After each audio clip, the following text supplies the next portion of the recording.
The Book of Pook by Pook. Narrated by Burnout Male. Introduction. Book of Pook. Remastered. I am the Burnout Male, a dedicated reader of Manosphere philosophy. Over the years, I have immersed myself in the teachings and discussions of these communities, exploring various perspectives on life, relationships, and personal development. Out of all the material I have encountered, one work stands out above the rest: the Book of Pook. The Book of Pook transcends the typical advice on attracting females, offering a profound exploration of life, passions, dreams, and philosophy.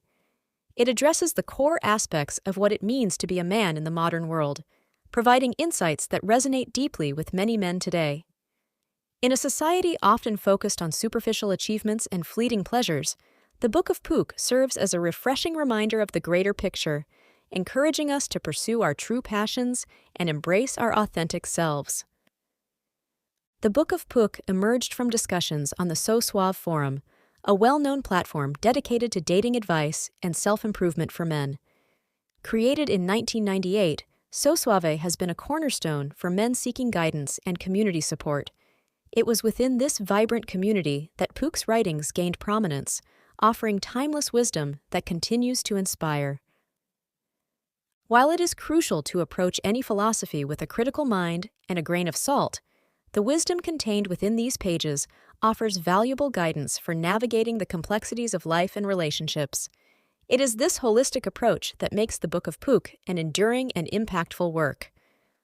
For this remaster, I had to edit and adapt parts of the ebook to fit an audio format, ensuring that the essence of Pook's teachings is preserved while making it accessible in a new medium. Without further ado, I present to you the remastered Book of Pook. May it inspire you to seek out your own path and live a life of purpose and fulfillment.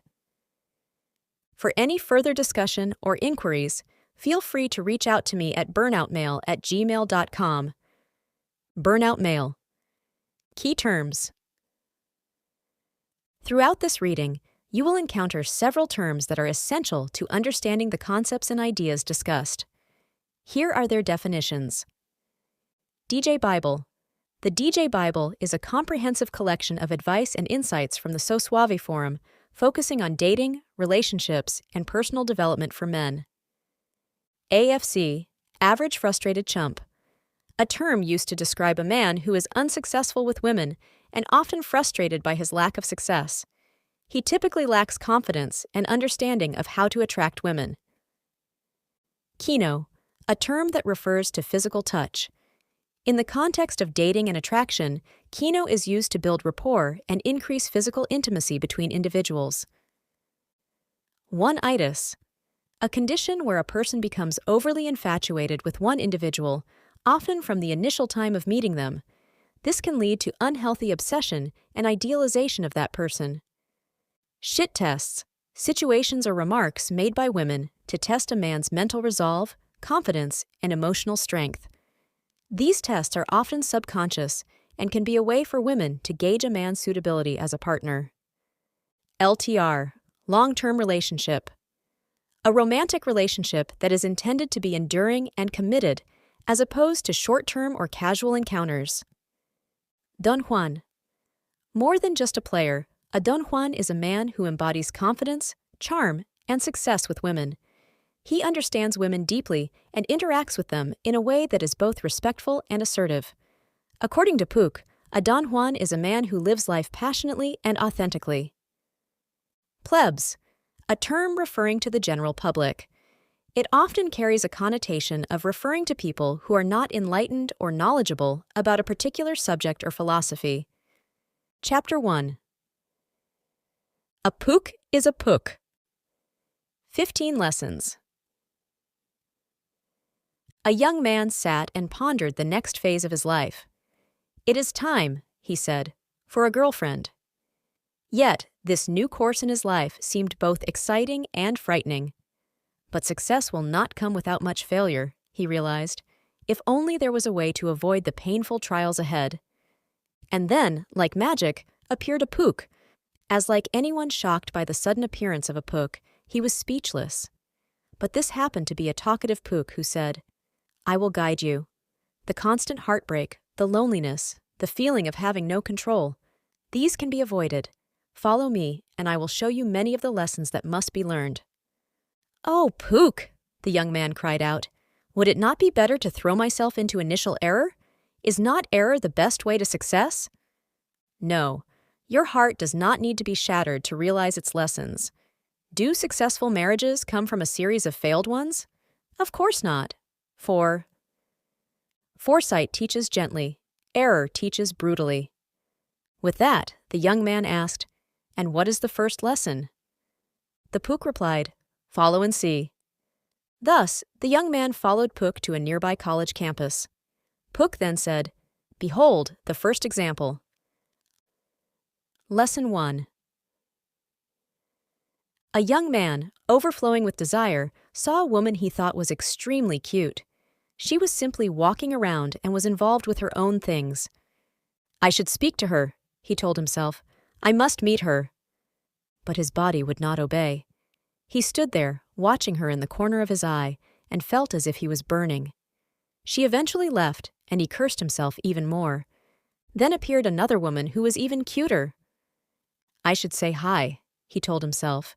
Yet he stood like a statue, and his body felt as if he was burning. "She is out of my league. She would never go for someone like me." He never approached, and the woman left. Yet another woman appeared more beautiful than the first two. Somehow, he got himself to approach. "Hi," he sputtered nervously. She was pleasant. He eventually asked for the number, to which she said no. Even though he failed, he felt much better that he tried. "Alas," he said, now realizing the error of his ways, "rejection is better than regret." "Remember," said Pook, "change is gradual. Before, you saw no opportunities. Now you see them all about you, yet you are too hesitant to take them. You're slowly becoming more aware." "What are you saying?" "When you find yourself hesitant, always yield to action. If you see her, do not wait, gawk, or wait for a perfect moment. Action, action, action." "Pook, I cannot. You see, I am insecure. I don't have that confidence." "You are confusing cause and effect. The cause of your hesitant nature is not because of your insecurity. You have not gotten what you've wanted, what you've desired. That is the cause of your hesitant nature." "What?" "You are caught in the vicious cycle. You are hesitant because you are not used to things going your way. And things will never go your way because you remain hesitant. You see what you want, become hesitant, and the door of opportunity closes. It happens again, and again, and again. With each choice towards inaction, you reject yourself a little bit more." Pook continued, "This is where that cycle of hesitation leads. In your world of hesitation, you shred off more and more of your manliness until you turn into a full-fledged nice guy. Then, you seek to remove hesitation by making the approach risk-free. Then, you start giving gifts, poetry, flowers, and declarations of love. You start to examine and re-examine non-existent signals until they read the way you want them to read. In the end, you place her on the pedestal and throw yourself to her worship. If there is a choice between less pain or the possibility of more pain, we default to the less pain. In adolescence, going for a girl and failing made you think everyone else would laugh at you. Whether or not it was true, you thought it was true. This was how you were kept within the cycle. "But Pook, how do I get out?" By realizing that the choice of inaction is more painful than action. Childhood is over. You are the man. You must approach. Always default to action now. From those of us who wasted years in that hesitation mode, know that rejection is always better than regret. Always. Lesson 2. The woman enters the house followed by a guy. The guy is all smiles, thinking that great acts of intimacy are about to occur. But, alas, the woman launches into a rant about men. "My ex-boyfriend was such a jerk," she began. "Why is it that men treat me so roughly?" The guy then transformed into Mr. Sensitive. There, he purrs. "They do not know how great you are. You are beautiful, lovely, enchanting, dazzling in every way, and they are idiots when they cannot see it. You are so nice. What a friend you are. She squeals. Let me tell you more of my problems with men. And so the guy, who was excited because great acts of intimacy would occur, leaves severely disappointed with a hollow feeling echoing throughout him. I thought that through friendship, love would eventually spring. How wrong I was. A friend she sees, a friend you be. When he entered the house, the guy noticed a sign above the door. At the time, he was too excited to even consider reading it. Now that he was leaving, he read it. So true, he cried. For the sign above the door read, "Friendship, abandon all hope ye who enter." But why, Pook? Why is friendship hopeless? I fall in love with my female friends. Do they not do the same? Pook then called up a woman. She appeared in a blaze of fire, probably from the place which all women are from. "Oh, woman, pray tell, why do you not go after your male friends?" The woman looked amazed that anyone could ask her that. "Because they are just friends!" "But do they not fall in love with you?" "Yes, my male friends constantly fall in love with me." "And speak truly, madam, what do you and your male friends do?" "Oh, well, we hang out. We talk a lot." "Talk? About what?" "Everything. Anything." "And they fall in love with you?" "Yes." "Ah," said the Pook. "Now we have the answer. Away with you."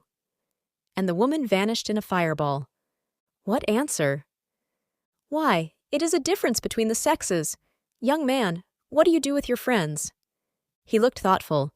"We play basketball. We ride around town. We play video games. But do you and your guy friends ever sit around and talk about your feelings and things going on in your life?" The young man looked angry. "Hell no." "There is your answer. Men do not get together and just talk. We do things. When we are with our women friends, we talk much more. Since we reserve our talking, sharing emotions and experiences, to our romantic interest, we get confused with our female friends. We begin to get interested in them because of this." "But what about women, Pook?" Pook pointed to the telephone lines above them. Lightning surged and glowed along the lines. "The phone lines! They are on fire!" "Indeed. When women get together, what do they do?" The young man looked at the fiery lines. "They talk." "About what?" He looked thoughtful as sparks rained on him. "Everything." Women usually aren't used to getting together and doing pure action, so when they do so with their guy friends, they get a bit confused as well. "I see. So avoid the friendship route. When you see a woman you are interested in, go for her romantically. For a friend she sees, a friend you shall always be." Lesson 3. A guy called a woman and asked her out. The guy was nervous, was scared, he was shy. "So we're set for tomorrow night?" Yeah, she replied. Then, tomorrow night came. The guy agonized over the date the entire day. How should he act? What shall he wear? Did he have enough money? Would he be fun enough? But the poor guy realized he was wasting his time worrying, for there was no date. He got stood up. Obviously, there had to be a reason. Perhaps something awful happened. Perhaps her car didn't start. Perhaps some incredible thing occurred in her life at that time that kept apart the two star-crossed lovers. So he tried again. "Did we miscommunicate?" "Oh, yeah. You still want to go out?" "Sure. Let's go out on this and this day, okay?" "Okay." That day comes. The guy gets stood up yet again, but he rationalized it away. She did say she had things going on in her life. She did say that she wanted to go out with him.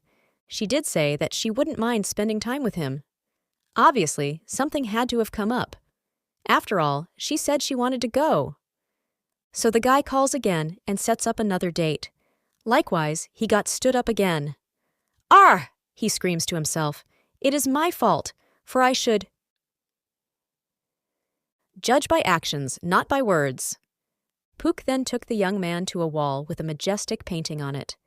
The painting showed a young man, much like the young man in person, standing before a feminine monster, a sphinx. "What is that monster?" cried the young man. "Why," said the Pook, "it is all women, Mother Nature herself. This nasty sphinx devours all hearts and lives of those who cannot answer her riddle. That man, in the picture, he figured out the riddle to woman. Thus, he became known as Don Juan. And the answer to the riddle? Is that there is no riddle. Woman is a sphinx with no secret.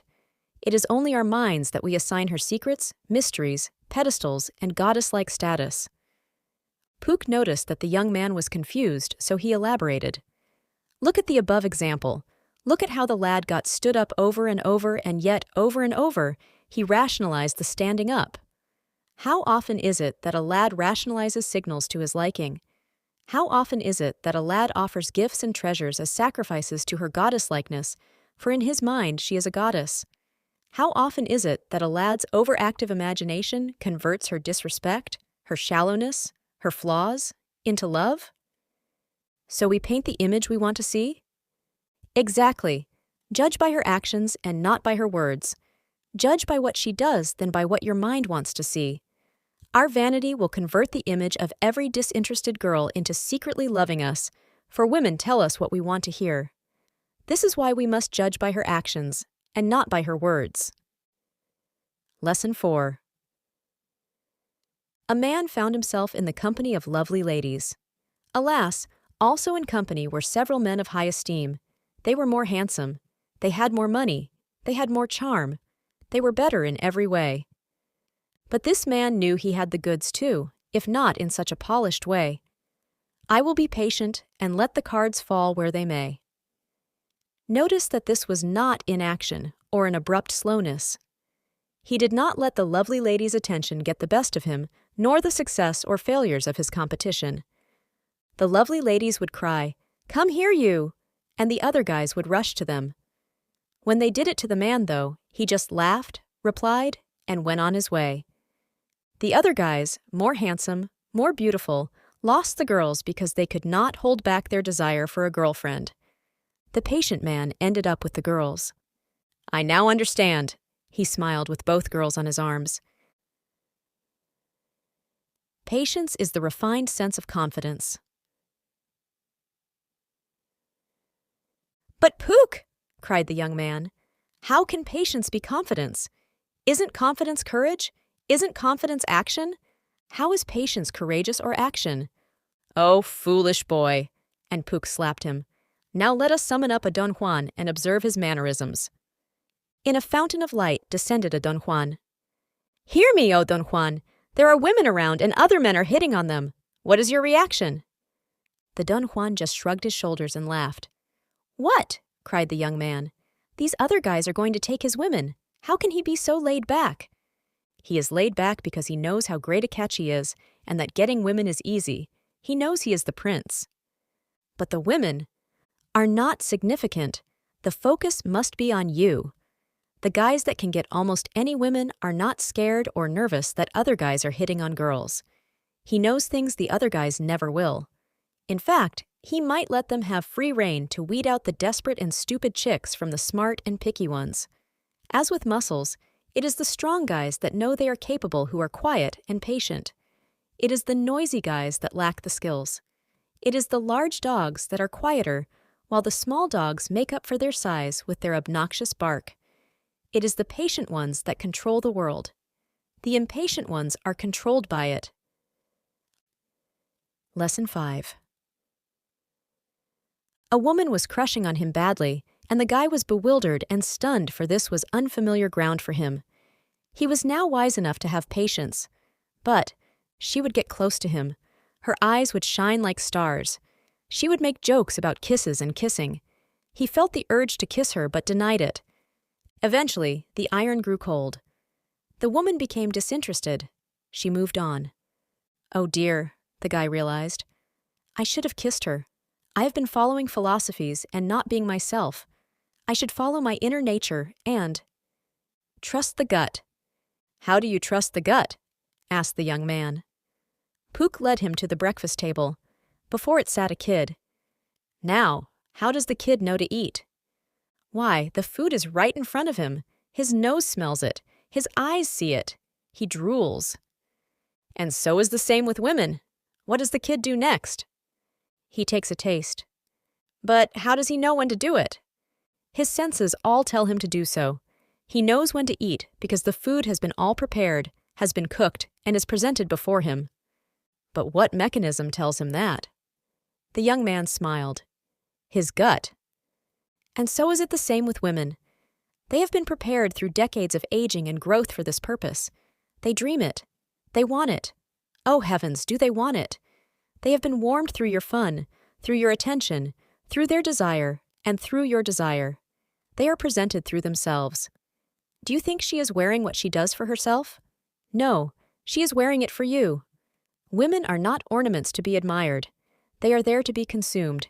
You know it and they know it. I see. Nature has a system in place. No philosophy in the world can do you any good. The philosophies that supposedly work are the ones that best match nature's music. You either can flow with the system and get what you want, or you can buck it in pain. So listen to that gut. Lesson 6. The guy was on a prowl for a girlfriend. He approached many girls and did everything he could to win them. He failed miserably. With one girl, he brought flowers. With another girl, he brought her gifts. Yet, with another girl, he brought her candy. In conversations, he would be agreeable to everything she said. In matters of planning, he would reschedule anything and everything on her whim. The women would become his sun with his entire life, merely orbiting them. But the poor guy kept crashing and burning. It is because they don't know how good you are, older women and friends said. Yet, the guy noticed a pattern in his crash and burns.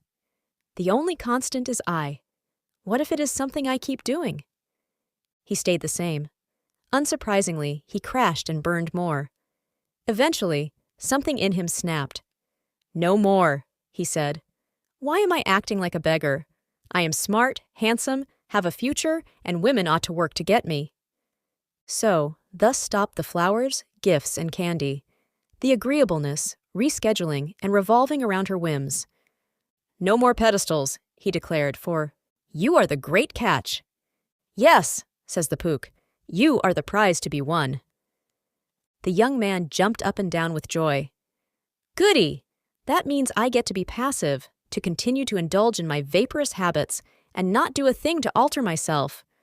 I like to hear that because it means I am perfect as I am and ought not change for anyone. Pook slapped him. Foolish youth! If you are not changed by life, then you are not living life. Only those who are not altered by life are those totally unaware of it. But the young man was stubborn. I, he said with a moral tone, will not change for anyone. What about for yourself? I like myself the way I am. All right, enough! The young man was startled. He had never seen Pook angry. I am what I am, he persisted. So Pook summoned 2 young men. Each stood in a corner. Pook then said, Before us are 2 youths who are on the threshold of life. Both have the same origins. Yet the destinations are different. Let us look at the first one. What was witnessed was that young man growing up. If he got a bump on his head, he would cry to his mother. He would pull on her apron strings. He felt safety and comfort in his mother. With his father, he felt an uncertain fear within him. His father was the one who set the punishments, the deadlines, the lessons that had to be learned.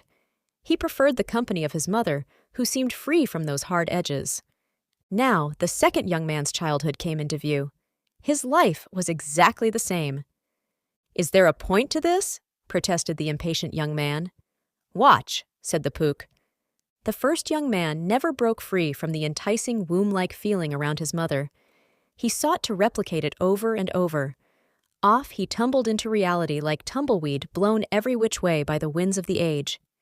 He didn't know what he wanted to do in life, so he did what everyone around him did. He was captive to his friends, never seeking to break apart to tend to his own matters or such. The playtime was too important to him, a part of that sense of ease and joy he had around his mother. He eventually found a girl, chose the first one that actually liked him, or tolerated him he couldn't know, and married. Alas, the marriage lasted only a few years until divorce came. Why did she leave me? Whined the pathetic male. I cherished her. I bought her flowers every day. I sang her sonnets. I always told her I loved her. She complained. He disgusted me. The man goes through life, broken and rebroken, trying fruitlessly to rebuild that sandcastle of childhood fun whilst waves of reality kept on crashing down on him. He dies forgotten and irrelevant. "Oh!" cried the young man. "That is awful!" "What is so awful?" Pook replied. He was, after all, just being himself. Now for the second young man. This young man quickly realized that childhood was over. Rather than looking towards forever replicating that sense of summer vacation of escapefulness and feminine bliss, he launched himself at reality. "I will not live my life as a nothing," he declared. His friends and family were astonished at his constant self-improvement, his constant blossoming of talent and will. He, in turn, was astonished at them. "It is like," he would say, "that they are stuck in a type of stasis. I have changed, they acknowledge that, but they are exactly the same." He got to pick what woman he wanted. He got to pick what career he wanted. He got to pick his destiny. He answered life's challenges and refused to retreat from them. Whereas the first young man was defined by the age within he lived, the second young man defined the age himself. When he died, countless people mourned, for they thought he was a genius. Others thought he was talented beyond description. Yet others thought he was touched by heaven itself. After all, how else could these poor fools realize such success? It couldn't have been made, they said. He had to be born with it. No, it was because he was a man who chose to ground up the world, culture, and all to his vision, rather than to be grounded up into the worldly culture's axing wheel of routine and fashion. "The difference is simple," said the Pook. "The first young man is facing towards infancy. The second young man is facing away from infancy. The first one wishes to climb back into the womb. The second one wants to fly from it. The first wishes a cushioned place in the world, while the second one leaves the cushions behind. The first one is ordinary. The second one is extraordinary. Thus, the second one becomes the great catch, while the first one merely becomes a filler of a void." "I see," said the startled young man. "The second one is always getting better. The first one is always staying the same, if not getting worse."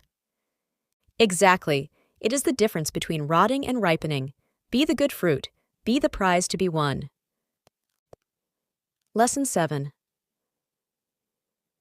This young man thought he had become successful with his desire.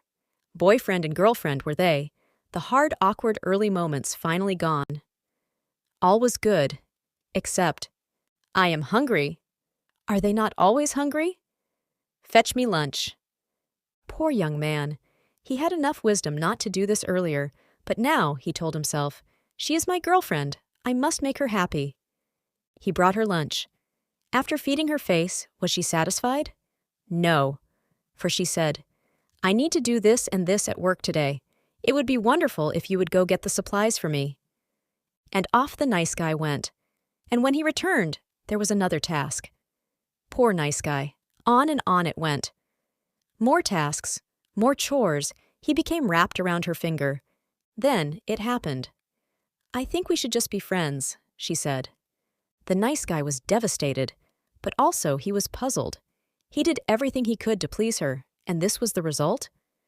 "Ah," he realized, "by pleasing her whims, I lost track of mine. A servant you'll be, a friend she'll see. As respect is all." But Pook, why? Why would respect be so vital? I'm not equipped to answer such a question. Let us ask a great philosopher. And then, out of nowhere, appeared Socrates. "Attention, Socrates! You have been summoned. Did you know that? Answer the question that is respect." And Socrates replied, "That's an easy one, Pook.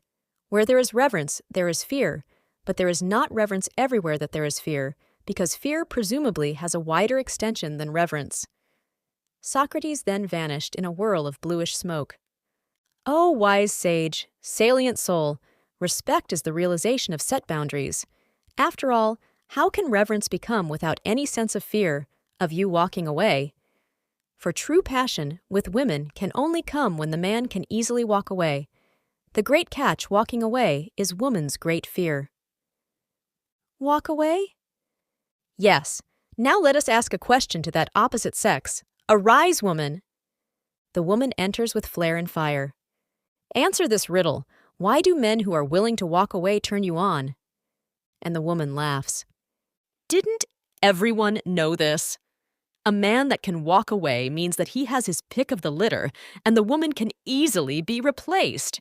You won't find the lawyer or doctor or politician be entangled to a woman at first." "Away you go," said Pook. The woman melted in a blaze of fire and flame. "So the great catch is always willing to walk away?" "The great catch is respect. She is supposed to celebrate life with you, not use you as a peon. Be a man, and respect attends to itself." Lesson 8. Now the young man had battle plans galore for the women. "If she does this," he said, "I will do this." He memorized the interest signals and was stuffed with philosophies. Yet, he noticed that guys who knew nothing of seduction, scored left and right. How did they do it? Also, he faced a big problem. Talking to a woman normally he was fine with. Talking to her with a sexual outcome made him feel guilty and dirty. He knew being desireless was keeping him from being desperate, but it wasn't getting him women. In fact, it seemed that those guys desiring the women would have their desire reflected back. Then it hit him. "Only the sexual ones get the girls," said Pook. "I don't get it, Pook." So Pook took the young man to the workshop of Leonardo da Vinci. The young man sat and watched the Pook stand before a large screen. Like Leonardo's picture of man, Pook had one of woman. Pook tapped on the woman with his pointy stick. "Women," he said, "are entirely sexual creatures. They do not respond to your intellectualism. They do not respond to your genius. They only respond to sexuality." "What do you mean, Pook?" "Most men are scared of their sexuality. Look at the chumps. They are not men. They are androgynous. They are ape-like." The young man wasn't getting it, so Pook summoned up a nice guy and a woman. "Look," says Pook, "the woman has invited the nice guy to her pleasure palace. She's wearing sexy clothing." The young man merely nods and drools. "She is being a woman." The young man nods enthusiastically. "She simply is. Now look at the nice guy." The nice guy was very frustrated and looked extraordinarily nervous. "Why, he is not being male. He is not being what he is. Enough." Pook summoned up another example. "Here, the nice guy is leeching off the woman in a pathetic friendship way. Anyway, let us ask the woman, does Mr. Nice Guy have a penis?" "What? Mr. Nice Guy? No way! He could never have a penis." But the young man was still confused. "I still don't get it." "What do you want a relationship with a girl to be about?" Do you want to talk about DNA or genetics all day?" The young man laughed. "Of course not." "Then stop talking to her about DNA and genetics. Stop talking to her about geek things. You do not need another lab partner." "I want sex. I want a sexual relationship." "Then embrace your own sexuality. Be a guy, talk like a guy, act like a guy. Do action things. It is one thing to talk about things you love, but most guys talk about things just to talk." Sexualize myself, my appearance, and my actions, and the women will naturally follow? Exactly! Lesson 9. Oh, how he wanted success with women. Why did others do so well and he so poorly? All Jocks did was breathe and grunt to get chicks, and he did everything possible with no success. Alas, the pains of despised love. She was beautiful, wonderful, but only wanted him as a friend. In fact, every girl he held desirous thoughts about thought of him as only a friend or less. It was time for change. Information was the key, he knew. He devoured books, articles, anything at all about the nature of women and creating romantic success. Then he met a Spanish guy named Manuel. Manuel said, "Behold, for here is your battle plan, psychological maneuvers. You shall learn neuro-linguistic programming. Now speak like this. When you have that connection with someone, that warm, safe, and comfortable feeling right there, then what sometimes can happen is..." With Manuel, women became a sum of psychological instruments to be played to his tune. Guides. You shall learn and memorize the booklets of societal situations with women. Now he knew to do this when she did that, to do that when she did this, on and so on. Following Manuel's guides, he met a consistent success. Ceaseless information. You shall never have too much information, commanded Manuel. Thus, countless articles, countless posts streamed underneath the young man's eyes. At the end of the day, he was still in front of the computer. I love you, Manuel, the young man cried. Any problems, any situations, Manuel would always have an answer. He would consult with Manuel day and night, memorize Manuel's teachings, and worship Manuel. But something was not going right. He had burned the mantra in his mind, "Thou shalt never stay on the phone longer than 20 minutes," only to break it, with a startling success. Also ingrained was the mantra, "Thou shalt never compromise," and lo and behold. When he broke this rule, he usually crashed and burned. But this time he achieved high-flying success. Soon, the rules that had so framed his courtly actions disintegrated. Ah, he realized, these guides and rules were a clutch for my lack of confidence. They do, however, work, but are overall limited. Then he smiled. The rules and guides are the training wheels, the helper out of the nest. No more shall he be completely dictated by that Spanish guy named Manuel. He could now fly and soar on his own. So, be not contained by formula. If the rules and guides were successful, why would he abandon them? Because he realized he was successful not by the rules and guides, but by the approaching and fun mindset the rules and guides demanded. The young man, as ever, was confused. So Pook, with his seemingly endless magic abilities, summoned up 2 men. One of these, said Pook, is an actor. And the 3 watched the actor become Hercules, Henry V, Hamlet, and every hero with a capital H. But in person, this actor transformed into a wimp. What happened to the hero? Wondered the young man. Then they saw the other man in action. He is heroic, marveled the young man. Indeed, said the Pook. One is naturally confident, the other is scripted. But what is wrong with the scripted? Nothing, but it is critical to realize the purpose of scripts and guides. Which is what? Pook then took the young man to a place that overlooked 2 crowds of men. One group kept rushing back and forth to the man on the center pedestal, the Spanish guy named Manuel. The other group consulted Manuel only here and there, but traveled off in blazing new and fresh paths. What is the point? It is simple, Pook declared. The point of Manuel is not to grant you success. If you do, you will forever be under his dictatorship. The entire reason why Manuel exists is to not grant you success, but illustrate the means of success. Meaning? Meaning that a few people became successful and formed Manuel out from the clay of their knowledge. Manuel is their automaton, their robot, to consistently answer newbies' questions. The end goal in seduction, in success, is to make it natural. When it becomes natural, you have no need for Manuel and can handle anything women throw at you. Arg! The young man pulled his hair. I used to think women were nice and charming, that only bad boys were the problem. This knowledge is shattering every ideal I held about women. Pook nodded. These are but a few of the harsh truths. Women would rather share a successful man than be attached to a faithful loser. Many women do not marry for love. Most divorces end up with the guy cherishing the woman, but the woman detesting the man. Even for long-term marriage, the Don Juan is the way to go. The innocent, nice girl is often the horniest and likely not innocent. Many women consider your looks, your career, what you can offer them, before your integrity and character. Women are more sexual than men can even dream. Women are not attracted to genius, only strength and imagination. Woman's sole mission is union, either for pleasure or the fruits of children. She cares nothing for your philosophy, and all except to either use it to catch interest in a guy or to enthrone herself.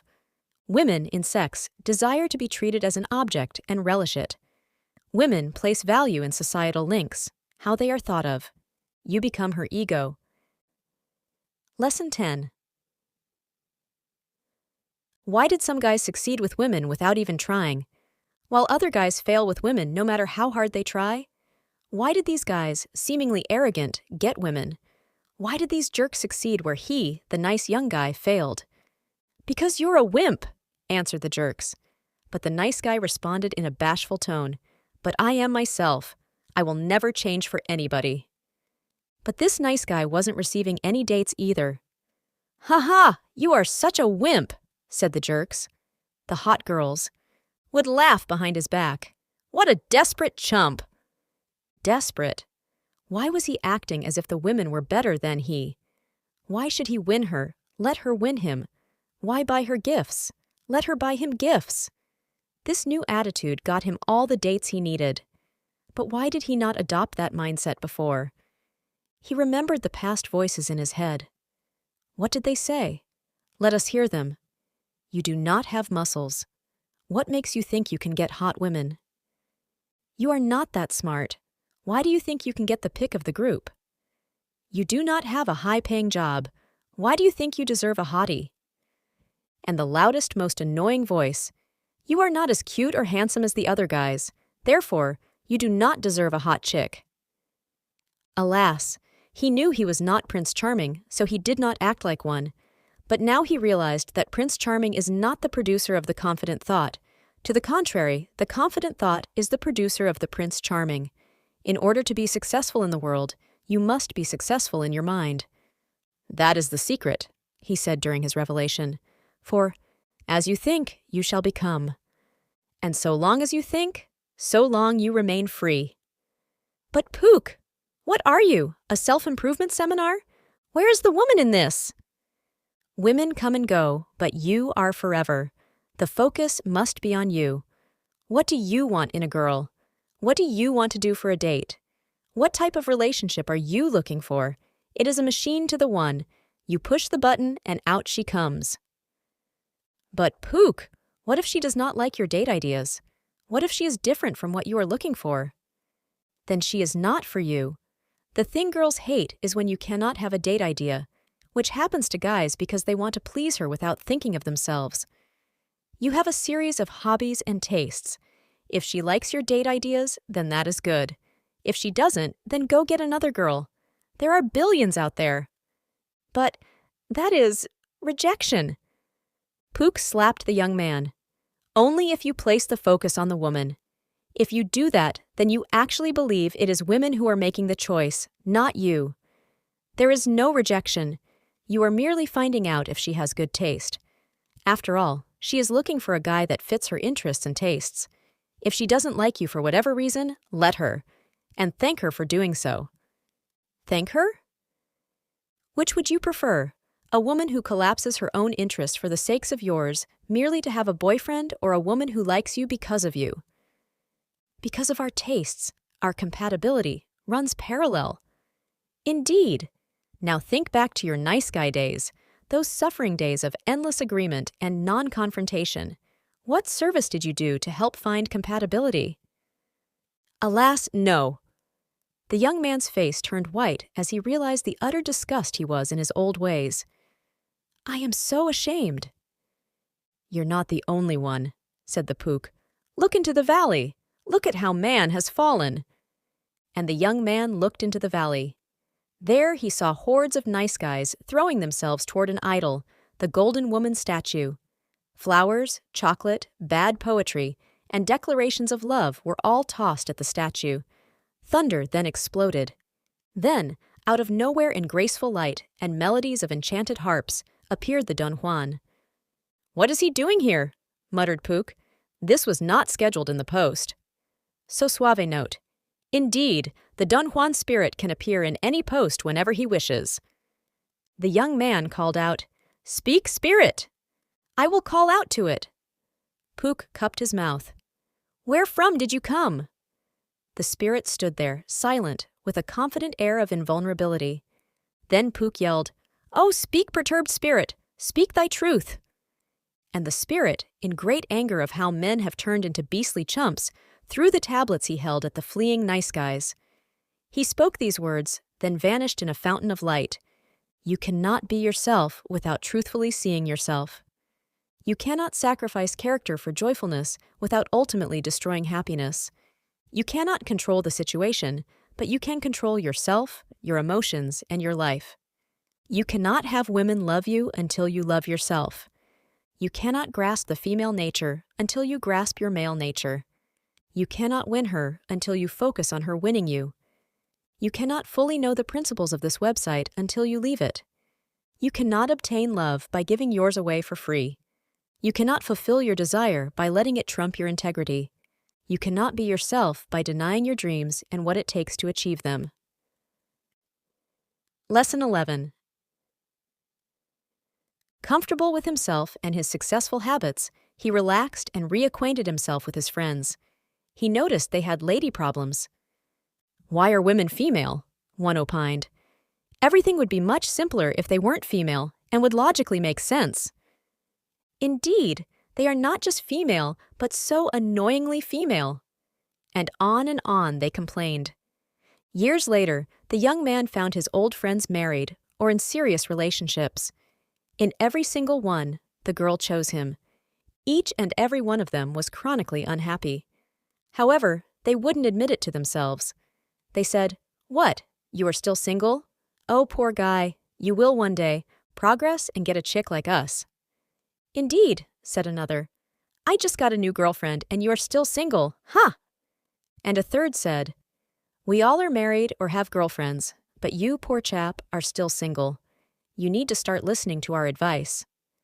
And together they said, "Give the woman flowers, chocolate, poetry, declarations of love, your full attention, your promises, your exclusiveness, your time, your dreams, your life, and adopt her desires, her plans, her manipulations, and her designs on your future."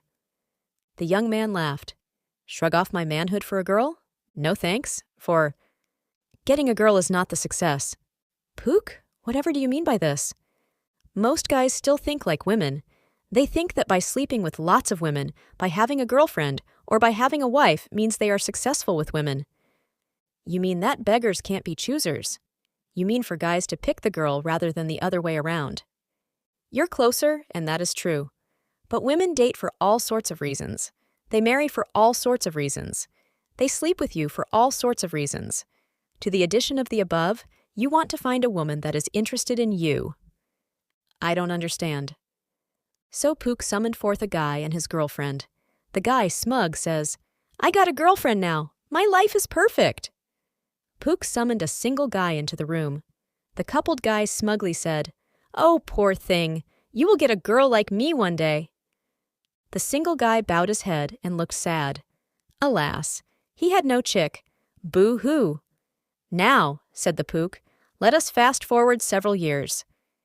Years later, the guy and his girlfriend got married. Why did they marry? It seemed like the next thing to do. Alas, the divorce swiftly came in a few years. The error is guys defining their success on having a woman or women. They should rather be concerned with having a woman that does actually like them. "Why do you say this, Pook? It sounds like a bit more work." "Yes, but if you do this, then you won't be like the following. She said she loved me and we got married. Why does she want a divorce now? All my friends thought she was a keeper, so why is she cheating on me with her ex? She won't return my repeated calls. What is going on? I do her date ideas and she thought I was boring.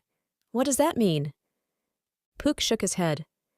When you aim at something long-term, you need to make sure the woman like you. Just because she dates you, sleeps with you, and yes, even marries you does not mean she likes you. So what should I do? You define what the dates are at first. She will work with you if she likes you. You can soften up later, like in a couple of months. If she starts breaking dates, giving you the runaround, or seems inflexible, then that should be warning signs that she doesn't like you. I see. But what if you're so awful at flirting that no woman likes you? Then you'll have more free time with your buddies. Success cannot be getting a girl, because that means failure is being alone. No, failure is being in an unhappy marriage or a relationship where she has no true interest in you. So the focus must be on you, including her interest? Right. Drop the getting a girl is success mantra, and you will never be dumped. Chapter 2. Lesson 12. The young man showered himself with the ladies daily. Oh, how sweet this life seemed, but how sour its effects were. He felt hollow, as if he wasn't true to something. And then, a voice swelled up inside him. Voice. Pestilence! You cannot keep me caged forever. What are you, cruel voice? Your words like daggers in my heart. Voice. Then you are not valiant, for you fear the pointed tip like a soft worm. I am you, your inner self, your own imagination, and, if you like, soul. By caging me, your successes with women will spike with increasing frustration. What? You are the one that is spreading this emptiness through my body like a virus? Voice. You craven, dismal, dreaming miscreant. You know you are now getting what you desired. Women. So why are you so unhappy? Oh, voice, most cruel and foul. You are the rudeliest welcome to this world. My answer is, because I haven't found the right one. Voice. No, you wimpled, beef-witted wagtail. You have divided your emotions from yourself, your imagination from reality, your true personality from the universe. But I had to change because I wasn't getting the women. Voice. And you failed because by keeping me caged, you limit yourself. I act only in accordance to what women want. Voice. But women want you to live in your own world, to stop bending over to be spanked, and not in the good way. A willy-billy translating into a tampon that every woman uses for her needs, emotional, physical, social, etc. You are the equivalent of the woman doing whatever to please the men. Yes, the girl that is the smokehouse where every man does place his meat. You are the magical tampon where every woman does place in her. Oh, you are a crusty botch of nature. All the things women want. Confidence, humor, spontaneous, fun. These are all qualities of a man living out his imagination. Embrace your dreams. Stop trying to be perfect in woman's eyes, for you'll wrong the truest commandment with sexuality. Do not bore women, and unite dream and day. Goodly youth, you have gotten a letter. The youth was excited. A letter? For me? He hurried to rip it open. Who is it from? Read. And the youth did. He looked at Pook. The address says the letter came from Womaniverse. Indeed! Like a heaven over us, the ladies in Womaniverse watch us over. Yes, they always notice you. They look at your life and reward the men of the world with the feminine element. But not all men get the same type. Oh no, some get virgin material while the fools get common ore. What else can you tell me of this feminine element? It is highly relaxing, very ornamental in sports cars, explodes and freezes for no reason, and reacts well to gold, platinum, or any of the precious metals. It also turns green when placed near superior specimens. What are you saying, Pook? That how we are the rock in their world? That they are the rock, an element of ballast for us in this universe? Oh, silly youth. These thoughts are too feathery and fluff at nothingness in your dimension. Don't think of it, only read the letter. Do the women write to us men often? Rarely. Usually women speak in womanese, so we men don't hear anything anyway. But being a dutiful Pook, an emissary myself, I have translated the letter to masculine terms. Thank heavens! Now I see why it's in 19th century style. Just read the letter. The youth held up the letter and read, quote, Dear sir, do not be ungrateful to the women. They surprised you, perhaps shocked you, but they also prepared unexpected triumphs for you as author. Among these successes will be the control and direction you place on your own life and destiny. But alas, this will not be the fate for most. Indeed, for many of you, you remove one kingly focus only to place another error in its place. Instead of abolishing the throne, you just throw new systems and techniques on it. This is the cycle of chumpdom. Yet there is good reason to say that the ways of nature are as infallible as they are inscrutable. For if you will just grant us a moment, what we shall very soon try to demonstrate through our messenger, Monsieur Lapook, we will show you a revolutionary revolution. The throne that kept controlling your life in some way, in some fashion, will finally be shattered, no matter what system you place on it. Your fellow nobles, all ambitious with dagger eyes, will try to place themselves on this throne of your world, to get you to live in their world. They will crown themselves with your dreams and say, Look at me. I am the object and axis of your world. My whims become your laws. What you enjoy today, including your tastes in food, women, and cars, will be dictated by me. I alone will frame the world you live. Oh, you pitiful youth. There you go, bowing down, letting people control you. But locked within you is a Promethean fire just waiting to unleash phoenix-like, a sexual combustion of soul and desire whose ingredients of dreams and thoughts lay ready and abundant within you. All you must do is combine these ingredients. Combine your thought and action, your dream and day, and watch that throne be swept away. Oh, Pook, how strange these women be. Indeed, one of the biggest surprises of my transformations into Don Juan was not that the older women noticing the difference. No, it was that they said, "It is like you have grown up." Why did they say that, Pook? Because it was the truth. Why do you let people mold and shape your life? Your life is going in circles because you cannot tear yourself from your loser friends or stupid entertainment. Keep reading the letter.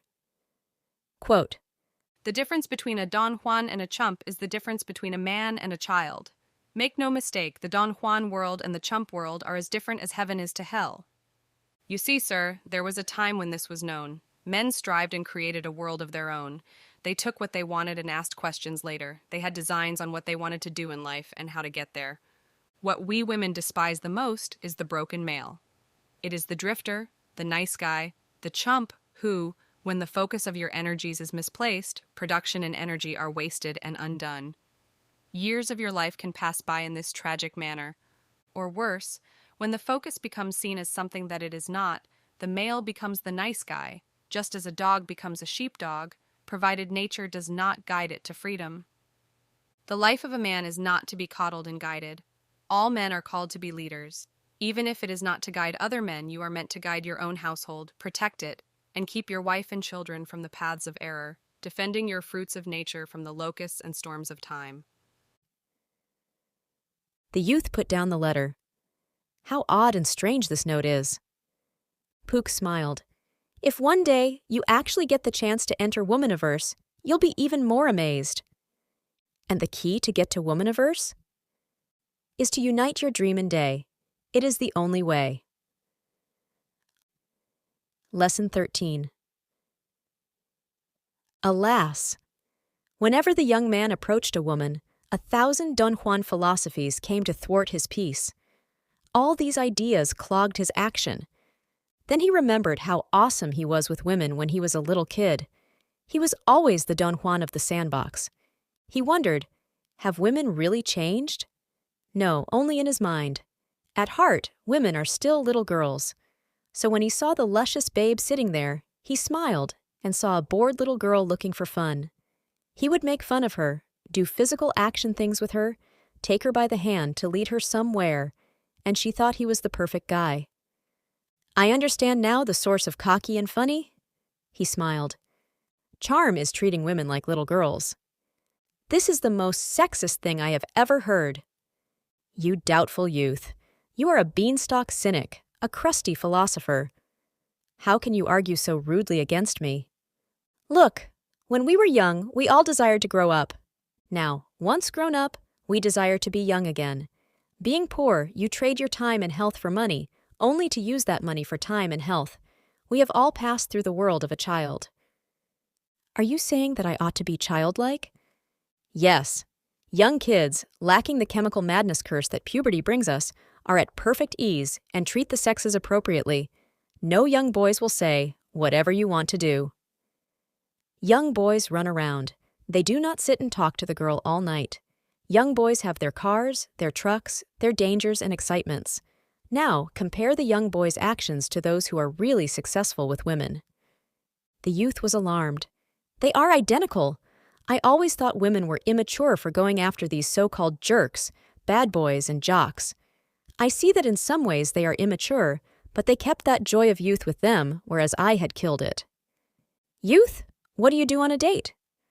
Why, I speak to her about philosophy, about literature, about the designs on the universe, about DNA, about world events, about... Stop! I can take no more. Come and drink from this fountain of youth. The youth did so. All those paper bullets of the brain ceased. Now, all I want to do is do things and not talk. I want to run around. I want to have fun. And women go crazy over these types of guys. Some people are so scared of growing older that they become extremely aged in their youthful flesh. Now you will be the envy of every philosopher, scholar, thinker, and deep analyzer. You will be in the world they have no access to. Nothing has changed. The attitude you had towards girls when you were in the sandbox is exactly the attitude you need now. So live and think young. Lesson 14. AFC stands for Average Frustrated Chump. The young man had one problem left. He would be very successful with women, from one-night stands, from casual dating, from relationships, and so on. Yet, every now and then, he got that feeling of something bursting through his chest, like a creature popping out from Alien. The woman would talk to him. Blah, blah, blah. He felt it inside, a very sweet but gooish feeling. She would go on, blah, yappity, blah, blah, and he felt the sickly, warm feeling spread throughout his body. What was happening to him? Yappity yap, blah blah, yappity blah yap, the girl continued, as he felt the feeling spread throughout his body, paralyzing him like a poison. Ya, blah blah, ya, she went on, oblivious as he was collapsing from this sickness. The next day, he had this overwhelming urge to send her flowers, chocolate, and bad poetry. It was too much, and he gave in and sang, "You are my life. I love nothing else so well as you. I will do anything for you." Then she said, I think we should just be friends. "Oh, that AFC disease rose up again in him. How does one smash it forever?" He smiled and realized, always have a backup chick. But Pook, perhaps this guy was falling in love. No, it was a false love. Come and see. Pook led the youth inside every man's heart. Inside the cavernous room, each surrounding wall depicted television screens with a graphic. What is this place? Every guy has a passion about different things. On that wall is his car's passion. We see many screens of different cars, all ones he loves. On that other wall, there is his food passion. We see screens of all his favorite foods. And if you come along here, you'll find the ambition wall where screens show all the things he wants to do. Now look at the women wall. Pook, there is only one picture on it. Yes, nature has designed us to love in a marriage way when there is only one picture on that wall. I can understand that, but where is the problem? The problem is that he is not married or engaged to her, so he is acting married to her when really they aren't dating, or just friends. Oh dear. Yes, when a guy decides to go dating and dates only one chick at a time, only one picture will appear on the wall. When there is only one, he is designed to think of her in a marriage way, so he starts becoming AFC with this girl he just talked to. So say if a guy is socially unskilled and has only one friend that is a girl, only that girl's picture will appear on the wall? And because of that, he will fall in love with his friend? Exactly. If there is only one fuck buddy, he will eventually want to date the girl, want to become exclusive with her, and turn into a total AFC. But if he has a backup chick, then another girl is on the wall as well. He can't act married if there is more than one girl up there. Thus, he stops becoming a latent AFC. But what if he has his interest in other things? Shouldn't he date only one girl then? No. Either go for many or go for none. If you go for one, you will become an AFC. Most guys are too lazy or too scared to go for multiple girls, so they remain AFCs and forever remain in the vicious cycle. Lesson 15. The young man had all the knowledge he could dream of about women and life. He stepped into the casino of life and approached the game. A man placed the dice, the new ones. The young man had been so busy forging in his mind into the young man's hands. Pook! I recognize the young man you speak of. It is you! Alas, I've only been telling you my own recollections with every lesson here. When I condemn the young man, I am only condemning myself. Let us continue. Pook looked onto the board and saw the squares of victory with their prizes. He shook the dice in his hand, knowing that it wasn't the victories earned that mattered. The zest of life is the rattle of dice in the cup, he said to himself. The games master asked, Monsieur Pook, how much are you willing to bet on the throw of your dice? Pook looked at his dice. They were the dice of talent, dreams, and endurance. He looked at his stack of chips. one color being whatever property, and things he had, another being his societal connections, including that of his family and friends, and the most treasured type of chip of one's most awesome resource, time. Pook told the games master, "Put it all on the table." The games master looked alarmed. "But if you do that, you may lose all your property, all your society, and all your time, and thus your life. Are you willing to bet all that on your talent, dreams, and endurance?" Everyone in the casino was looking at Pook now.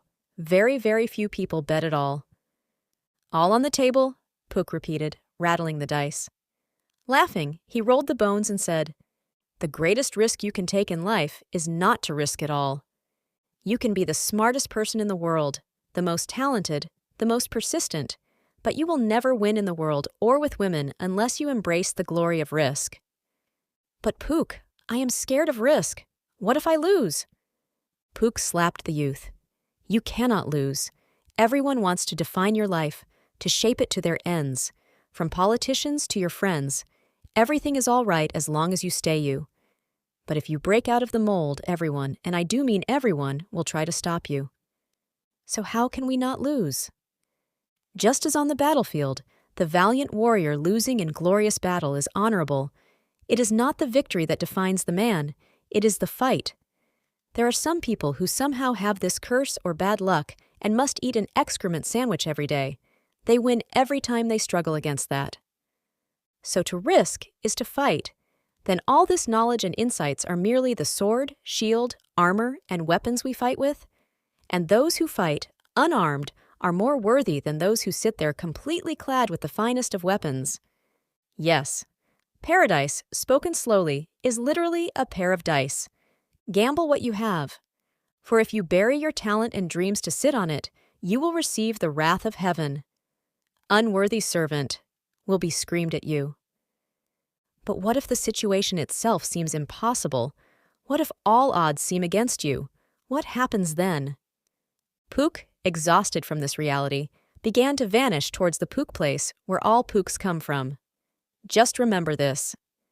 Opportunities are brilliantly disguised as impossible situations. Chapter 3. What every skinny guy should know. Smart, fun, and interesting. So why is it that all the beautiful women always seem out of your grasp? Why? You may even be athletic. You can do karate, can run super fast around the track, along with other things. So why does it seem you can get the average to cute girls, but the very attractive women seem out of your reach? What is holding you back is that you are skinny. "But I like being skinny," you say. "Look at all those fat people." Indeed. Those guys who go to the gym and all are just idiots. There was an article in the Atlantic Constitution that said how average women marry skinny guys over big guys. It also said, "Why am I parroting?" Let the article speak for itself. Quote, "When women are choosing mates, except for very attractive women, they're facing a trade-off of choosing a guy who's very sexy or one who will stick around and treat them well," he added. It is self-evident that beautiful women end up with the masculine men, in other words, not skinny guys like you. I know. I can hear what the objections you're saying, because I used to make them. It seemed so jock-like and is below you. I have gained over 50+ pounds of muscle mass. There is a saying that when skinny guys get big, when they look in the mirror, they still see the skinny guy. This is true, as my skinny mind hasn't yet caught up with my body. Let me tell you of the change of reactions I got from the women. But first, let's define a few terms. Fat girl means a big girl that requires an elephant gun. Ugly girl, in the same category as fat girl. These girls may not be fat, but it hurts to look at them. Average girl. They don't hurt your eyes, but they aren't amazing enough to attract your eyes. Average girls are the plain Janes. Cute girl. Often, they are innocent average girls whose innocence makes them cute. They are a bit picky about who they end up with as they are inexperienced. Very attractive girl. Great curves, long luscious hair, nice everything. These women know they are very attractive and sometimes narcissistically wear outfits to reflect it. Very beautiful girl bombshell. Every guy will notice this girl and stare and gawk. You know one of these women are around by seeing the satellites of boys trying to be friends with them.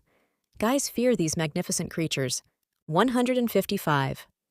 I started out around 155 pounds at 6'3" height. This meant that I was very skinny. I was also considered a nice-looking guy. Women loved me being tall. At this point, I had to deal with a lot of fat chicks hitting on me. These girls were big, and I wanted nothing to do with them. Ugly girls also would come to me. This was me not doing anything. This was what my body was attracting all alone. If I wanted to get a cuter girl, I had to work for it. I have problems talking to women, not because I'm scared or boring, but because I sense the women think I am below them. And the truth is that they do. I date average women, 165. Already, things have changed. The fat, ugly women still go for me, but they don't think I'm as easy. They want to enter one-itis with me. The unworthy girls category would now all be staring at me. To the beautiful women, I'm just a typical guy. Cute girls now enjoy talking to me. I still date average women and now some cute women. 175. You are looking very good, my older female manager told me. The fat, ugly women no longer hit on me, thank goodness, and people, out of the blue, are asking why I don't have a girlfriend. Average girls are beginning to stare. I date only cute women with some very attractive ones mixed in. 185. Average girls are now hitting on me. Very attractive women are checking me out. At this stage, every woman is happy to talk to me. They all secretly wonder if I'm gay. I date more very attractive women, but still have the cute ones. 195. Okay, when you don't have a girlfriend at this stage, the ladies will whisper, "Is he gay?" All the time. One girl got bold about it and asked me point blankly, "Pook, you are cute and all, so why don't you have a girlfriend?" I was stunned by her bluntness, rare among women. Average women consider me out of their league. Cute ones try to become my friend. I date only very attractive women. Beautiful women are still a bit of an anomaly. 205. When you get to this stage, something very strange happens. All the attention and staring women gave you is gone. Mostly. Ugly fat women will despise you, as will the average women. Most girls will be scared of you, such as cute girls, very attractive girls. Let me give you some examples. One very beautiful girl was in several of my classes. I start talking to her, and she has plenty of time to leave. But she doesn't. She stays to keep talking to me. The girls now notice me, but are a bit scared to talk and act around me. One cute girl is like a leech to me in one of my classes. She must sit right next to me, must borrow my notes, must talk to me 20 minutes after class every day. One very beautiful woman was a fitness instructor at my gym. Think well-muscled with nice strong legs. Those strong thighs come in handy with her dealings with the Pook man. Every time I saw this girl, she always had a satellite boy around her. Who does she end up with? Me. Or the ultimate example. There was a girl I was in a one-itis for that drove me to this webpage. As I got bigger, her reactions to me changed as well. At 155, I was average. At 175, she knew something was up. I got her at 195. Now I date some very attractive women, but most are very beautiful women. I know many of you guys are saying the same thing. I get beautiful women too, and I am skinny. But the thing is, all these examples here is based on attraction on the body alone. I am not working to get these women. My body is doing 99% of the attracting. I can just be a statue and get a response. But of course, you have to take action. This is based on doing zilch. Rather than work hard to get one woman, why not work hard on yourself and get all the women? I don't work hard to get women, I work hard on my dreams, which gets the women automatically. Like the article says on top, only the extremely beautiful women will risk being with a hunk like you. If you want a girl with a great body, you ought to work on your own body. Coming from a skinny guy, being big is a totally different world. The worst thing is finding out how people really viewed the old you. People now openly insult my past skinny self, and it hurts. It hurts because I never knew they had thought that way of me. Clothes no longer hang on my body properly, but I look terrific naked. I am saying this for the mental imagery of our lovely lady readers. Big guys are allowed to get away with more things. I am allowed to be cruder, to be bolder, to take advantage of women more. I'm serious, and so on. You can also be stupid as well. My biggest problem is women only wanting me for sex. No, this is not a joke. Yes, it is a problem. You try to find a girl that fits your life and all she is interested in is your body. It is like getting rich and putting up with gold diggers. So how do you go from being skinny guy to brawny guy? There's a lot of information on the internet. Diesel's Guide to Bulking Up Threads in the Health Forum is a start. For myself, I used Anthony Ellis's program. 30 pounds in 3 months, no joke. Though, for most people beginning, it will be like 30 pounds in 4 to 5 months. The big problem with fitness is that there are so many different opinions. Many of them are wrong and will waste your time, including trainers. What I loved about Ellis's program was that it cut all the hype and came up with very in-depth information. It works. However, the risk with bodybuilding is that it can turn into a highly narcissist womb. I often think the mirrors in the gyms are not so much to perfect the form, but to perfect the ego. The risk is that you will try to become perfect, and we all know that perfect is boring. Now, for a note to the skinny guys who are successful with women. They will no doubt post replies to challenge the relevancy of this post. Know that the central or thrust of the post is not a bettering of image, it is an increase of testosterone. If you are naturally skinny and are at a higher muscle mass, your body will continually be at a high state of testosterone building and rebuilding muscle mass just to stay the same. High rates of testosterone affects not only your actions, I believe women can sniff it out. So take a guy stuffed with testosterone and push him into a room full of lovely young ladies. He doesn't speak a word. He won't have to. The women will go to him automatically. Such is the power of testosterone. Such is the power of sexuality. Perfect is boring. The gratitude of the ladies has crowned me with the label, Don Juan. I should have definitely declined the title if I saw it as most do. When a gentleman logs onto the website, he thinks, I will absorb everything that is Don Juan. Quote, Don Juan. What is he? What ought he to do? All we know is the word catches all our imaginations, all our dreams, as we envision him, clad in black, macking the girls from all points in sight. Oh, that Don Juan. He does everything perfect. With the ladies. If only we could absorb all techniques, all fashions, all behaviors, and engage with no fear, all the ladies will be ours. This viewpoint is so prevalent and dominant, I now understand why some people are glued to this forum.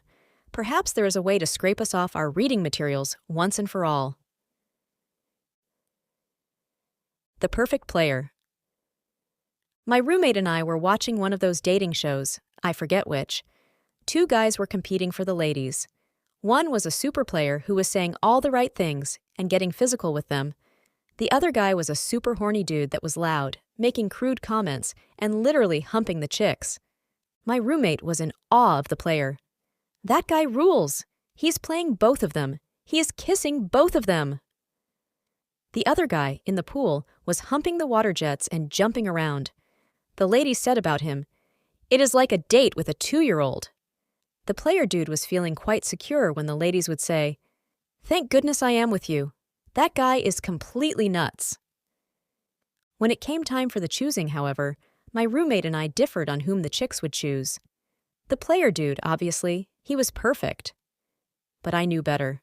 What? No, the girls are going to go for the super horny guy. My roommate thought I was nuts.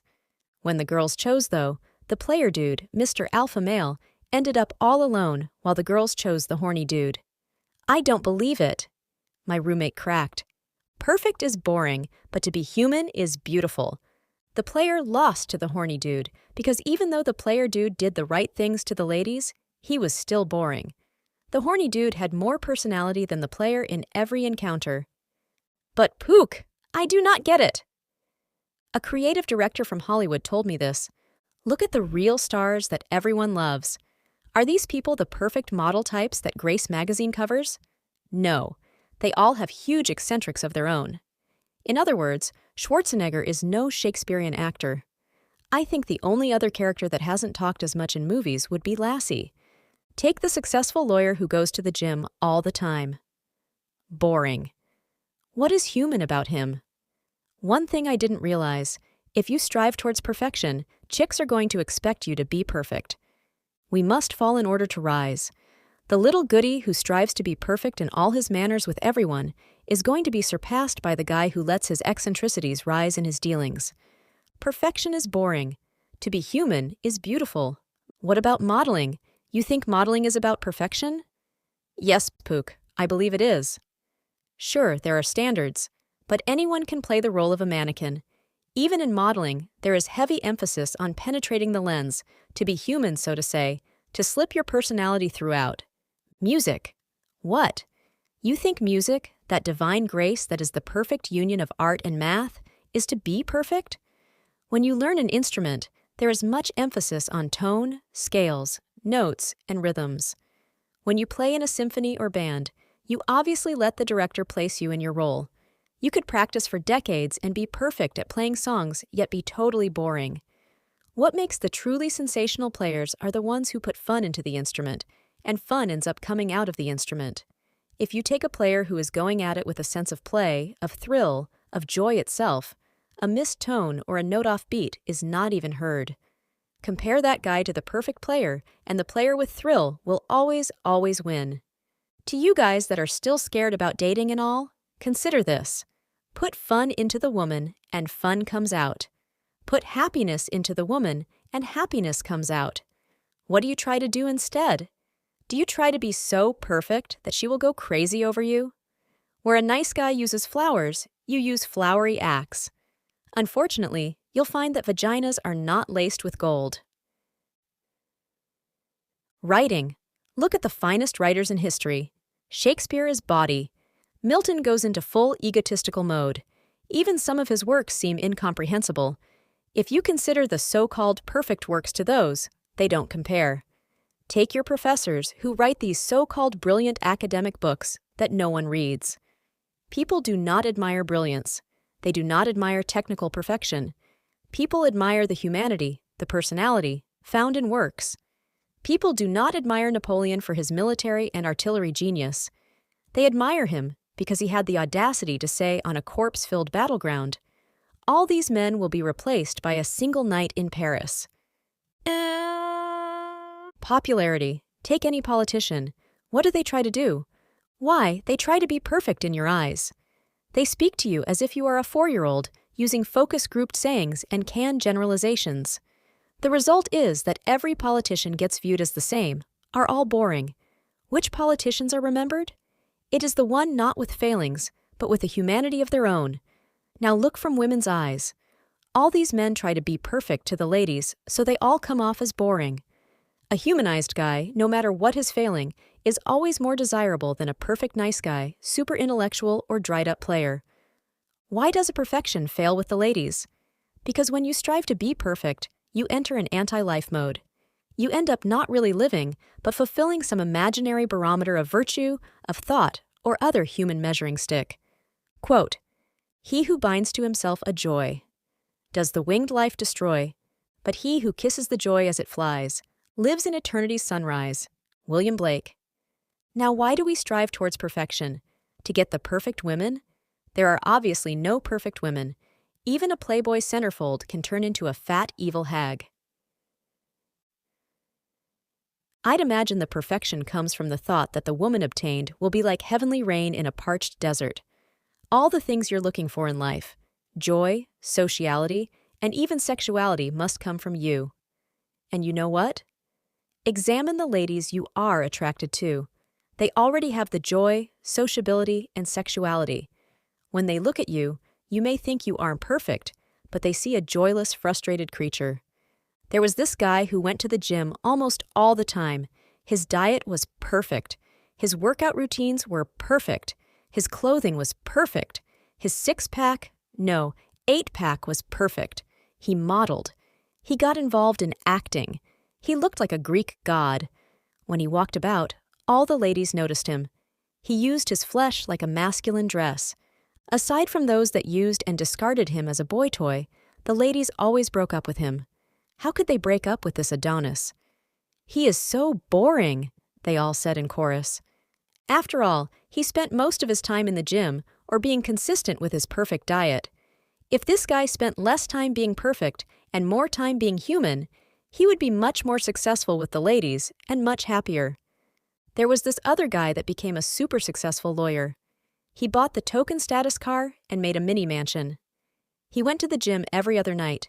He had money, had status, and looked great. He thought the ladies would find him perfect. Well, they did find him perfect, but not for the reasons he wanted. They found him perfect for stability. So he married a super hot babe and had kids, which he paid for a nanny to take care of. What does the super hot babe do? She cheats on him. Don't you love him? Yes, I very much do. And she speaks the truth. No, she sleeps around because she is bored. He dehumanized everything. She doesn't have to work, doesn't have to raise the kids, and doesn't have to do anything. Of course she won't leave him, and of course she is in love with him, or rather his stability. Yet she is bored and cheats on him. If the guy was a bit more human and less perfect, she might find her husband more interesting than his foolish role of Mr. Perfection. Consider, are you trying to perfect yourself when it comes to women, or are you trying to humanize yourself that you find interacting with women as natural as breathing? The difference is all. Shakespeare, striving to better, oft we mar what's well. Tennyson, faultily faultless, icily regular, splendidly null, dead perfection, no more. Hazlitt, no one ever approaches perfection except by stealth and unknown to themselves. Orwell, the essence of being human is that one does not seek perfection, that one is sometimes willing to commit sins for the sake of loyalty, that one does not push asceticism to the point where it makes friendly intercourse impossible, and that one is prepared in the end to be defeated and broken up by life, which is the inevitable price of fastening one's love upon other human individuals. I see you now. I know your gaze is fading from the computer screen. Look at me. Pook hits the table. For the love of God, listen! Your life depends on this. When you see a girl you want to approach, or you are getting cold feet about a date, remember 3 words. Perfect is boring. 3 words. Perfect is boring. Your brain will spin out all these reasons why you are unworthy. Cheap and wimpy car. Poor clothes. Shortness. Bad haircut. No money. Not as good looking. No confidence. Past failures. Perfect is boring. And watch those reasons evaporate. Stand up. Already the blood is pulsing through your veins. You've always wanted to do this, but have always been scared of yourself. Let go. You stand up and go out the door. Go. You see a beautiful woman, but are afraid to approach. Perfect is boring. And you go and talk to her. But you like to spend your free time on the computer. So what? Talk to her. You are scared to ask for her number. Perfect is boring. She gave you the number. Again, you are scared of the date. Too many unknowns. But perfect is boring. Look! She is smiling at you. She wants to kiss you. But you have never kissed a girl before. Would you mess it up? Would you slobber over her? What of it? Perfect is boring. She loves it. Now look at what position she is in. You know what to do. For the love of yourself, for the love of life, you are letting go and are actually becoming human. Pity those who want the perfect life. Break me, tear me apart. Let me be beaten and altered by life. Let my life be touched, and touch in return, for I will be human. For there is no reason on earth to be scared of yourself. Perfect is boring. Let it be written in the sky, painted on buildings, read with your eyes, transcribed on your soul. All those people who are alone are perfect. But those with the girl realize that being perfect is boring. Chapter 4. The Secret of the Jerk, Part 1. No, your eyes are not mistaken. The guy with the beautiful woman is a jerk and/or ugly guy. What is he doing with her? Can she not see? Has she not eyes? Alas. The poor male looks around, knows not who to turn to, and eventually sums up that the universe is a cruel and mysterious personage who deals out no answers, offers no solutions, and gives out no explanations, especially for the enigma of all enigmas, the beautiful woman. Obviously, something is amiss. How do these ugly to average-looking guys get such babes? How do these cruel, stupid, barbaric males get these feminine jewels? Are they following a special trick? Are they super confident? What is their secret? Or are they even aware of their secret? But what if nothing is amiss? What if this is all correct to the will of nature? Where leaves the Don Juan? Oh, there she is, the beautiful woman, the ornament of the world, the dream in flesh. She stands aloof on the platform and says, "Gentlemen, how are you to win me?" And around the platform, 1,000 mouths cry, "Confidence! Humor! Kino! Chocolate! Poetry! By ignoring you! By totally focusing on you! Puffed muscles! Flowers! Spiky hair! Endless gifts! Mirroring! Leather jackets! Eliciting values! Sparkly clothes! Bouncy personality! Romance! Dinner! Lobster! Compliments! Guitar songs!" And she laughs only to say, "These are very well and good, gentlemen, but are you not aware that imitation is suicide? You forget that confidence is experience, that puffed muscles are not to be a masculine dress, that any guy can buy me lobster, and that countless many can sing the guitar songs. Are you so unaware of what I need?" But a lone voice speaks from the floor. "You, madam, are to win me, for I am the prize to be won." And with that, she giggles in glee. "For every one of you, there are 1,000 guys willing to offer me the above. It is cute that you are different. But why am I with the ugly guy at the end? Why do I prefer the jerk?" And with this, the lone voice had no answer. Then comes the great exclamation, "Because he is a man." "Yes, but no," she snobbily laughs. "Because he is disrespectful. He is that, but no. Because he is an animal. Not at all. Because he has super ego. True, but no. Because he wears his cap backwards. Ha, no. Because he is rough and mean. Nope." And then a golden arrow shaft of voice pierced the confusion, penetrated deep within the truth, spread those warm, gooey moans of ecstasy throughout, and made her come with such surprising clarity that she screams in delight. For the voice said, "Extreme masculinity." "Oh, Pook!" She smiled in radiance. "How right you are!" And all the guys' mouths turn into a big O as the beautiful woman ran off the platform into the arms of Pook. Having satisfied none of her demands, what she ends up with, the ugly average guy, becomes seemingly contradictory. Extreme masculinity? What answer can that be?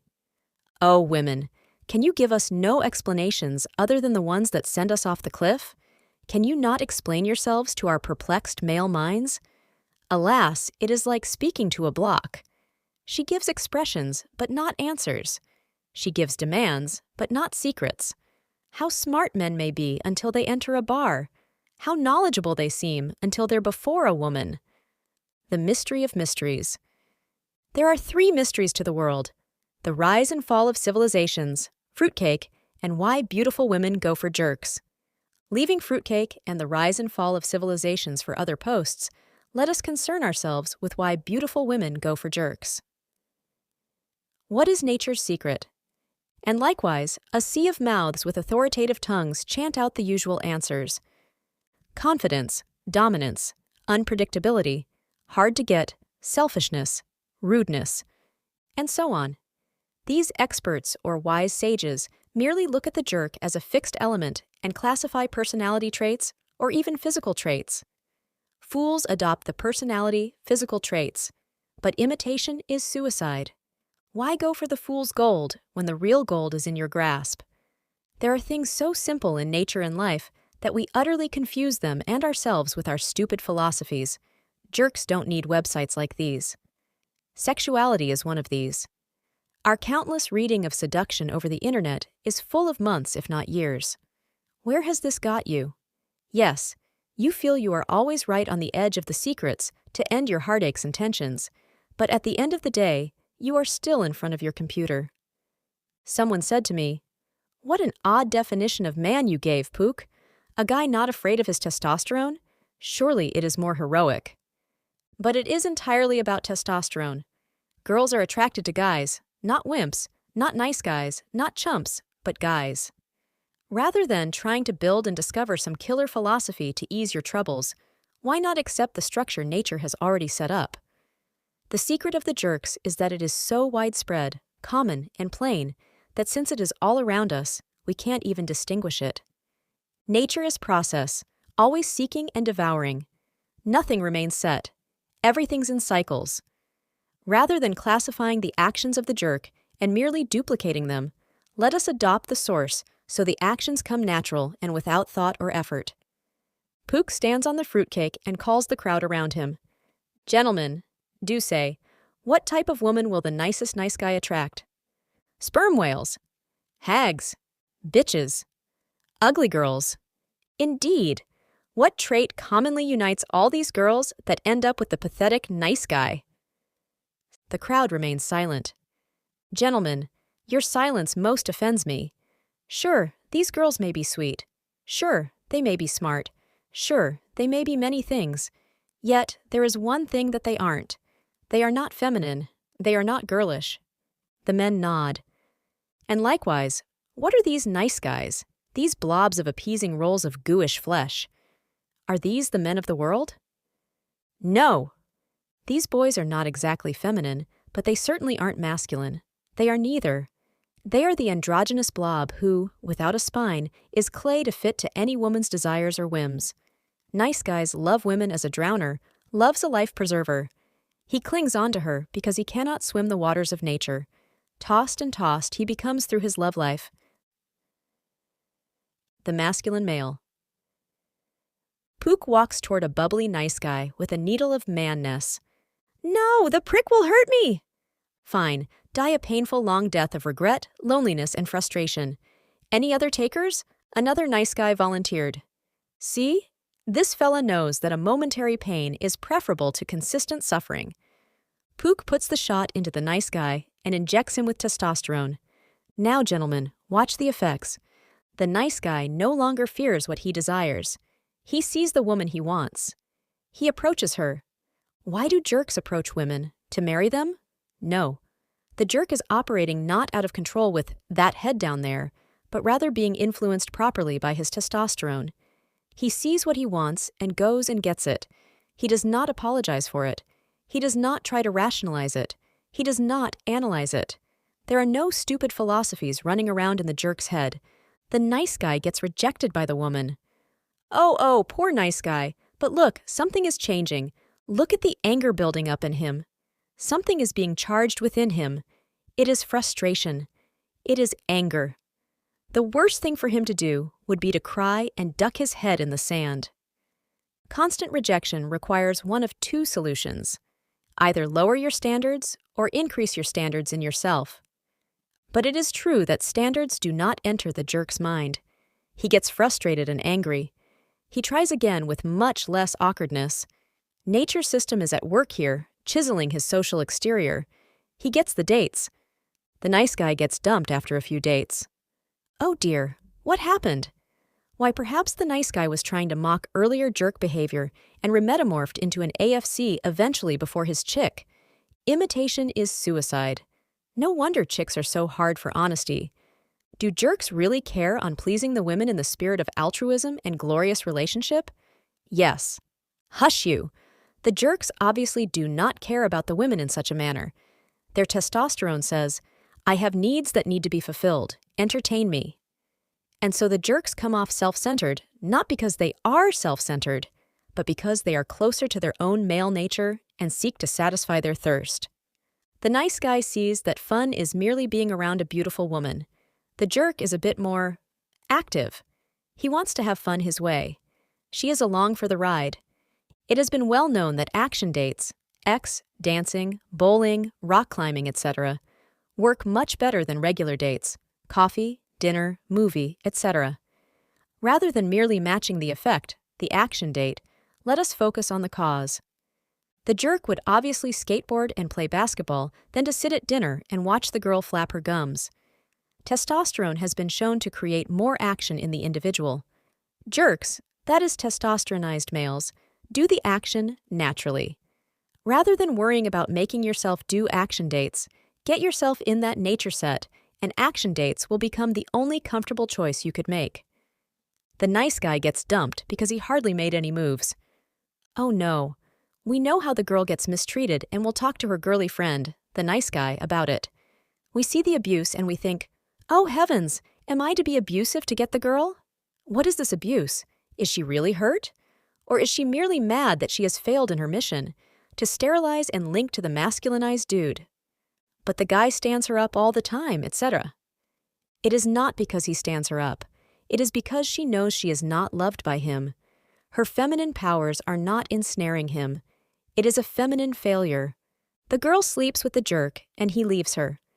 We, as guys, think the abuse is the jerk sleeping with the girl merely to use her, and motherly harpies try to feminize us into not doing this.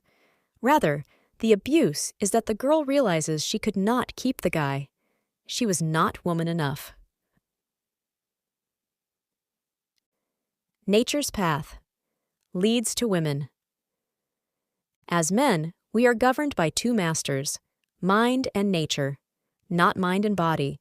Nature refers to the processes and cycles that our bodies are only but a part. Both fight one another. Mind, the finest philosophies will get us the women.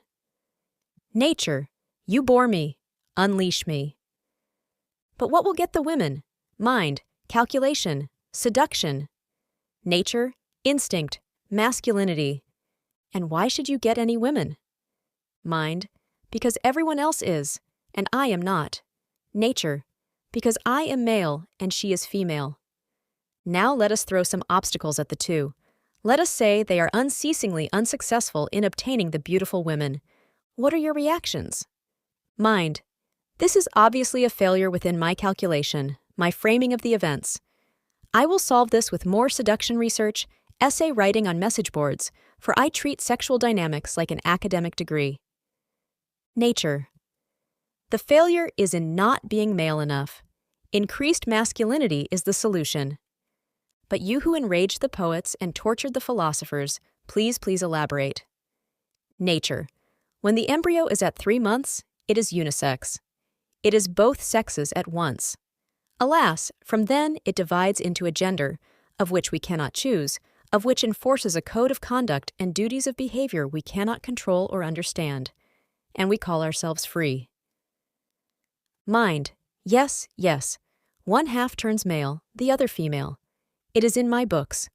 Nature, then I shall burn your library, for nature always has more secrets than you can decipher. Gender is not all or none. There is a mix.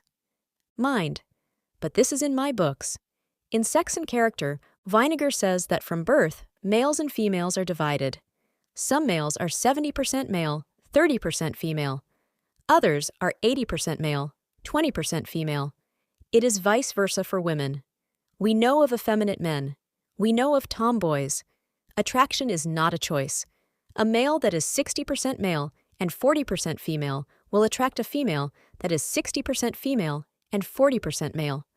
A female that is 90% female and 10% male will attract a male that is 90% male and 10% female. It is a fact that some men are more feminine than others. This attraction scale is destiny. We mate with what fills the void the best. This is the mix that Vinegar speaks of, is marked in the very first chapter of his book, and made everything else possible. Nature. I wonder if you would talk then till doomsday. Your followers, your philosophers, lawyers, academics, prattle and rattle on just like you. You are completely unaware of the seasons of life that color and sparkle the world. But I hesitate. Mind, like the flow and ebb of the moon. Nature, quiet you. Vinegar and others of his ilk made good attempts at trying to discover my secrets. They tried to pop themselves out of my earthly cycle and peer upon my work with the eyes of a god. Melancholy is my vengeance. Nietzsche and Kierkegaard, I drove those two mad. For Vinegar, I made his life so unpleasant that he had to shoot himself. Mind, is this your only vengeance? Nature. No. It is reserved for anyone who frustrates my cycle. A man who persistently stays single becomes a public temptation. I chisel away at him to make him more appropriate and correct the purpose of getting the women and carrying on my work. Mind, but he will not do this, and your melancholy will not work due to the female attention he receives. Nature, I make and unmake the Adonis. The beautiful boy, refusing to use my gift for my purpose, enjoys being slaughtered by the elephant's tusk, the early, untimely death. I will not be defied. Mind, yet vinegar explained you. Nature, fool, your mix is all wrong. It is true that it is not simply male and female. But there is androgynous, where the male levels are so low in the male that he is barely a male, or that the female levels are so low in the female that she is barely a female. Mind, you divided us before birth. Nature, and I inject you again with my touch at puberty. The boy must become a man and the girl a woman. But, alas, many attempt to buck my ways to follow you. Nerds, geeks, we know the labels. The longer a man tries to ignore the fact of my mission and cycle, the more pain and loneliness I will add into him until he has no choice to act. Mind, you are vicious. Nature, it gets the job done. But Weiniger is wrong. We are not born onto a spectrum. Rather, we can add to it or decrease it. The element of attraction is destruction. Mind, destruction? Nature, if a woman is amazingly female, what is the result? Mind, hordes of men hunt after her. Nature, yes. Extremeness of spectrum is an anomaly that must be seeked out and destroyed. The female is feminine with matter. Girls at an early age are aware of the effects their bodies have on young men. They know they are like a magnet. But who do they go for? The beautiful woman is the extreme female? Why, she is seeking the extreme male. By the actions of the jerk, who can say that he is not looking for destruction? He finds it in her, and she finds it in him. I demand sterilization of the two. The more successes they have, the more and more it is drained from them. Eventually, they settle for one mate and begin the march toward the androgynous. Mind, so the beautiful woman is attracted to the jerk because... Nature, it is better to say that the extreme female woman is attracted to the extreme male man, and this is the utterly simple secret. Jerks are not super confident, not superior in all seduction knowledge. Jerks are testosteronized males. This separates them from the nice guys who still defy the flooding of testosterone nature inflicts on them. Science of testosterone. Be a man. A man is one who is not afraid of his testosterone. This will seem incredibly basic. But to illustrate the effects, look at the effects of men who must be injected with artificial testosterone because, for whatever reason, their body isn't making enough, usually due to having HIV. One HIV-positive guy shares his differences with the before and after shots. His weight increases from 165 pounds to 185 pounds. The collar size goes from 15 to 17.5, the chest from 40 to 44. His appetite expands beyond measure. Before he was constantly napping. Now he has enough energy for daily workouts and strict work schedules. Before, depression was a regular feature. Now it is a distant memory. With the testosterone shots, he feels better to recover from life's curveballs, more persistent, more alive. There are more effects. With the testosterone, he feels more energy. The attention span shortens. He finds it harder to concentrate on writing and feels he must exercise. The wit becomes quicker, the mind faster, and the judgment more impulsive. It is literally a rush. Without the testosterone, he finds himself more reserved. The energy still is there, but is geared towards interaction rather than action, toward pride rather than lust. He rarely looks for dates or thinks of approaching women without it. But with it, he is constantly scanning the women for potential dates and socializing. With testosterone comes increased debating type attitudes and increased anger. Driving makes him scream at the other cars and stupid drivers. This is oddly reminiscent of Thomas Jefferson's personality when he was always said to be unemotional, except when riding a horse and became overly emotional. With testosterone comes increased impatience, increased edginess, but increased self-confidence. Now, do these traits of the under-testosteronized male and over-testosteronized male match the nice guy and jerk? They do most accurately. For the rest, we require a scientist. A scientist appears. There you are. Oh, Mr. Scientist, do tell us more about testosterone. I'd love to, Pook. Testosterone, oddly enough, is a chemical closely related to cholesterol. It was first isolated by a Dutch scientist in 1935 from mice testicles and successfully synthesized by the German biologist Adolf Butenandt. Although testosterone is often thought of as the definition of maleness, both men and women produce it. Men produce it in their testicles, women produce it in their ovaries and adrenal glands. The male body converts some testosterone to estradiol, a female hormone, and the female body has receptors for testosterone, just as the male body does. That's why women who want to change their sex are injected with testosterone and develop male characteristics like deeper voices, facial hair, and even baldness. The central biological difference between adult men and women, then, is not that men have testosterone and women don't. It's that men produce much more of it than women do. An average woman has 40 to 60 nanograms of testosterone in a deciliter of blood plasma. An average man has 300 to 1,000 nanograms per deciliter. Okay, Mr. Scientist. You are putting this Pook to sleep. The effects of testosterone. Focus on the effects. Certainly, Pook. Testosterone's effects start early, really early.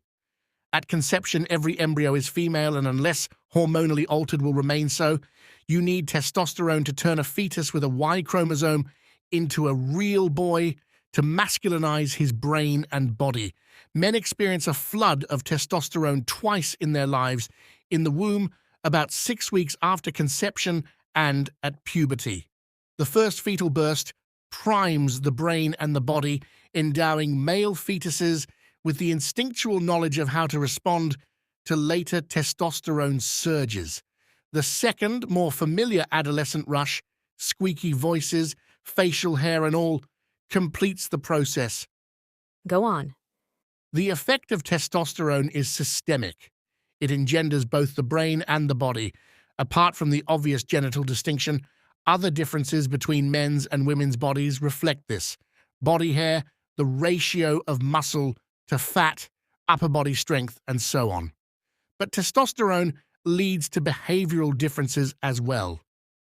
Since it is unethical to experiment with human embryos by altering hormonal balances, much of the evidence for this idea is based on research conducted on animals. A Stanford research group, for example, as reported in Deborah Blum's book, Sex on the Brain, injected newborn female rats with testosterone. Not only did the female rats develop penises from their clitorises, but they also appeared fully aware of how to use them. What? Indeed, but let me continue. Yes, I am sorry. And these female rats were trying to have sex with other females with merry abandon. Male rats who had their testosterone locked after birth, on the other hand, saw their penises wither or disappear entirely and presented themselves to the female rats in a passive, receptive way. Other scientists, theorizing that it was testosterone that enabled male zebra finches to sing, injected mute female finches with testosterone. Sure enough, the females sang. Species in which the female is typically more aggressive, like hyenas in female-run clans, show higher levels of testosterone among the females than among the males. Female sea snipes, which impregnate the males and leave them to stay home and rear the young, have higher testosterone levels than their mates. Typical male behavior, in other words, corresponds to testosterone levels, whether exhibited by chromosomal males or females. But does this apply to humans? The evidence certainly suggests that it does, though much of the proof is inferred from accidents. Pregnant women who were injected with progesterone, chemically similar to testosterone, in the 1950s to avoid miscarriage had daughters who later reported markedly tomboyish childhoods. Incredible. Girls born with a disorder that causes their adrenal glands to produce a hormone like testosterone rather than the more common cortisol.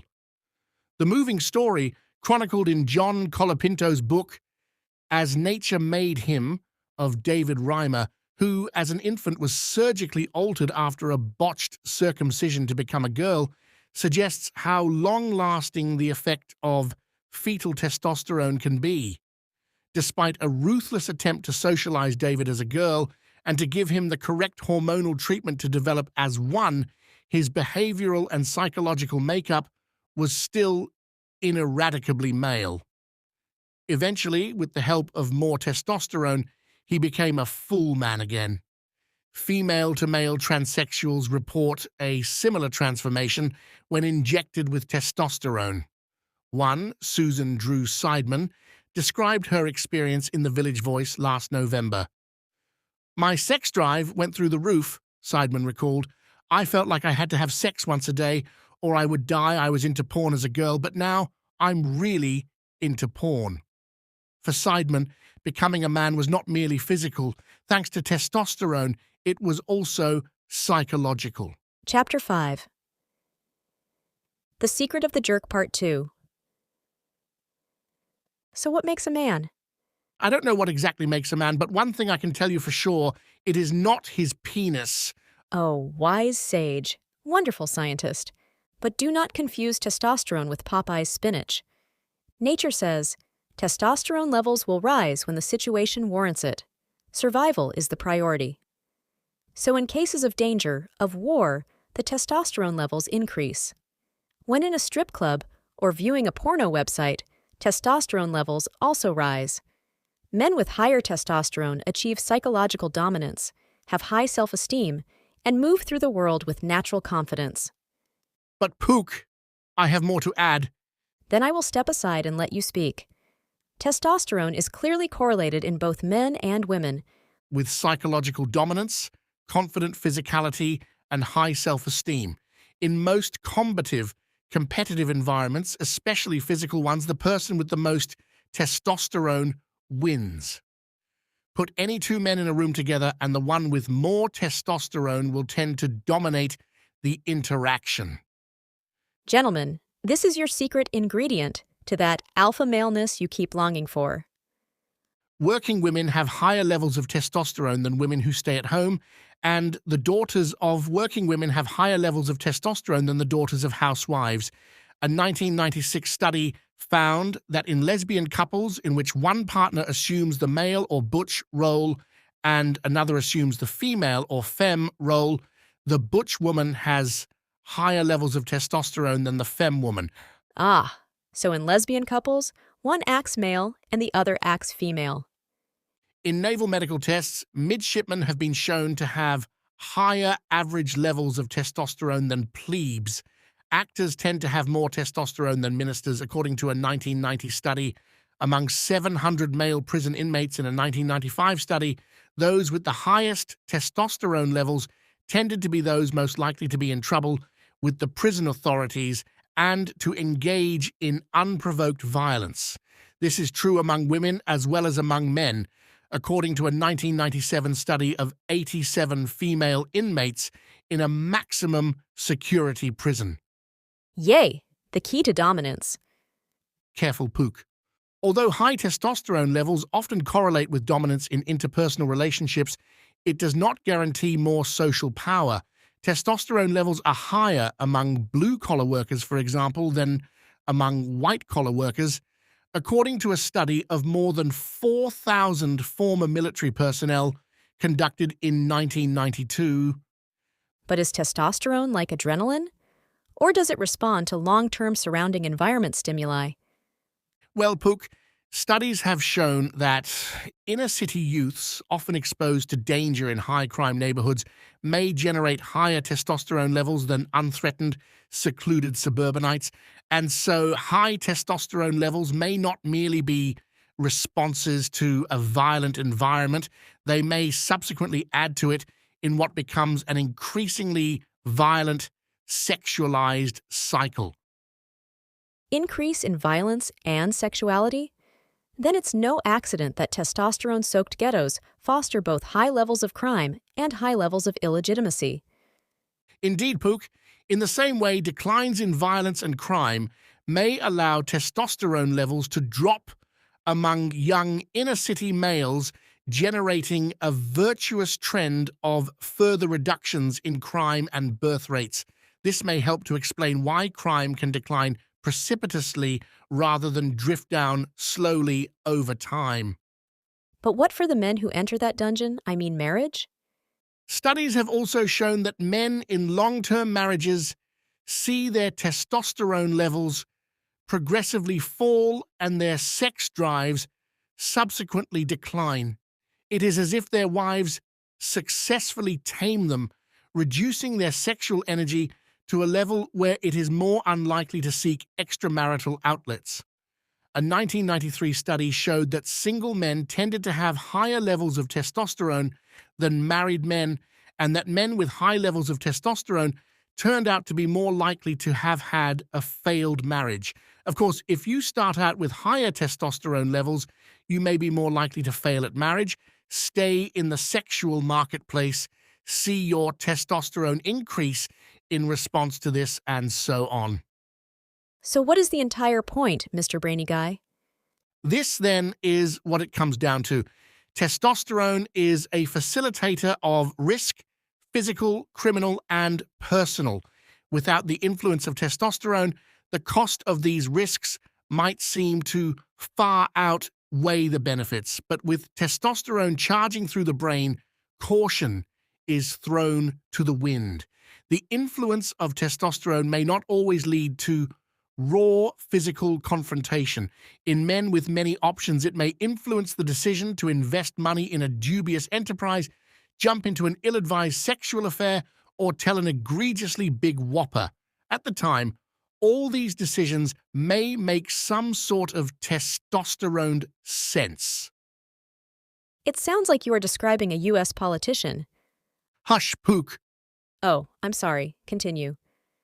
The effects of testosterone are not secret, neither is the fact that men have far more of it than women. But why? As we have seen, testosterone is not synonymous with gender. In some species, it is the female who has more of it. The relatively new science of evolutionary psychology offers perhaps the best explanation for why that's not the case in humans. For neo-Darwinians, the aggressive and sexual aspects of testosterone are related to the division of labor among hunter-gatherers in our ancient but formative evolutionary past. These divisions are that men in general hunted, while women in general gathered, favoring differing levels of testosterone. Women need some testosterone for self-defense, occasional risk-taking and strength, but not as much as men. Men use it to increase their potential to defeat rivals, respond to physical threats in strange environments, maximize their physical attractiveness, prompt them to spread their genes as widely as possible, and defend their home if necessary. But women are attracted, in the physical imagery sense, to the feminine-looking guys. How can testosterone increase physical attractiveness? I do not understand. But the picture, as most good evolutionary psychologists point out, is more complex than this. Men who are excessively testosteroned are not that attractive to most women, although they have the genes that turn women on, such as strong jaws and pronounced cheekbones, for example, are correlated with high testosterone. They can also be precisely the unstable, highly sexed creatures that childbearing, stability-seeking women want to avoid. There are two ways evolutionary psychologists hazard that women have successfully squared this particular circle. One is to marry the sweet class nerd and have an affair with the college quarterback. That way you get the good genes, the good sex, and the stable home. This has always been the problem. Nice guy or jerk? There is a third path. A third way? And what is it? The third way is to find a man with variable testosterone levels who can be both stable and nurturing when you want him to be, and yet become a muscle-bound, bristly gladiator when the need arises. This is sadly more easily said than done. Ah, the secret is to control the sexuality, or else it will control you. The jerk is entirely controlled by it. The nice guy recoils from the abuses he sees in the jerk and becomes merely static on the woman's radar. To be a jerk in control of his sexuality is to cease being jerk-like. For nature has set up this game of life we all play. Learn the system and work within it. No nice guy in animal world. Now we require a farmer. A farmer appears. What are the effects of testosterone on animals? The farmer looks at Pook as if he was crazy. Yes, the effects. Well, one thing with animals is that the female is usually the one more in heat, always searching for sex, than the male. Take female pigs. They go completely berserk. Go on. But it is exactly what that scientist said. Nature dashes some testosterone to create the male at first. Then at puberty, nature floods the male with testosterone. If you neuter the animal before this flood, you will have a great pet. And if you don't?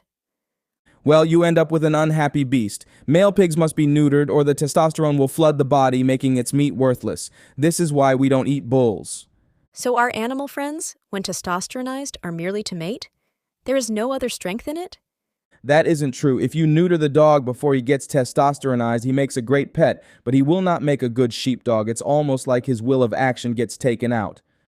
And so is the same with humans. What do nice guys become but human pets for the female?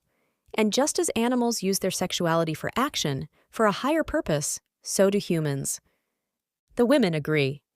Even on this site's discussion of nice guys versus jerks, read some of what the women had to say. First Lady. All right, I read some of your responses from women and noticed that most of them seemed older. And probably uglier. It is the pretty chicks we want. Too bad. Pictures weren't included with their words. And since a lot of guys who go here seem to be around my age, 17, I figured I would put my 2 cents in. Here it comes. I don't like the nice guy. To me, he's a definite turnoff. He seems too timid to pursue intimacy, and personally, I love it when a guy is really horny, as long as he's attractive and knows when to stop. It makes me feel a lot more comfortable. Too timid to pursue intimacy. Perhaps he needs a shot of testosterone? Notice how she loves a guy being horny, just not a stupid type of horny. She feels comfortable when the guy is following his nature rather than acting out stupid philosophies. I'm not saying I like jerks. I like the funny guy who always has something interesting or colorful to say. Normally, girls look for someone of their niceness quotient or lower, feeling like the jerk in the relationship is no fun. Of course, neither is being the asshole, so it's totally up to the chick. Maybe you nice guys should get a bit more bold, not necessarily jerkish. Fortune favors the bold. Second Lady. Women start to see the light in their late 20s. Some men never do. As women get older, they become less feminine in that they are rapidly aging. Yes, nice guys can get girls. All the girls we don't want. My advice to the nice guys whose decency might be hampering their dating success is to widen the pool of women they consider. Translated, go for uglier older girls. A current philosophy among some male dating gurus is to never date a woman over 30, as they are too set in their ways, hate men, and are starting to lose their looks anyway. Wrong, wrong, wrong. Older women have developed depth of character, have learned that nice guys are the way to go, and are in their sexual prime. In addition, they know who they are sexually and are unashamed and unafraid to experiment and to take and give pleasure. Sex with a woman over 35 might be some of the best sex a man will ever have. Over 35? She can't have many children by then. At that age, she is losing her purpose of sexuality. The problem with dating women under 25, which seems to be the goal for many men of all age groups, is that one will have to contend with the image-seeking behavior of youth. Unless a man is equally shallow and image-driven, and most men over 30 are not, women in their 30s, 40s, and up can be a goldmine of interesting and wonderful experiences. We know that the young women go for the jerks. But notice how the desexualized male, that is nice guy, wins with the desexualized female, that is women in their 30s and 40s. Third woman. I date only nice guys. Most women want to date a nice guy. But men are being classified into 2 groups, nice or jerks. That doesn't cover the subject. People are more complex than that. Neither sex can be grouped into just 2 groups. Of course. The nice guy is often a man who doesn't have a life, and neither sex is attracted to this type of person. A truly nice guy is hard to find. A true jerk most women don't want. I think we try to make people fit into a category instead of getting to know them. You can't always know what a woman wants based on another woman's choices. Why not? Women seem to follow the same pattern of going for the jerk. It is true that the nice guy has no life.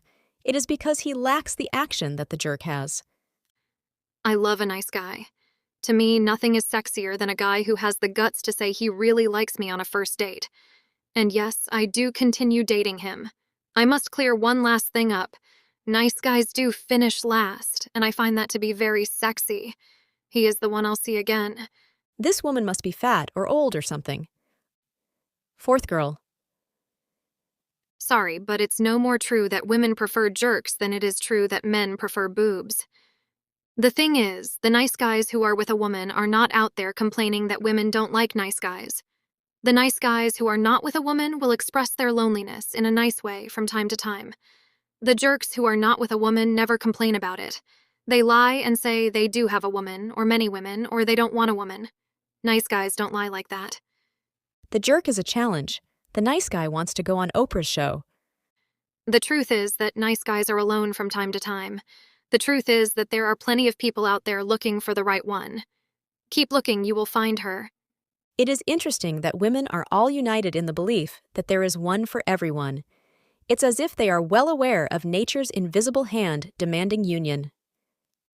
P.S. You are a guy, right? So looks are very important to you? Let's say you think you could not be with less than an 8.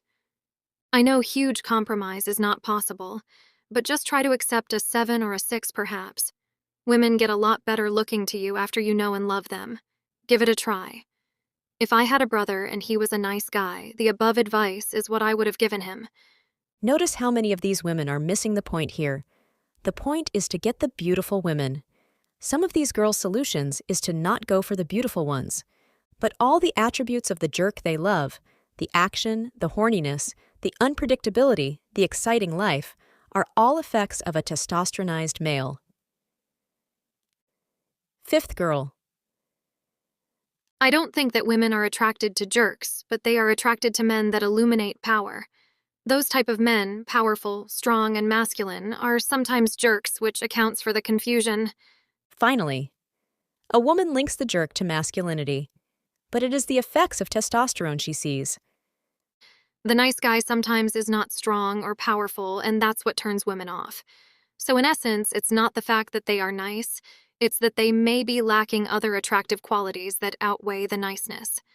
Which the nice guys do not have or are afraid of, and sterilize themselves with nice philosophies. Ultimately, I love nice guys that illuminate strength and masculinity. There is no better combination. It becomes quite simple. Nice guy. Male who is scared of his testosterone and seeks to sterilize himself with his niceness. Jerk. A male who merely acts male. He is controlled by his testosterone. This is why he gets into trouble. Great guy. A guy who can control his sexuality and acts male without getting into trouble. Sixth girl. I got the email about the nice guys versus jerks. I'm totally for nice guys in a relationship, but when it comes to lusting or dreaming about a guy, it's usually the jerks because most jerks have the nice bodies and have that something that's sexy about them.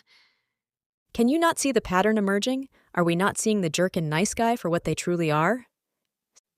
Seventh girl. I recognized some time ago exactly what I was doing.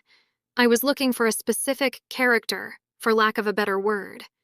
It's epitomized by Judd Nelson in The Breakfast Club, or by Elvis Presley in King Creole for your readers who aren't up on the 80s John Hughes phenomenon. Essentially, they're bad boys with heart. I've dated guys who are nice, just nice, and I get bored after about 3 dates.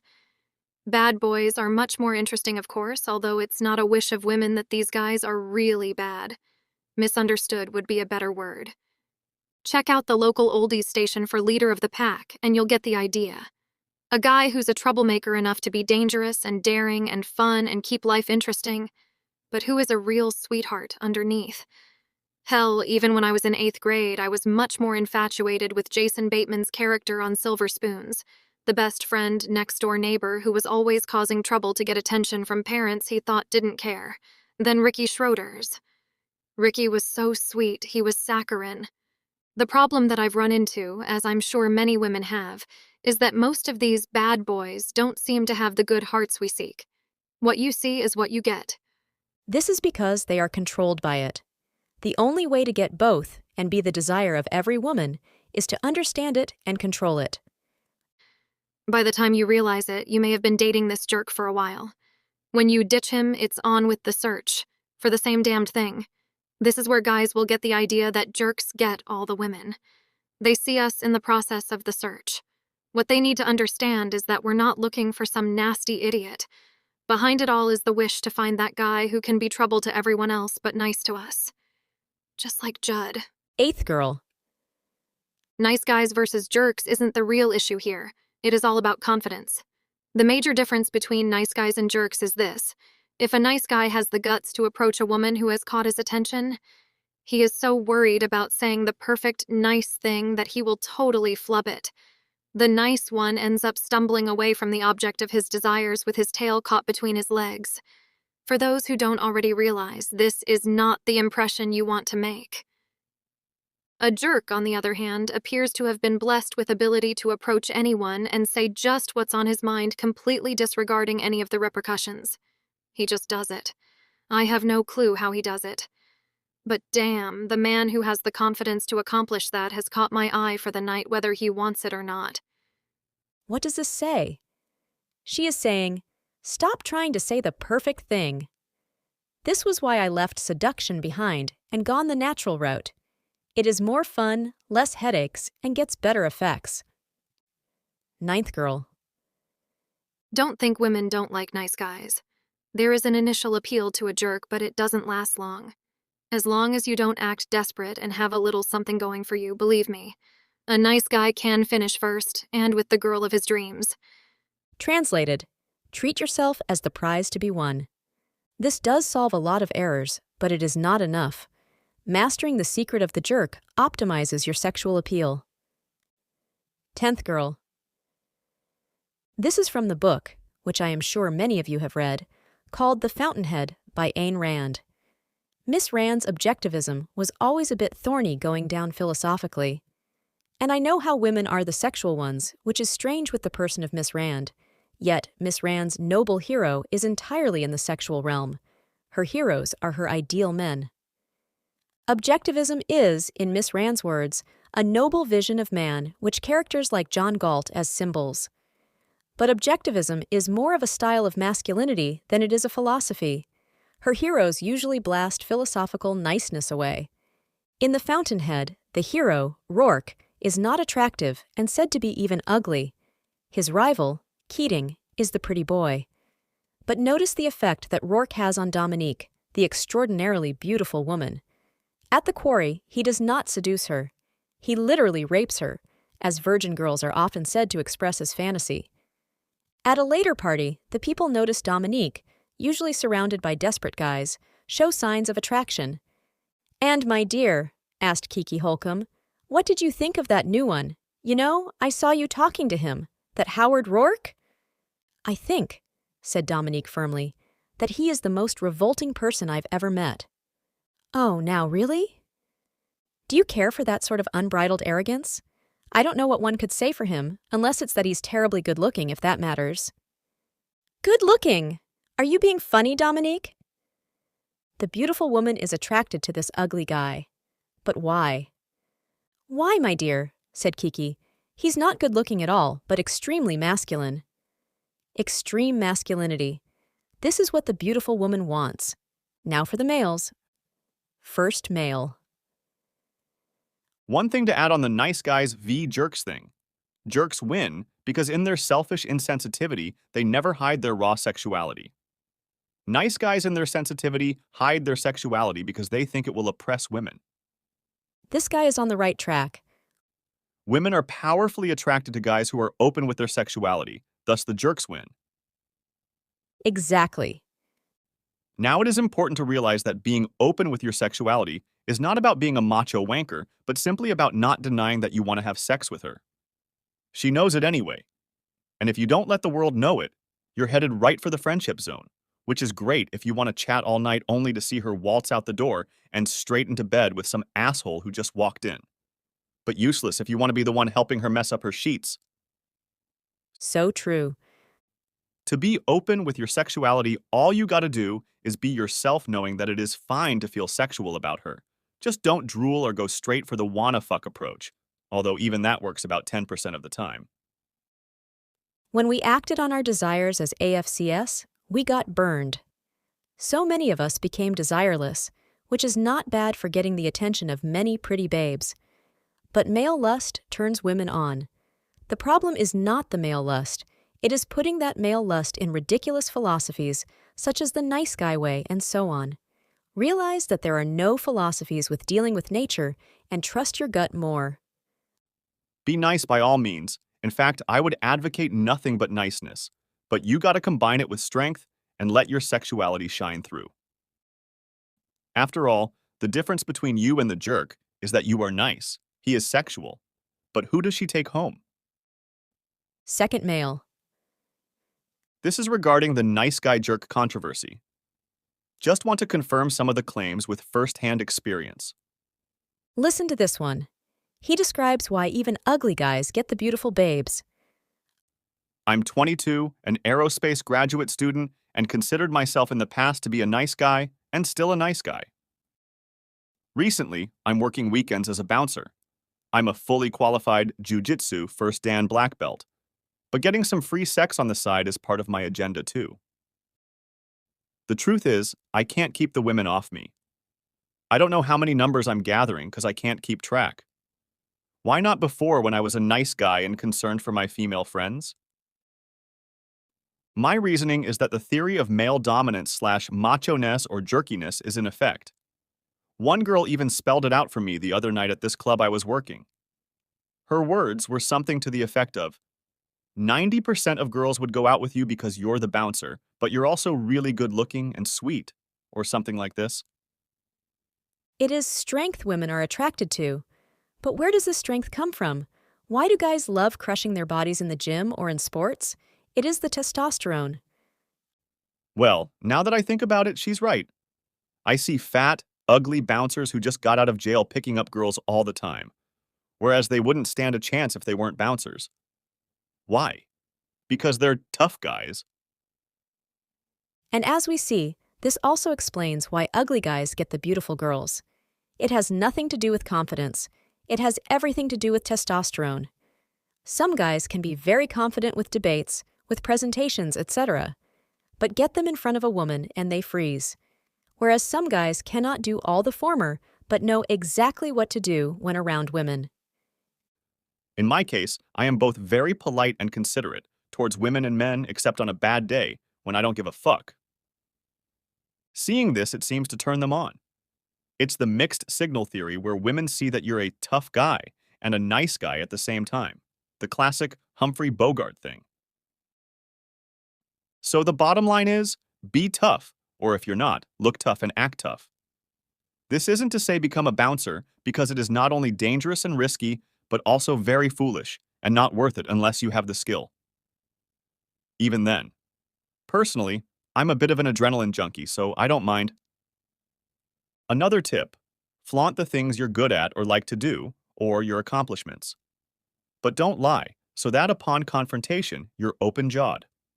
That is, I'm a pilot, and I mention this to chicks I date because I love flying and it's a part of me. It's my only hobby, and it's something not everyone does, and so is an attention getter. Hope this helps. We all have a lot to learn, so don't worry. You'll get there if you try. It's a matter of educating yourself about these things. I believe, and I'm far from it, but the real Don Juans, like the movies, have learned many hard lessons and have keenly observed others and the mistakes they make. It's like aviation. You don't want to be in the NTSB accident report. You want to read it and learn from others' mistakes. Good luck. Third male. Well, here is my 2 cents worth, and it's going to piss off most of the chicks and a lot of wimpy men. Wimpy men. That perfectly describes these guys who are scared of their sexuality, of the effects their testosterone might have on them. Girls do like jerks, especially the pretty girls. Fair or not, you fellows know the pretty ones are the ones we want. Precisely! And these girls can have anyone they want, so they deserve no sympathy when they get treated like dirt. Ladies, please spare me the fecal matter about how you don't know he is a jerk. Guys, if you are a shoulder to cry on for these women, you are a bunch of damn fools. Yes. What I really get tired of hearing is that when women get older, they become more attracted to nice guys. This is true only if she has gained 100 pounds, has finally divorced the jerk, and has a couple of his kids she needs some succor to help support. Exactly. Even then, she will secretly always want him back. It happens to me constantly, and these chicks can go to hell as far as I'm concerned. It is not that nice guys finish last. It is that nice guys, when it comes to the woman's lust, do not win at all. The best seducer I know personally is an alcoholic, ex-convict, pathological liar with a violent temper who can't hold down a job. And yet some of you guys are reading seduction material until your eyes bleed. As the scientists said above, high rates of testosterone are found in criminals, in gigantic liars and such. Hell, look at how popular Bill Clinton is with women voters. This is why I'm primarily interested in financial success. To hell with these dumb chicks. Let them marry a turd and live in misery. I'm going to have a nice home, a nice car, and retire comfortably. Huh. At least he knows what he wants. If you're nice, she thinks you are a puss, chump, and not a real man. It's always been this way and always will be. Actors, pro athletes, rock stars, and drug dealers are always awash with women, and these guys are known scum. These guys are also the ones who are rated with the highest testosterone levels. This is the jerk's secret, and he doesn't even realize it. Fourth male. This male we all know. His name is Jake Steed. Here are some examples for you. I have a coworker and friend who is one of the best natural seductionists I've ever met. He has fucked more women than any of the guys here could dream of. Yes, he parties, and yes, he seduces. Yes, we all have met them. He just so happens to be the most brilliant, accomplished person of his position in the company. So how about your theory that seduction swallows you up? Don't be ridiculous. Life is about balance. And yes, Jake illustrates my point here. The answer is because he does not seduce. He is a natural man. Highly testosteronized males, especially if they can control it, rise far in the business world. The difference between Apollonian and Dionysian at its root level is that Apollonian controls nature, while Dionysian is controlled by it. Apollonian is not to cast nature out to the netherworld or to be a killjoy. I'll take my example a bit further. I actually showed him this website, and you know what he did? He laughed his ass off. He couldn't understand how guys here could devote so much time and energy into discussing women. He doesn't even think about what he does. He just does it. Thank you, Jake. I have been saying this on and on and on. In the Kill the Desperation thread, when asked about my philosophy, I said there was none, and you guys got confused. Later, when I said to stop treating love and sexuality like an academic degree, studying books and websites on the subject, you guys got mad at me. This isn't rocket science, it is women, and the answers are already embedded in your nature. So where does that leave you? This guy is building an amazing career and fucking tons and tons of hot-ass women, while you and I are here discussing the fucking path of Apollo versus the path of Dionysus and some guy named Pook who has risen to godlike status on some little-known message board. So just who's on the Apollo path here? Don't confuse Apollonian with career success. Later, he adds, The thing that is never addressed is the quality of women that you want to get with. I would bet that Ross Jeffries has never had a real quality woman. Women are not as dumb as a lot of guys here seem to think, and they learn from experience as well as we do. I know a very quality woman who shoots down all seduction attempts. She says the thing that attracts her is the quality of character in a man. I do not think that learning speed seduction is building that kind of character. Thank you. Speed seduction cannot build character because the focus is, let us say it together, entirely on the woman. Gentlemen, when you want beautiful women, you are in the big leagues. SS is more concerned with quantity than quality. This was why I left it behind. To increase testosterone. No, do not run out and get shots. In our modern world cubicles and style, we are at desks and usually not in a state of action. But there are some easy ways to increase one's testosterone naturally and have the effects of greater confidence, action, boldness, strength. No more analyzing. Turn off your computer and stop reading and rereading seduction knowledge. The only true benefit of the seduction material was not in the hows of getting seduction. It was opening your eyes of how nature actually works. When I was a nice guy and read Tony's Get Laid Guy, it did a number on my head. It smashed all my nice guy philosophies. Build up the body. Oddly, working out does seem to have more psychological effects than physical ones. Jerks always usually have nice bodies. Keep in the state of action. Several of the guys in the health and fitness forum we never hear from in the other forums. Why? Because they know they don't need philosophies. Listen to Anthony Ellis of theskinnyguy.net, who says, "You have to have that drive and determination, and the change has to come from within. All the exterior things, they don't mean much. You want to change the way you see life. You want to change your relationships. You want to make your workplace better. You want to be happier." But Mr. Ellis, who went from scrawny guy to impressive muscle guy, I have noticed people who discovered that when they can change their bodies, they can change their whole lives. Did you notice that? I'm definitely more confident. I believe in myself a lot more. I feel I can do other things I would never have thought to do before. I'm not afraid to be out at night, and that's a big deal for me. I enjoy the city so much more. I'm a part of it now. And doing this is not brain surgery. I didn't save someone's life, but I improved my life, which is very difficult to do. How many people are trying to lose fat? How many are trying to gain muscle? How many people are trying to get control of their lives? I have, and I feel empowered. I have no doubt any direction I choose to take my life will be successful. You've kept this up for about a year now. You've got the solid muscle mass, a great physique, a great outlook. But what does long-term success mean to you? Is this going to be part of it? This is definitely part of my life now. It's a permanent fixture. I may make slight adjustments, but once you go on this trip, there's no return ticket. You don't want to go back. It's like going to Hawaii. You don't want to come back because you have seen the other side. Once you get going, once you get the momentum going, once you start looking better, once you start feeling better, you don't want to stop. You want to keep exercising, to keep looking good and feeling good. What do you tell people who don't believe this is possible? When I meet people with that type of attitude, people who say that's not possible, I tell them, for you, it's not possible because you don't believe it. If you don't believe you can do it, you can't. I think they need to believe it before it will work for them. When they open their minds, things are going to start happening. Doors are going to start opening. They see the reality of the situation. It's absolutely 100% necessary to believe you can do it.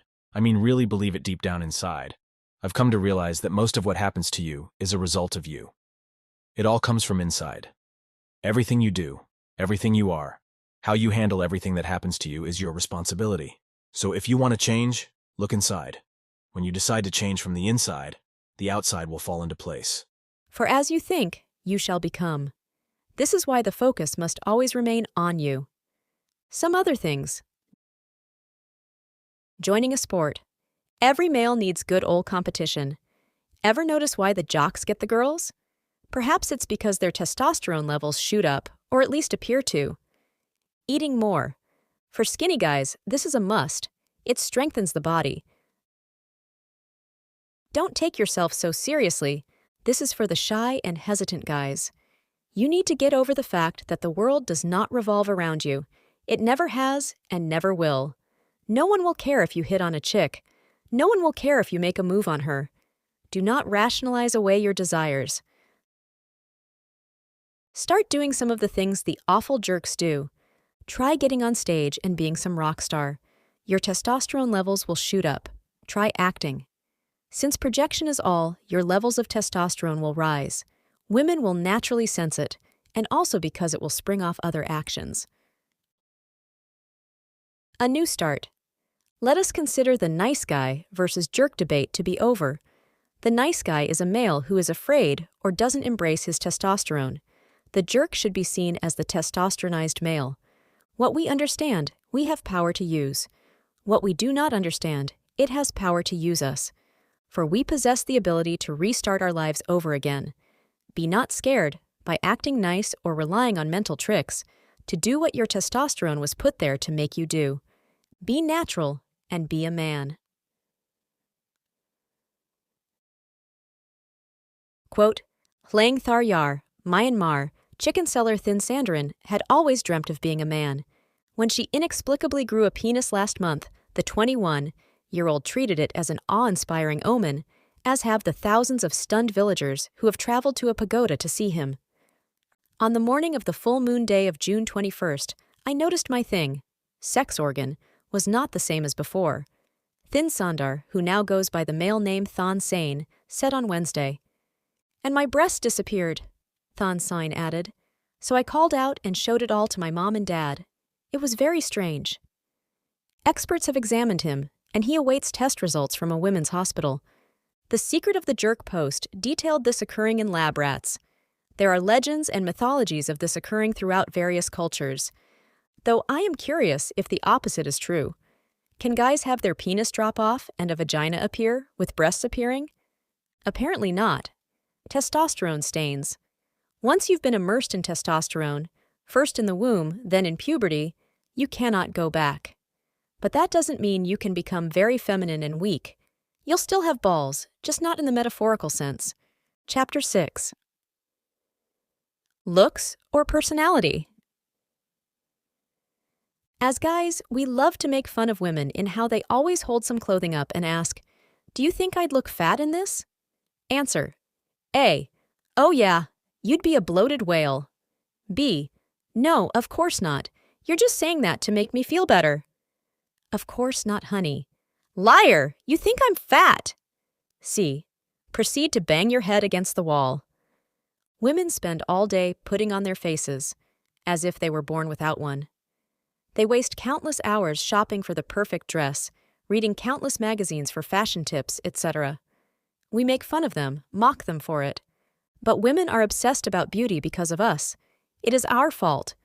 After all, if a woman could cure all of the diseases, compose symphonies, and write literature, we would only remember her for how she looked. We, on the other hand, are obsessed with our jobs, our status, and our brains. For us, looks usually translates into working out leading to building our muscles, which gives an appearance of more protection power to the chicks. Women look much more for the complete package with men. Women would take a less attractive man that can make her feel good, make her laugh, make her feel romantic, and all those other goodly good feelings women are addicted to, then a handsome bloke who doesn't know what he's doing and doesn't know how to make her feel good. Men are also more discriminating. Girls that don't look good have a very, very hard time since looks is what men always screen on. Being a not-so-good-looking guy is not a vice. Being a guy with a bad personality is. Less attractive guys with great personalities will always have huge advantages over attractive guys with bad personalities. Women may be attracted to you by your looks and give you more auditions, but it is the personality that keeps them. Nice guys' personalities is that of supplicating, never disagreeing, always going, whatever you want, dear. Jerks' personalities is that of not caring, always self-centered and always going. Relationship? That just means sex on a semi-annual basis, right? Nice guys are great for relationships, jerks are great for attracting, but both lose in the long run. Guys want good looks, but women want charming, funny, successful, and intelligent guys that will sweep them off their feet. Fountain of Youth. Rejoice. And be glad. All those frustrations, all those hesitations, the nervousness, the burning, the butterflies of unease, the confusions, and the errors that manifest itself when your mind says, "Do this," and your body and personality do not follow, all of these can be washed away, forever. Yes, You thought yourself ignorant about women, so inexperienced, so confused, and you just seemed to be following an evil circle. Maybe you were like me, a super mega dork who slept through life until now. And perhaps like I did, you read and reread all material on women in life you could get your hands on. But what if I told you that you were always a Don Juan at one point in time? And I do not mean in a specific situation or hour. I mean at one point in your life, you knew everything about women and handled them with perfect ease. So perfect that it was 100% natural. And if anyone told you to view a website or books for information, you would laugh yourself silly. Wouldn't that change everything? Wouldn't you say to yourself, well, if I was the perfect Don Juan, then I would try to remember how I thought and what I did when I was that Don Juan rather read endless posts and books. After all, if I was a Don Juan, then I require only recollection, not revelation. Go find a picture of yourself when you were a young kid, say at age 6. Look at him. He is smiling gleefully without a care in the world. He doesn't know he is going to turn into the sad adult that you are now. Hormonally, the only difference between you and your youthful shadow is that you are flooded in testosterone and in a state of chemical madness. Your youthful shadow knows better of the joys of life. It is no wonder parents find their offspring such a wonder as they reframe the dull life of bills, appointments, and responsibilities with the fire of youth. Yes, you say that you are an adult now. You have responsibilities such as bills and chores and work to do. You have no time for such nonsense. Or do you? I bet when you were a kid, you were a natural Don Juan. I bet you got all the girls in the sandbox. As a child, you knew how to treat women better then, even though you are now an adult. Some of these factors include that you knew girls and guys were different. Trendy intellectuals have this problem today. You knew there was male and female. Realized girls had cooties and could destroy a guy. This isn't too far off, as girls can totally devour and destroy a man in his life. Knew that it was improper to be girlish. You would, and ought to, get beaten up on the playground. Older people get an error in the brain called philosophy that speaks bubble-swelled words like relativity, revolution, freedom, and pop with the scent of rotten eggs of pious moralizations, bumper sticker arguments, and rambling dissertations. You knew, at an early age, that you cannot free yourself from gender. Girls were not to be taken seriously. After all, they are girls. It is the nice guy that takes the woman seriously in every and all things and cannot say no to her. Girls were to be guided, teased, because after all, they were girls and, as such, tended to mess things up. You pulled their hair, made fun of their clothes. Not because an internet guy named D'Angelo told you to do so, but because you knew instinctively that it was right and proper for you to do. As a boy, you would never leave the plans up to the woman. Oh, that would be awful. As a kid, you had to say what you two were going to do, when, where, and sometimes why. You had to be direct. Why do I need a plan, Pook? Why can't we do what she wants to do? Because she has no idea what she wants to do. Example, when do you want to come over? I don't know. On Tuesday or Thursday? I just don't know. How about Wednesday? Is that okay for you? Maybe. What about Tuesday or Friday? I don't know. Ah, I am coming to pick you up at 7:45 p.m. on Wednesday. Okay. You did not get into serious talks with a girl. You did not turn her into Oprah. You did not try to impress her with how intellectual you are. You probably hit her and cried tag, ran off, and she would chase after you. You would get on the swings. You would push her off the slides. On the seesaw, you would try to fall as fast as possible to catapult her away. Everything you did with a girl was action dates. Nice guys try to cook the lady dinner. You wouldn't even dare do such a thing when you were young. Now, I know why some of my best dates are ones as simple as taking the girl to the park and run around like little kids. Action! Action! Action! As a kid, you loved to sing. You loved to laugh. What do you do now? You are so uptight that you wouldn't catch yourself dead singing outside your home. And what happened to that happy laughter that marked your childhood? Why are you taking everything so seriously now? You had toys and loved to play with them. When the girls entered your sphere, you insisted on playing with your toys. You would ride your bike at death-defying speeds. You played with cranes and Tonka dump trucks. You loved fire trucks. When you grow up, your Hot Wheels cars turn into super fast sport cars, which you still drive at death-defying speeds. Your cranes and dump trucks turn into the big ones, and you still love the fire trucks. Compare this to the nice guy who does not understand the beauty of construction or gets scared at the idea of fire trucks. There is a reason why women love firemen. You embraced your imagination. If you played with a girl, it was to be on your terms. You will not find a boy that says to a girl, "Whatever you want to do." I remember flicking caterpillars on girls, and they loved it. You would point to the girl and go, "You are the detective and I am the cop." And then you pointed to others and go, "Look at these villains. Come, we must round them up." And the girls joyfully played the part. What do you do now? Let's go get dinner. Boring. You had one eternal enemy in childhood, boredom. Like a void, it encroached on you in school, ensnared you with a stupid trip with the parents, and enveloped you as you stepped on the school bus. You embraced every chance for play. If there is one thing a man must never do to a woman, it is this: do not bore her.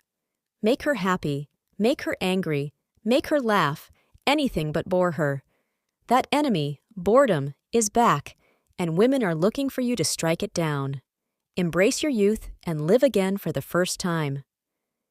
Even at your young age, you were aware of fashion. Your mother was perplexed at why you couldn't wear that shirt or put on those shoes. You knew the importance that clothes and appearance had.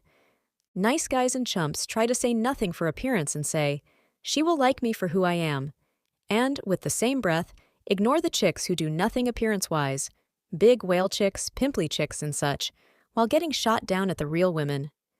When you were young, your father was a demigod. You both feared and loved him. He could be playful when he wanted to. But always, he was a source of strength, always confident, and always seemed to know the solution to any problem you came across. This feeling of awe you thought of your father is the perfect definition of a man. When you strive to be that same towering figure, which seemed to have solutions to all problems, confidence for all troubles, know-how for all messes, stability for all storms, women will react to you in the same way. It is said, "Women want to marry their fathers." But this phrase has been taken completely out of context. Women want to marry that guy, that man they knew when they were a little girl. You can only understand and become that man through the eyes of the young boy. Now, some women will protest this advocacy of looking at women as little girls. This works especially well with the younger chicks, which is what most guys here want. This also solves a legal mystery. Why were women from 1800s treated by law as children? We know the answer now.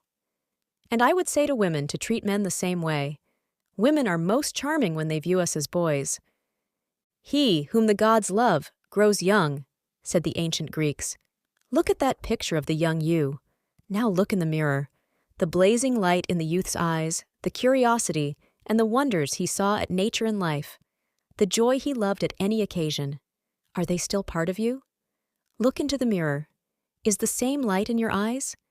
If not, then you know what you need to do. You have come to the solution of your Don Juan troubles. Legends spoke of a fountain of youth that turns the old young. Conquistadors prowled continents hunting for this magical facet of nature. This legend of the fountain of youth was like a psychological splinter in the minds of so many men, driving them across the world through dangers and storms to obtain such a treasure. But it was not in the world, it was in us. Who knew women are the key that seems to unlock all of nature's mysteries? Doesn't this clear the stormy air of confusion? Especially with younger, immature women. When you are with a woman and 1,000 Don Juan philosophies and tactics come to thwart your peace, remember the kid that you were and how he looked on life. Yes, she might be a 20-something vixen, but underneath those milk sacks and fat deposits that drive your chemicals mad is a little girl. Rather than being nervous about some date, view the date as if you were 7 years old. Everything becomes simple and fun, as it should be. One thing is for certain, women go nuts over a guy who keeps his boyhood charm as women want an escape. They do not want to hear your views on the world. They want to have the happiness and fun of their childhood back, as everyone does. They will fight for the rare men who truly live like this. This also explains the mystery why uneducated men often seem to do better with women than many men with PhDs who are so smart they intellectualize life out of existence. As we know, cell division error, aided by free radicals, accumulates errors throughout the body as time passes. A person of 80 obviously has more errors than that of 40. His tissues start to fail, making his organs fail, then entire organ systems collapse until life is snuffed out. In the same way, our minds start out pristine and pure, that of the child, and everything is playful, fun, and simple. But as time passes, philosophies and bitter memories accumulate. The diseased person looks at life only through the philosophical lens, living a life of past memories, and so his life decays and decays until there is no life within him. Pook hands you the chalice. Drink and pass the cup around. This water from the fountain of youth will wash away these errors, all those frames your bitter memories eat at your mind. Drink to the girls that rejected you viciously. Drink to the macho guys that beat you up in school. Drink to the chains of routines, errands, and appointments. Drink to your ambition. Drink to your melancholy. Drink to your loneliness. Drink to your heart's content and pass the cup around. Your mind has now absorbed the blessed waters of the fountain of youth. You are now the light of the world. Your life is now young, fruitful, fun, easy, simple, and your body will reflect it as well. The world is now your sandbox. Rejoice. Many people get swallowed up in their vanity, all believing themselves as brilliant and smart. They follow their philosophies unquestioningly, and their lives walk on the quicksand of melancholy. But they see the new you, and it smashes all their philosophies to bits. They ask each other, how can he be so happy? How can he be so alive? Let us study him, and we will write articles and manifestos on him. But you know the truth. Their ambitions have consumed them while you look on life with youthful eyes and live in a child's paradise. Quote, originally posted by Short Timer. Indeed, maybe the childhood Pook speaks of is true of him, but it seems more like some idealistic version of the past that never really existed. I too recall my childhood with torment. If I could, I wouldn't live it again. Maybe this metaphor will work for some people, though. You guys are thinking too much about this. There is no time in sexuality. In the realm of sexuality uncorrupted with intellect and politics and all, which is womaniverse, time simply doesn't exist. This is not looking at your childhood as if it were some golden age. To the contrary, your entire life is the golden age. The problem isn't because you aged, because in sexuality, time doesn't exist. The problem with many is they've become so super intellectual or so educated that it corrupts their sexuality. Your body doesn't get corrupted by time. It gets corrupted by cell division error and free radicals. In the same manner, your mind-soul doesn't age. It gets corrupted with intellect, philosophies, and education. I always wondered why girls could be attracted to hard bodies, happy smiles, but never the genius. Now we know why. Years ago, I was at my most natural state, when I would rant about philosophy, politics, economics, and so on. As you can imagine, this bored the women. Women want smart guys, but not melancholy-filled philosophic guys. My actions were so intellectualized that women saw through everything or used me in some way. This is an anti-intellectual post, very tame of what will follow. Many people sense that time is going faster and faster and faster for them, as if life is speeding up. Things become more frantic, responsibilities become more stacked, and the geometry of rules and regulations grow narrower and narrower around your life until nothing remains. The reason why time is speeding up is because your life's relationship to sexuality is going down. This isn't about bringing your childhood into the present. It is to cleanse your mind and soul of all this philosophic dust and bitter memory garbage that has accumulated. We cannot reverse time with our bodies, thanks to the cell division error. But we can drink from this fountain of youth for our own minds. With one sip, the complexity of women just vanish. With 2 sips, you no longer want to talk and intellectualize with girls, you just want to run around and have fun. With 3 sips, you look at all these manifestos of women and how to get women with disbelief. This fountain of youth is not immaturity. It is not mediocrity. I find it amazing how people go through so much trouble to make sure their body isn't contaminated by disease, germs, and the like. Yet, there is no such consideration for their mind and soul with politics, philosophies, and perversions of all sort to infect and tear down your sexuality, and thus your life. Think about it. Do you want to have a relationship based on talking about DNA? The childhood example applies because no child intellectualizes life. It was only years and years later that I decided I was smart, and so read and got filled with a lot of BS that life slipped past me. Most people's sexuality deteriorates. Some people's deteriorates more than others. But when one of these people see a Don Juan, they start intellectualizing what is really going on. So all these theories are born, which is just the intellectual's excuse to not face the truth about himself, that he was not so brilliant after all.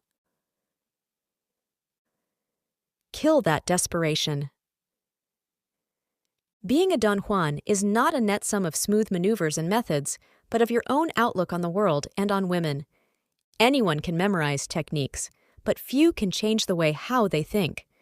Women will be able to sniff out the former, but with the latter, women will be clawing each other for you.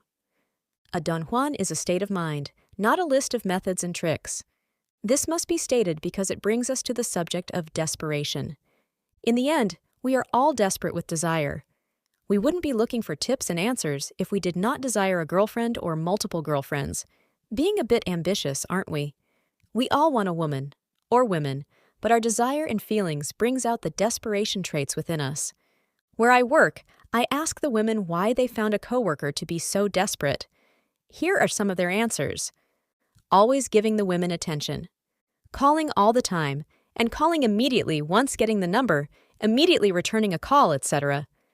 Taking every opportunity to talk to them and telling everything about yourself, always available. Never willing to walk away, never willing to disagree, always supplicating, etc. What theme can we find in the above? It is that the man puts the woman on the pedestal rather than himself. Imagine if a woman did all of the above to you. Imagine if a woman was obsessed with you, always calling you, always available, and always spending her free time for you. Any interest you had for this woman would soon evaporate. Why? Because in your own mind, you are thinking two things. No one else must want her. And, if I can get her obsessed about me, I know I can get better girls to be interested in me. Her desperation is turning you off. The same is true for women. Women are not attracted to desperate men. Period. I've told my coworker this and his response. Well, that is just who I am. Eventually, he will realize that the only common denominator in his pattern of crash and burns will be him. So if anyone has told you that you're desperate, consider that it's true. There is a key to removing desperation forever. There is no simple trick that will kill the desperation.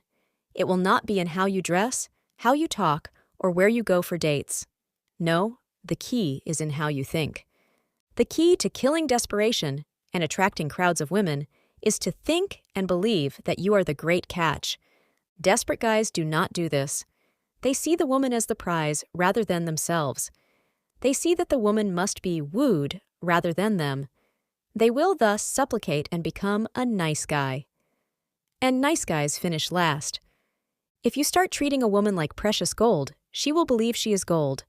And once she believes it, she will dump you because you have given her the sense that she is better than you. Once she thinks that, she will want to replace you with someone better because you have given her reasons to believe that you are unworthy of her greatness. After all, if we think we can fuck someone better, we will. This holds true for both men and women. The last thing we want is to settle for a mate when we could have gotten better. This is why the element of challenge is so important in the dating game. The lesson: don't give her a reason to think she is better. You are the gold. She should be thrilled just to have a chance with you. The first step in becoming the Prince Charming every woman dreams of is to think of yourself as a prince. When you believe you are that prince, that you are the great catch, all the desperation signs you are emitting vanish, and an aura of attraction will surround you. Combine this manner of thinking with all the Don Juan skills you know, and you will become irresistible. Let us look at the desperation signs again. always giving the women attention. Now that you're the prince, you don't have time to give women attention. A prince is kind, enthusiastic, smiling, yet you have things to do. A prince's time is precious. A woman must win your attention. You shall not give it to them.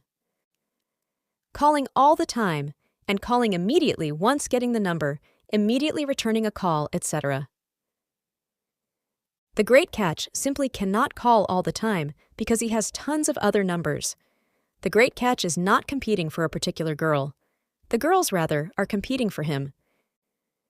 Taking every opportunity to talk to them and telling everything about yourself. Why would Prince Charming tell everything about himself to a woman? No, the woman must justify herself to him because you are the goods. The prince would reveal things about himself only as a reward. The woman loves the mystery in this and sees knowing the prince as peeling layers of an onion, knowing him gradually. Always available. The great catch is busy with many, many women. She must fight for your time, not the other way around. Never willing to walk away, never willing to disagree, always supplicating. Prince Charming wouldn't accept any disrespect from any woman. If a woman gave him such disrespect, he walks away. The prince knows all these women want to be with him, so he can eject at any time. Now, I know what you're thinking. Pook, I can't act like a Prince Charming or the Great Catch. I don't have tons of women after me. This is reversing cause and effect. Assume you are the Great Catch. Think that you are, and as you think you shall become. It becomes a self-fulfilling prophecy. Treat your hobbies as if they have more value than the women do, or treat your hobbies as if they were other women. When you think you are the Great Catch, you will act like it, and the women will know that you are. Women love certain traits in guys. By thinking you are. The Great Catch allows you to emit these traits naturally and without any effort. Good looks. You cannot change your genes, but you can change the way how you treat those genes. Does Prince Charming wear raggedy t-shirts? Does the Great Catch walk with his head down? No. You will wear nice clothes and walk with pride because you are proud of yourself. After all, you are one of the best. So treat yourself accordingly. Anyone can wear a suit, but few can wear a suit proudly. Few can wear a suit that seems to fit them naturally and creates an aura of importance. Good carriage, excellent threads are the consequence by how you think of yourself. Women know this and is the reason why you are judged by this criteria. Humor. Girls love humor. Prince Charming and the Great Catch are funny because they know that they, themselves, are fun. They don't worry, my goodness, she is really cute. How can I attract her? They assume she will be attracted and they have fun in the meantime. Don't be shy. Let your personality shine. When you think you are the Great Catch, this should come more naturally because you have nothing to fear. Dominance. You are the man. You must be in charge. Desperate guys will try to be nice in every which way to win the girl, and fail, of course. But Prince Charming and the Great Catch will sweep women off their feet. When you think you are the goods, you realize that it is ridiculous to treat a relationship and flirting as walking on eggshells. You set the rules, not the other way around. After all, you are the prize to be sought. Look at the soap operas and romance novels for grounds of this. Women like to be in the presence of a man, not a boy, not a chump, and certainly not a nice guy. Dominance is also being sure of yourself. Do not speak in a soft tone. Speak strongly and behave strongly. After all, do you think Prince Charming worries about making mistakes? No, so neither should you. I know. I can hear you saying, but I must worry about mistakes, or else I'll have another learning experience on my hands. This is a good thing. Let us say that in a normal conversation, you came across a word you did not know how to pronounce. Most people will utter the word softly for fear of criticism. This is stupid. Say the word loud. Let me repeat. Say the word loud. If you are wrong, you will be corrected. Clearing up mistakes is always a good thing and should never be feared. The same applies with dating. Do not date with hesitation and shyness. Date with all conviction. Remember, The biggest risk you can take in life is not to take any risks at all. Ambition. When you think yourself as the great catch, you know women are not the priority of your life. After all, the great catch knows he can get any woman whenever he wants. When you feel good about life, you cease to fear success and demand life show all that it has. Aim for the moon. If you miss, at least you'll be among the stars. So in the end, too often men think they need a girlfriend to have their life complete. The consequence is that these men will emit signs of desperation. Success is achieved first through the mind, then through the world, never the other way around. How can you be assertive and aggressive without appearing desperate? Be selective and picky, not on the prowl or hungry. Who knows? That next girl may be the one you marry. Might as well have high standards. Always be willing to walk away. Never accept low-interest responses. Shy guys and non-aggressive guys get nowhere with women. I am extremely shy and very non-aggressive. You can use it to your advantage. For non-aggressiveness. For some reason, I tend to attract flocks of chicks. They hit on me, touch me, try to get me to ask them out, and I don't. Other guys my age I talked to a few have had the same thing. We found out the reason why. It was summed up by what one girl told me. You're not like most guys. You're different, intelligent, and sexier than a Greek god. Okay, maybe she didn't say that, but she did say that I was different and not like most guys. Why? Because I wasn't hitting on every chick. I wasn't out hustling the girls. Guys who want a girlfriend hit on girls all the time. Here are some facts. Fact A. Guys who hit on girls appear desperate and needy. Fact B. Girls want guys who don't need girls. Here is a metaphor. Be as free as a bird. Girls want to seize that bird and toss it in a cage. That cage is called commitment. Therefore, guys shouldn't hit on girls. Guys hit on girls because they are needy. Change your thinking, and you cease to be needy, and you'll naturally stop hitting on girls. I think it is best to treat a chick, no matter how hot and steamy she is, no matter how cute and perfect as a guy. The only exception is don't talk technical stuff with them like you would with a guy. Computers, cars, how to lay chicks, etc. They will love this. With the girls I like, I talk about them, and they become more and more attracted to me because guys do not do this. That is how I used my non-aggressiveness to my advantage. It can be excellent for creating attraction, in some situations. Problem is that you have to turn it off eventually and go for her. And you know that she will say, yes, oh, this is the luckiest day of my life. Because you think you are Prince Charming. It becomes a self-fulfilling prophecy. Using shyness as an advantage. Shy people think too much. Shy people react to situations when they should be acting, initiating. But when you're on a date or any time talking to a woman you like, you can use your shyness as an advantage. Shy people do not go around talking about themselves or try to sell themselves because they hate talking in general. Girls hate this anyway. See? Much goodness already. When she asks you about yourself, give her a general answer and turn the conversation back on her. Shy people's advantage is they let women flap their gums. The Art of Conversation is a great article at sosuave.com. She flaps her gums. You take something she said that you agree with, paraphrase it in your own words, and feed it back to her. She will levitate before your very own eyes. See? Shyness and non-aggression can be great virtues rather than the vices they seem to be. I get my women from the workplace. It makes work seem like recreation. However, in a workplace setting, you have to be careful as a reputation sticks. Go out with every girl, and you are labeled a player, which women hate. Hit on every girl there, you will instantly be stamped Mr. Desperate, and all the girls will laugh at you. I've seen it happen to poor chumps. Act reserved by demonstrating your fun personality, and you will know when they will be dying for you to ask them out. Sometimes they'll even bring themselves to ask you out, which you say no. They become even more intrigued for guys that turn down girls. Clubs and parties are not the place, I think, for shy, non-aggressive people.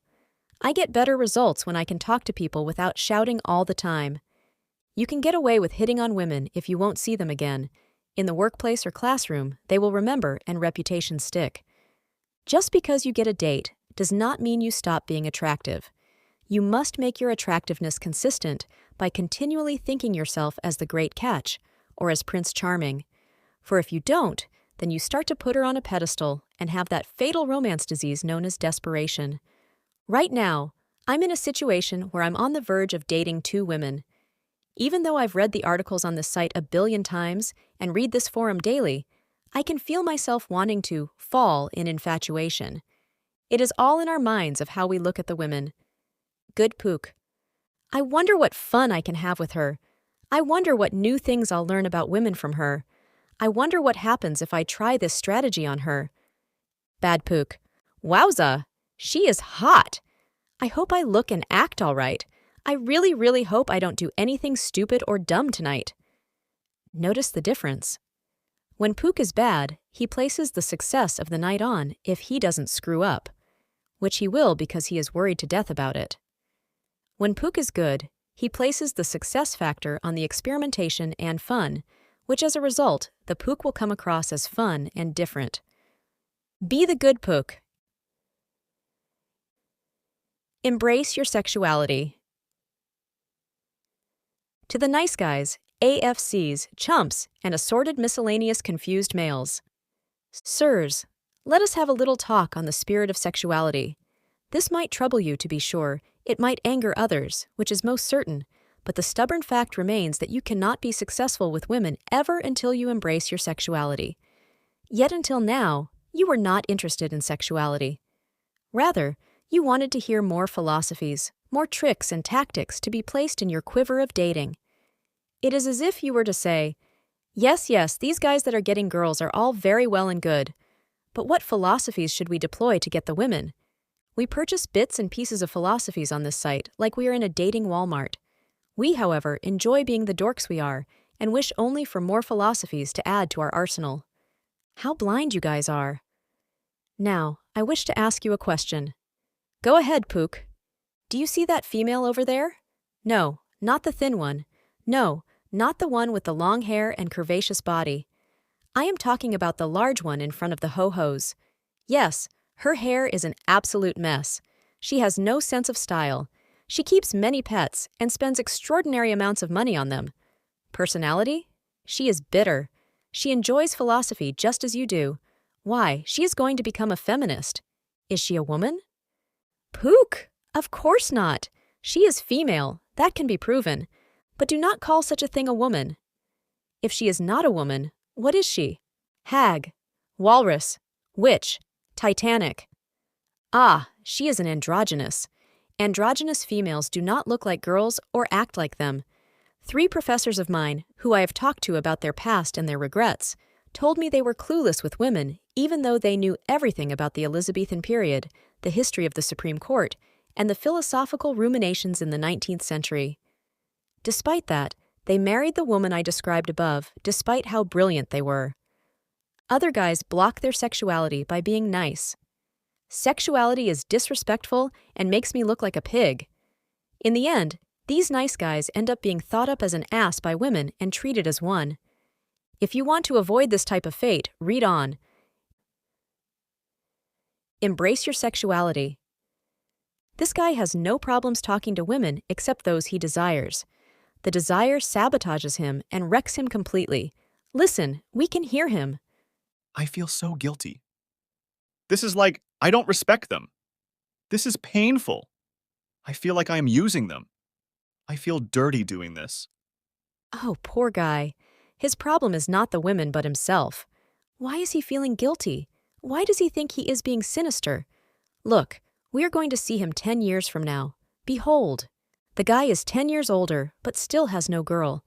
He has a decent job, a decent life, but it seems meaningless without a girl. He becomes bitter. He is angry at life. If only he could fix whatever problem 10 years earlier, how much joy and bliss would be in his life. This guy's life has been like the hard desert with painful arrows, constantly peppering him from the blazing sun. He wanders aimless, seeing an oasis in that beautiful woman who only sees him as a friend. The beautiful women, the ones he wants, are like mirages. He thought they would finally end his painful wandering and lead him into that promised land of bliss. Oh, if he could only find one. All the pains would end. The key is not in finding this oasis, this woman, to end all your pains. The key is to realizing that the problem is not the women, not the situation, but himself, and only himself. Now he stands in the desert, but lo and behold, a heavenly rain has cascaded from the sky. The dryness of loneliness, the ever-constant thirst for affection, is quenched with the blissful rain. What was the one thing that caused the rain that quenched his thirst and cooled the heat? It was to embrace his sexuality. If you cannot embrace your sexuality, you can never be a Don Juan, and you can never be happy in life. Are you a guy? Take a look in the mirror. Chances are, if you are at this website wondering the hows and whys, then you are not a guy. But I forget myself. Let me introduce my prop. Thus enters Nerd Boy. Why, hello, Nerd Boy. Look at you. Pocket protector and all. You have glasses and look like a drone. Your clothes don't match. Heck, your clothes don't even have any personality. You are so mental that you cannot grasp the ways of the flesh. Just as you thought the fat chick was not a woman, women will not think this Nerd Boy is a guy. Why? He isn't fully human. It's obvious he hasn't had any contact with womaniverse, which is sexuality itself. He will make excuses. I am very handsome. Which is true. A handsome drone is he. I am a genius. I have a great job. Oh, poor Nerd Boy. Women do not possess the faculties to see beauty as men do. Women do not care for your intellect. That is masculine chatter. The guy that woman is with may be ugly, may even be stupid, but he is absolutely sexual. Nerd Boy is blind to sexuality and therefore blind to life. Sexuality problem. Number 1. Looks. Are you ugly? Are you beautiful? It doesn't matter. Women do not see beauty, they see only sexuality. So how does a sexual male look? To put it bluntly, it is the badass. This guy has the look of power, be it a shaved head, leather coat, professional corporate suit, backwards cap, a well-toned body, spiky hair, or whatever else. This person looks like a guy. He is not androgynous. He knows what his sexuality is and embraces it. How is a guy supposed to look? To be male is to drive against nature, to pierce her. He is not a pretty boy, though this might get some girls too. It is almost a rough look. A guy has a look of some masculinity about him. How to look like Brad Pitt? No, I didn't mistype that. One girl I knew saw Brad Pitt on TV and orgasmed. He looks so good. But Brad Pitt's effect has nothing to do about looks. Brad Pitt is a very symmetrical union of the two sexualities, male and female. He looks innocent, but also as a badass. Sweet but rough, smooth yet rugged, elegant but strong. Pook, this is a contradiction. No, it is not. It is well known that women like guys who have some feminine aspects, that is, pretty boys. To get the Brad Pitt effect, you need to figure out where you are on the sexuality scale, though many males like Nerd Boy aren't on the scale at all. If you're a feminine male, you are probably thin, innocent, modest, shy, pretty boyish, curls for hair, large eyes, and have an almost aristocratic style about you. The masculine male is muscular, large, loud, has a motorcycle, has a goatee or shadow, and has a sporty or outdoorsman style to him. Now that you know where you are at, simply add in elements of the other. Some guys, when they go on to manhood, carry a piece of adolescence with them. These are the guys that end up with the Brad Pitt effect, though you can make it your own. Compare this to Nerd Boy. He looks at them and thinks how much smarter he is. But is he smarter? No. They may not know their calculus, but they know their sexuality. When women flock to these guys, the Nerd Boy only stands there in awe. Sexuality problem. Number 2. Personality. Come here and talk to the lovely lady, Nerd Boy. Hello, how are you? Creepy. I will do anything for you, lovely lady. I'm sure you will, Nerd Boy. But when a guy has embraced his sexuality, he treats the women like they are children. But Pook, that is not politically correct. Fool. This is sexuality which is above and beyond your petty philosophies and politics. Now where were we? Oh yes, He does not take women seriously. And why should he? He is a man, after all. He has a sense of self. He is independent. He doesn't need anyone to define himself. But embracing one's sexuality means enjoying it. You do not look at the woman as work or as a riddle to be solved. No, you go in and have fun. You do not dwell on boring subjects like Nerd Boy here does. So what we end up with is a type of cocky and funny guy. D'Angelo covers this subject quite a bit. But you will never be cocky and funny by intentionally trying to be cocky and funny. You are not a chick putting up a facade. No, be a guy and so act like a guy. Here, gentlemen, is a ballerina. She has just told you of all the things she does, how she dances, and everything like that. What is your response? Nerd Boy. Wow, that is really interesting. Tell me more about the fabrics and spiffy colors of the pageant, the dance moves, etc. Guy. You must have really strong legs. It is as simple as that. Some guys cannot control themselves and start being blatantly sexual to the poor women. This is not being rude or blatant. It is to realize that sexuality is not contained in the bed and is part of every interaction you have with the woman. Look, she is touching you. This is good. Touch is sexual in itself. Kino is sign of interest. If you kino a girl too soon, it can backfire on you. You no longer remain a mystery to her. The game is up. She knows you want her. But if she thinks you are not interested in her, and you want to say you are, you kino her. Kino is a form of womanese for, I am interested in you. When you kino the chick understands perfectly what you are saying. Kino is communication. Using it to create interest, which may not be there, rather than as communication will backfire. However, failure to receive or initiate kino makes one sexually a mannequin. Know why? Because mannequins do not initiate kino. Bad. Hi, I'm Flirty Boy. Touch, touch. You look so cute in that outfit. My goodness, you must get compliments all the time. And Flirty Boy continues to flirt. Right. Hi, I'm Mr. Right. Some small talk. What's your number? A guy does not flirt with chicks, unless he is working, thus captive, and has nothing else better to occupy his mind. A guy asks out the chick to show he's interested. Sexuality problem. Number 3. Dating. What to do? What to do? Poor Nerd Boy. He cannot invite the chick over to view his computer together. So he thinks, what do males do to court the lady? Dinner, of course. Nerd Boy and his chick eat their meal. But Nerd Boy, I am sorry to interrupt. How are you different from any other male? Look, there goes your woman, never to talk to you again. She said you were boring. Alas. But I gave her dinner. She ought to like me. But any guy can give her dinner. Can you give her dinner, trash heap guy? Yes, Pook, I can buy her dinner. And what says you, Mr. Nice Guy? I can buy her dinner also. And Mr. So Suave? What about you?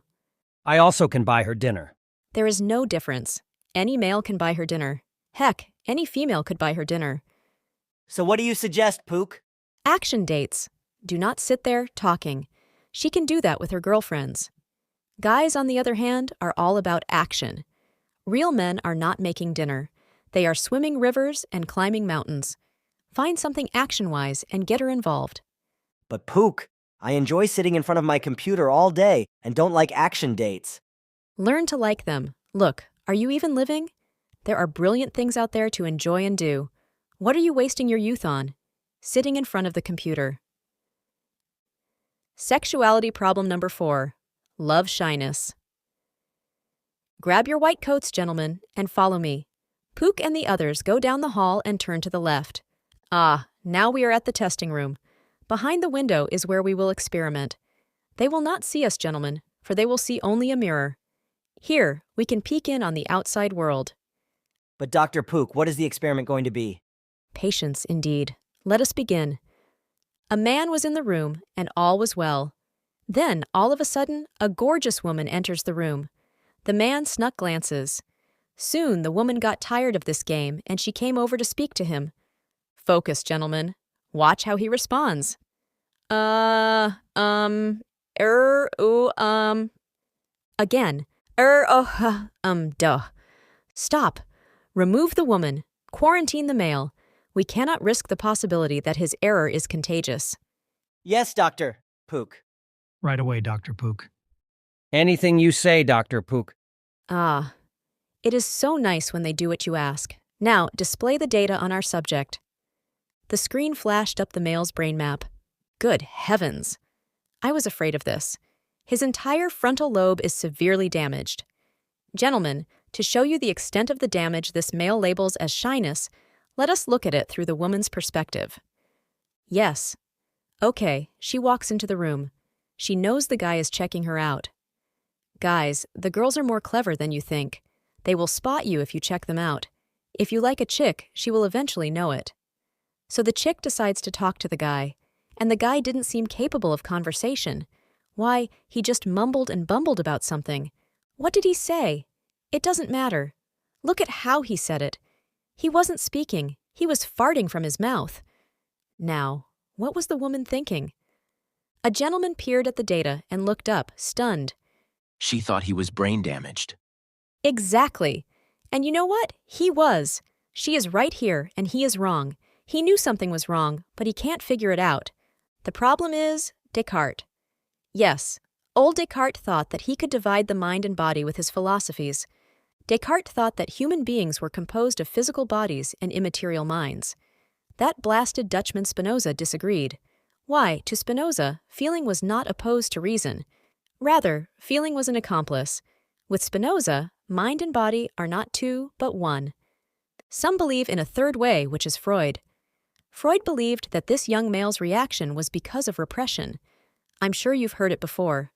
That guy is going to turn into a playboy because he was sexually repressed. But this is nonsense. We are humans, not caged animals. It is impossible to turn off all emotions in rational decision-making. A girl can be hot, but what does that matter unless you mentally acknowledge it? Ever have a particular girl you kept thinking about? Lust is not just fleshy. Lust is both mental and fleshy. The point is that Spinoza was right, and Descartes was wrong. Pook, is there a purpose to this? There is, and it is in that young male. When the beautiful woman came into his orbit, he tried to compartmentalize. A wave of emotion came over him. He fought against it rather than accepting it. And so, the result is a guy that just stands there like a mark with a whole army shooting at him. Logic is to this universe as feeling conversation is to womaniverse. The woman thought, typical male, and went off to find a worthier recipient. Do you want to get rid of your shyness? You're going to have to open up and get out of your solitary shell. Sure, you can deploy tactics and maneuvers and turn women into a piece of mathematical equation. But in the end, you are still in your same shy, philosophy-obsessed world. You just destroyed her and turned her into a part of a philosophy to absorb. Instead of dehumanizing the woman, why not humanize yourself? Sexuality problem. Number 5. Lack of experience. No experience, no job. No job, no experience. It is like that with women too. Oh, foolish lad. She doesn't care if you're still running on Virgin or not. The only problem is that if you have a problem with it. Some guys worry about their experience, worry about stupid labels. I am still a virgin, though. So what? Despite what the movies portray, sex is not life. If you have a problem with it, it is guaranteed that she will. Stop worrying. Sexuality is not a philosophy to learn. It is more like a dance. Some males get it, others don't. Do not demand philosophies of sexuality. You'll only end up destroying it. And if you ask for a theory to create another philosophy, to be stacked in a bookish format to further continue your ego as a great thinker, consider yourself chained to this website forever. Embrace your sexuality and embrace life. Chapter 7. On embracing sexuality. This is an excellent discussion post. One thing we hear all the time from people is that, go out and immediately get laid, then you won't have any trouble with women. Go get a prostitute so you'll stop being a virgin, then everything is easier. Go out into the action realm and everything else will get better. Your post defies those solutions and shows that instead of just saying, go outside and get experience, then everything will work that we need to work on our inner realm, and then the outer realm will fix itself. Antidump says, beautiful women will hide their feelings. This is so true. This is also why you can't sit around and look for signs. Anti-dump really helped me when it came to the beautiful women, especially the beautiful innocent women. Whereas most women would by now be revealing her feelings for me, they do not. I can only know if they are interested by their actions, which is yes to the phone number and yes to the dates. Now, you are on a date with the beautiful innocent woman. What do we do? Since women already see me as a sexual being, I don't keno, but just as there is a plane of sexuality with touching, fondling, kissing, etc., this is seen, there is also another plane of sexuality, which is unseen. This unseen plane means things like voice tone, eye contact, a literal connection.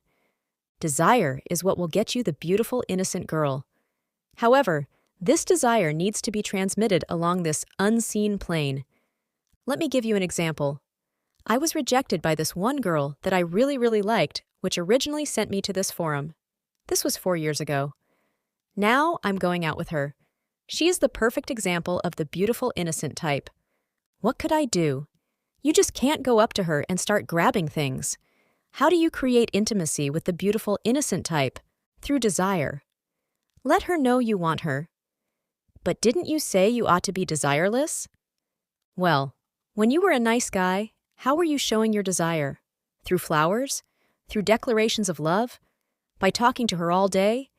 Our romantic machine is broken when that happens, and the only way to fix it is to turn off our desire. Okay, now we aren't doing these stupid, sappy things. Now we have to rebuild the romantic machine, replace it with something like anti-dump's machine. Now when your romantic machine gets turned back on, you do not display your desire on the seen channels, through flowers, gifts, chocolate, and poetry, but through the unseen realm, eye contact, voice tone, getting to the point, etc. So when I was at dinner with my beautiful innocent girl, I started eye contact and never looked away except to eat my food. People think eye contact is simply staring into someone else's eyes. It isn't. Eye contact is displaying your desire into her eyes. I let it all out. All my desire I've had for her, all the frustrations she's caused me, I am on this website because of her, all the work that she put me through. I said not a word of it, but she knew every bit, because she saw it in my eyes. She melted, and melted, and melted. She returned the eye contact. The next step is to see if the conversation is flowing. Is she laughing? Is she lust-drunk? She should be giggling like a little girl, with her eyes caught into yours. Do the D'Angelo test of brushing her hair with your fingers. If she's susceptible to this, kiss her. If she likes that, keep kissing her, then slowly move around her face, kenoing the back of her head, her arms, wherever, and keep the desire up. Do not let it go. In order for the girl to melt, there needs to be a fire. The fire in your eyes, the fire in your lips, the fire in your touch. This is how a woman wants to feel. It is in this moment she feels truly female, for she has been desired and is now being acted on. There is a reason why women have a fantasy of being in a crowded room and a guy locking eye contact with them. Is it eye contact? No, it is his desire at her. She loves being desired. Oh heavens, it makes her feel like a woman. Beautiful, innocent women's role in nature is to be desired and not desiring. So next time you are with that girl, let it all out in your eyes and watch what happens. She may start off all wooden, but in the end, I guarantee it, she'll be cookie dough. Eliminate desire or not. I replied to this a long time ago, and it used to be in the archive. I guess now that since it isn't, the question comes up again. Quote, originally posted by DJ Dreamer. The guy that wrote Embrace Your Sexuality is the same guy that wrote Kill That Desperation. The author is Pook. His excellent rhetoric provides camouflage for his contradiction. It's not possible to be horny and not needy at the same time, unless of course you're a think about sex and have no sex sexual. Some people ask, why does Pook hammer the same points again and again? Just read the above. There is no contradiction. Keep in mind also that the time between those two posts was years. I'm a bit wiser now, but the same principle applies. Look at it like this. Years ago, when I first came to this forum, I was a nice guy. How am I going to get the women? One thing I said back then was kinoing. I said it because it worked. I said, kinoing turns you into a sexual being to her. If you do not kino her, she will see you sexually as a mannequin. Why? Because mannequins do not initiate kino. Years later, I do not kino a chick, certainly not on dates at first. Contradiction! Pook is contradicted. What you're forgetting is that after years, I am no longer that old nice guy. The nice guy comes across to the woman as boring and sexually as zero. Nice guys also seem safe. So when I started kinoing and stuff, I got an instant reaction from her. Why, all of a sudden, I am a sexual being. One difference from those old nice guy days is that I've gained 30+ pounds of muscle mass, dress better, talk better, and I am more confident, etc. I am already a sexual being. If I start kinoing a girl now, I will be seen as coming on too strong and too desperate. This is why I now agree with Anti-Dump in that archived thread. I'm not for or against kino. I also wouldn't recommend nice guys to act like how I am now. So now I disregard talking about kino or how you say things and just talk about sexuality. I'm already a sexual being now. There is no need for me to kino a girl. She will know I'm a sexual being already. I do not need to touch her, but the nice guy needs to embrace his sexuality. He is a sexual dud. You need to look, act, and think like a guy. If I put up a sexuality scale, some guys would be at low sexuality, such as nice guys, while some guys would be at the higher end. I honestly can't say the specifics of how one should act or say to a girl because everyone is different points on this scale. For the nice guy, kinoing goes a long way, but for me now, it is overkill. The desireless is to be not needy. You want her, but do not need her. It is a big difference. Desperate guys need a girl to complete themselves, to make themselves feel happy. I say these guys got it backwards. They ought to complete themselves and make themselves happy, then go for the chicks. Live, laugh, love. Notice the order? Get your life together, make yourself happy, then go for the chicks. Some people complain that it is work. Well, what is the point of having a girlfriend or a fleet of women if you have no direction in life and chronically melancholy? It will defeat the purpose. Women are to enhance your life. Fools think the women will define their life. I think 90% of all the problems on this board is because they mix up the order. On shyness. As a formerly extremely shy person, I can say that shyness is not a form of insecurity. In other avenues than in person, shy people can be extraordinarily confident. It is entirely possible to be confident, but be introverted. It is also possible to be insecure, but be extroverted. No, shyness is thinking that everyone is looking at you. It is a form of junior high school following you. If you get up from your seat, people will look at you. You speak up, people look at you, and so on.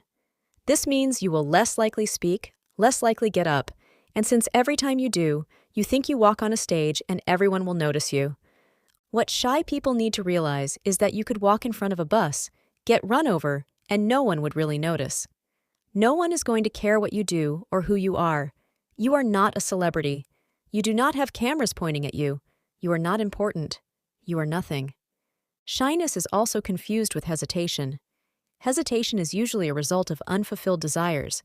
As humans, we yield to less pain, rather than more pain. Should I approach her? We yield to what we think is the less pain, not approach. Hesitation is solved when we realize that inaction is more painful and that rejection is better than regret. Your number 2 of a job was one of the things that helped me. More interestingly, I worked with only women.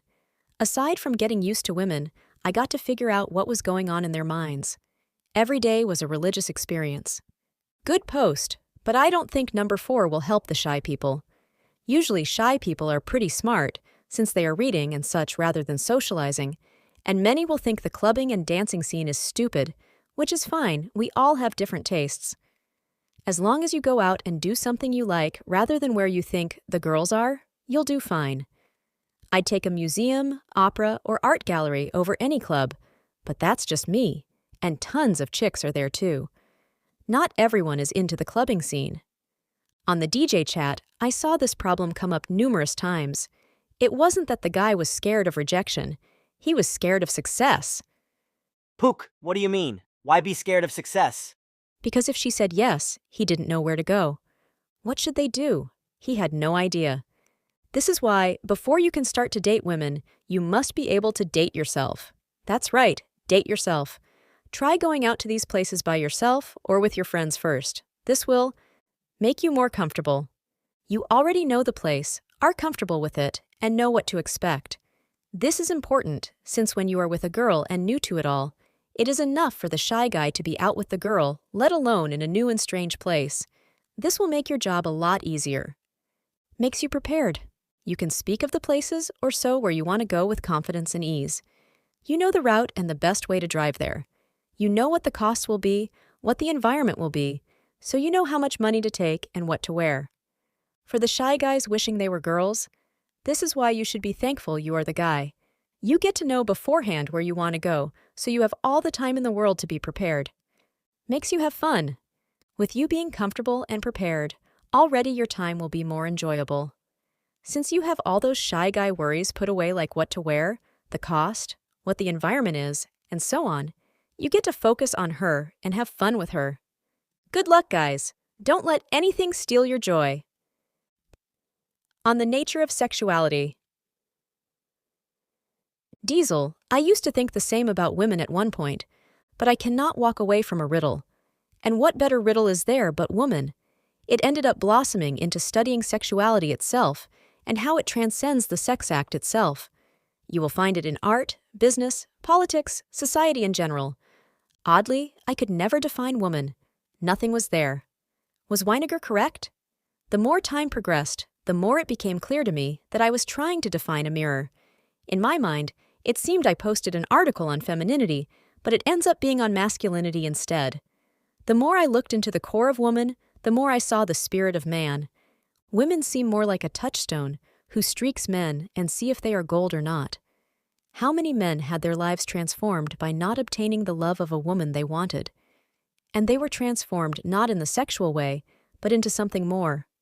Almost every biography I've seen of world-changing men always contain the fact that they fell in love with a woman and did not get her. Washington, Adams, Dante, he turns Beatrice into heaven in his immortal epic. Beethoven, practically all poets, practically all famous generals, etc. It is as if these guys saw their own wimpish, worthless reflections in the women they sought and changed their ways. I believe it was Kierkegaard who says, "It is true that behind every great man there is a woman, but it is always the woman he did not marry." A theme of Shakespeare is that when his characters condemn, they condemn themselves. If you look for this in real life, it becomes quite fun. It is amazing how many people condemn themselves. A poster on this board who rages relentlessly against AFCs probably still is an AFC at heart. The antisocial hermit who says, "Those people clowning around do not understand life," condemns himself. If you combine these two, you will get reflections of people. The nice guy who sees the woman as angelic and pure, he himself is innocent and angelic. The guy that sees women as Machiavelli creatures is often himself a Machiavelli creature. The guy that sees women as bitches is himself acting like one. The guy who sees woman as a play toy is, himself, merely a play toy. And the guy who sees women as only things to screw is, himself, merely a thing whose purpose is to screw. It's fascinating, to me, to see this everywhere. One thing that seems more clear: man and woman are not two, but one. Perhaps there is more truth than we realize in the ancient phrase of the two as one flesh, rather than the modern view of two atomized individuals in a legal contract. In the end, the joke is probably on us. We're trying post-rationalize what should be natural. This site, including its sister ones, seem more and more ridiculous to me. Guys who think they are men because they get women, which are insanely easy to get anyway, are like Don Quixotes who think they are knights because they caught windmills. Women are emotional, not because they are stupid, but because they play nature's role. Imagine if we men gave birth. Why, in delivery, we would bite our lip, think that we ought to be a man, and not scream, which is a shame since screaming assists in the birth. A man knows that it is right for him to shoulder and conquer pain, not unleash it on others. If man was pregnant, he would kill the child through his own being. The woman screams, talks, blabbers, unleashes her feelings, which is necessary for her to carry the child to and through delivery.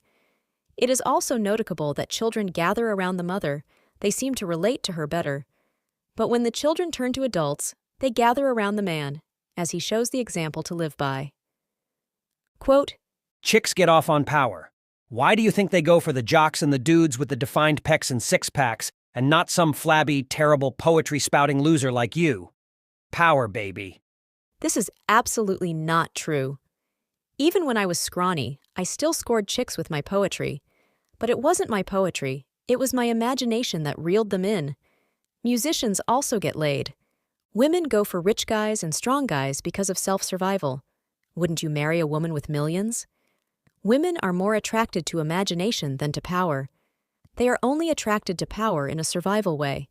They may marry the politician, but will sleep with the artist down the road. There was this guy who was really maxed out physically, so much so that he almost got on Baywatch. The girls nicknamed him Heaven. And so enters Pook. This guy saw me with the girls and rushed over to try to peel them away. It was like I was taking away his source of his ego. Talk about pathetic. Women sincerely want the best life they can get and choose the man who best supplies that. The power guys, either of physical strength or income or even influence, are placed in the self-survival slot. Women look around the room and wonder what income these guys are going to make. But women also want to do more than survive. They want to laugh and make the fatal mistake of romance by trying to make it last forever. The musician, the artist, the good poet, all have a command of imagination and adds to her life in that way. Women think they deserve the best life possible and will seek it through you. Quote, But I can't really feel guilty for wanting to bone a lot of girls. I don't think my views on women reflect badly on me at all. I'm just honest with myself and with the caliber of woman that is out there. If I were to meet a woman that inspired me on all levels, then yeah, I'd probably change my tune. However, I can't say that I am holding my breath for that day, and in the meantime, I sure as hell will not continue to live like a monk while pursuing some Quixote quest for the perfect woman. I take what is presented to me in the course of my life. Hey, Diesel. I'm not saying you or anyone should feel guilty about how you view women. Men and women agree on one thing. They both distrust women. Quote, I have a bit of a romantic notion that one day I will meet a girl that will knock my socks off, but so far that hasn't happened yet. I think after a while, nature says, this will not do. Therefore, I will place internal pressures in you to desire the LTR, to marry, to have kids. In time, the savage bull doth bear the yoke. Quote, However, your point on the imagination. You say that chicks don't get off on the power. Here I will continue to disagree. No, they do get off on power, but they get off on other things than that too. How can that jobless, starving artist be with that hottie? He is dreamy. When I was going to be a lawyer, chicks loved that. They see lawyers as a type of power, when in truth, there are millions of lawyers crawling around who still end up poor. Being a lawyer won't make you wealthy. They don't see that. They see only the image. If they get the impression that I am goalless college-wise, career-wise, that my only sense is to pursue my passion, artistic or otherwise, they get off on that too. It is almost like they imagine in their head, this guy will be adventurous, and they want to be a part of that life. But if you are some boring nice guy who just wants to get some basic job and rot through life, they will turn to you only as a last resort. Women want to be winners in life just as well as we do. When they are married, when they meet other couples, the women will examine each other's husbands. Who got the great catch and who didn't? Who won and who got the loser? Quote, Isn't your premise of the control over the imagination but another manifestation of power? If you can control and capture a girl's imagination, it sounds like just another form of power a man can wield over a woman, about the women wanting the best life they can get and choosing the guy who can best give it to them. This is definitely not true. Women make incredibly stupid choices when choosing whom they marry, for what seem to be an infinite number of reasons that defy explanation, since each situation is unique. This, to me, accounts for the incredibly high divorce rate in this country. Who said women judged men rationally? In her mind, that loser is not a loser. He is a spontaneous, exciting person who adds to her dull life. Women will have anything: happiness, sadness, horror, fear, joy, laughter, but they will not tolerate one thing: boredom. They may even see the loser for what he is. They then think, I will turn this guy around. He will become successful because of me. This stupid female vanity lets women marry the loser, despite everyone's advice to the contrary. Quote, If what you say is true, then how come people divorce so much? excessive expectations. Everyone believes they are super special. Women in the 18 to 26-year bracket have these huge expectations that no man can fulfill. They get married at, say, 22. After a couple of years, they get bored or realize that marriage is not some magical process of transcendence. She sees other women her age out having fun, but she is stuck with responsibilities. Oh, if she could only shrug off the husband and be single again. Unhealthy romance, the pursuit of the lover. Healthy romance, the presence of the lover. It is almost a cult to many of these women, and some men.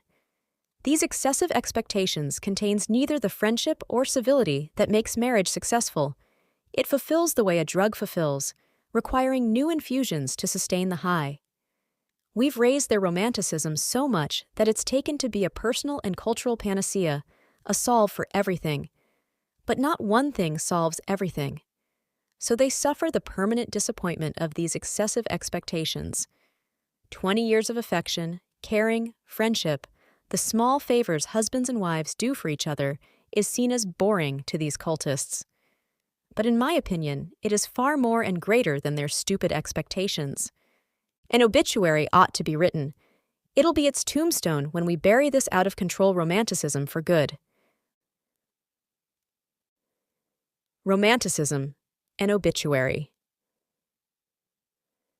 We know what it's stuffed with: love at first sight, the carriage of frolicking courtships, prancing couples, dialogue consisting of fantastical banquets, violins and flutes, of ballroom weddings, chandeliers, strangled poetry that converts her every part into some bizarre infinitude, and of happy homes flowing with enchanting music with 2.3 kids, 2.6 cars, 1.1 garage, and 1.4 dogs. All in all, the fountain that bubbles this vaporous romanticism is the phrase, star-crossed. Romanticism is not something considered to be controlled. Rather, it's seen as something to submit to. This star-crossed love is elevated to the esteemed level known as destiny. And so this faith makes the man stuffed. These stuffed men float airily through the world. Some pop to fall in the abyss. And they wonder why suicide is at its highest rate for young men. Others just stuff themselves more and more so that no matter what is said to them, they are so stuffed that even the sharpest, most blatant facts bounce against their rubbery, infatuated shells. Some realized that they were stuffed and turned themselves inside out. These unfortunate few shrivel with bitterness and seek revenge with getting laid everywhere and anywhere. But the rest spew out this poison and recover into the men they were. Oh, forgive me, Hallmark. If I am to doubt romanticism, I may incur the wrath of all women. But make no mistake, I war with Cupid. The way to victory is not to stab the infected with the truth. They pop and fall, or increase their fantasy shell even more. Therefore, let us hold up a mirror to the infected, so they see all their maladies, and so will cleanse themselves of this rot. The virus. This hyped-up romanticism can be traced to Rousseau. Disgusted with bourgeois love, he saw it as an empty emotional center of restrained, law-bound societies. He wanted to replace it with something more passionate. Before, especially in aristocracy, the passion of people was set for truth, honor, and power. This is dangerous, said the Rousseau. It must be replaced with something else, something that is just as absorbing. Therefore, love will now be the soul-saving experience. How did Rousseau get to this? His childhood, as he describes, to fall on my knees before a masterful mistress, to obey her commands, to have to beg for her forgiveness, have been to me the most delicate of pleasures. Thus, in love, he is entirely passive. Woman must make the first move. Polya says, Rousseau ends the sexual scheme of the great chain of being, where male was sovereign over female. Rousseau feminizes the European male persona and gives the ideal man a woman-like sensitivity. Ever since Rousseau, the culture has become increasingly romanticized. Music revolves around love. The highest-grossing movies are romantic epics, like Gone with the Wind and Titanic, where the ship sinking provides merely a backdrop for the priority of the movie, the romance. Hyped romanticism has ravaged religions, priests becoming servants of love rather than pursuers and warriors of wisdom and truth. And then they wonder why the pews are filled with women. Politicians speak of how much love they have and strive to make themselves lovable. Romanticism has gone berserk. The infection. Many women march on through their life, stuffed with dreams of hyped-up romanticism. They are filled to the brim with excessive expectations. The high rate of divorce is not due to some moral collapse. It is due to this bizarre and absurd religion of romance. In many ways, romance is the female religion. Anniversary dates are their religious festivals. The bed becomes their altar, and sex becomes the holy sacrament. For fun, I told the women, romance, true love, none of it exists. And the women, unsurprisingly, protested bitterly. But one thing that puzzled me was this one woman who told the Pook, "I'm never going to get married. Seems so boring." I thought she would agree with this idea of romance not existing, which I do think does exist, but is misapplied to the point of absurdity. Yet, she was one of the biggest protesters of it. I figured almost all young women wanted to get married, at least sometime. This one didn't yet was the biggest believer in romance. A contradiction? Perhaps.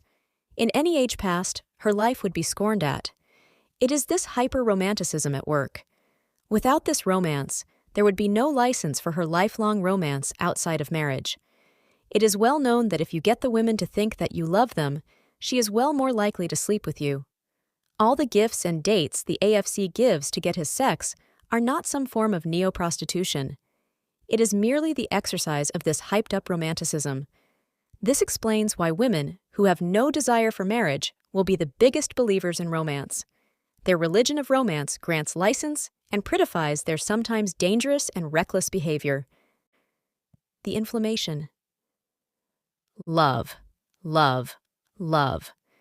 It is nature's drug, a high that so many become addicted to and must always be feeling love at some part of their lives. A nice guy appears to protest this post. Ignore him, gentlemen. Women following this romanticized path means that the chase becomes the focus rather than the company of the lover. No wonder challenge works so well. No wonder once a woman gets what she wants, she goes looking for something else. The more a man is a challenge, the more a woman becomes romanticized. This is especially true for beautiful women. The curse of beauty, and even that of Don Juan's, is that you fear that you are settling when you could have gotten better. When a guy is a challenge to the beautiful woman, and let's face it, these beautiful women have flocks of guys trying to be romantic towards them in the AFC sense, it sparks the woman's romanticism. She must have her challenge and eat it too. The nice guy yells out, "Pook, there is a matter we must discuss." Go to your platonic girlfriends to talk about your love, nice guy. Now where were we? We know of the romanticism that nice guys embrace, for the definition of an AFC is a man who loves like a woman. But Don Juans suffer from the romanticism as well. This website has made me so picky. The problem is not pickiness, but idealism. Just like beautiful women, Don Juans feel that they are settling if they get a chick. Remember your nice guy days when you only wanted a good, decent woman to love you? Now you want a Helen of Troy. How far we've come. The nice guy hops up on the Arcadian stage. "No more, Monsieur Pook! We must talk!" Very well, Mr. Nice Guy. What is this business that you must interrupt my post for? "I think you know it, Pook. You insulted my girl in the park last night." You are mistaken, sir. I made love to your girl in the park last night. She asked me to meet her there. I have her note somewhere, but if someone is saying something to the contrary, by God, it is a slander. "You damn Pook! You would drag down a woman's reputation to hide your cowardice, but I am calling you out!" You're calling me out? Then take lessons from your girl, as she too called me out. You libertine. The nice guy takes out a white glove and slaps Pook. I demand satisfaction. You demand satisfaction, but your girl also demanded satisfaction. I cannot spend my time satisfying the demands of your circle.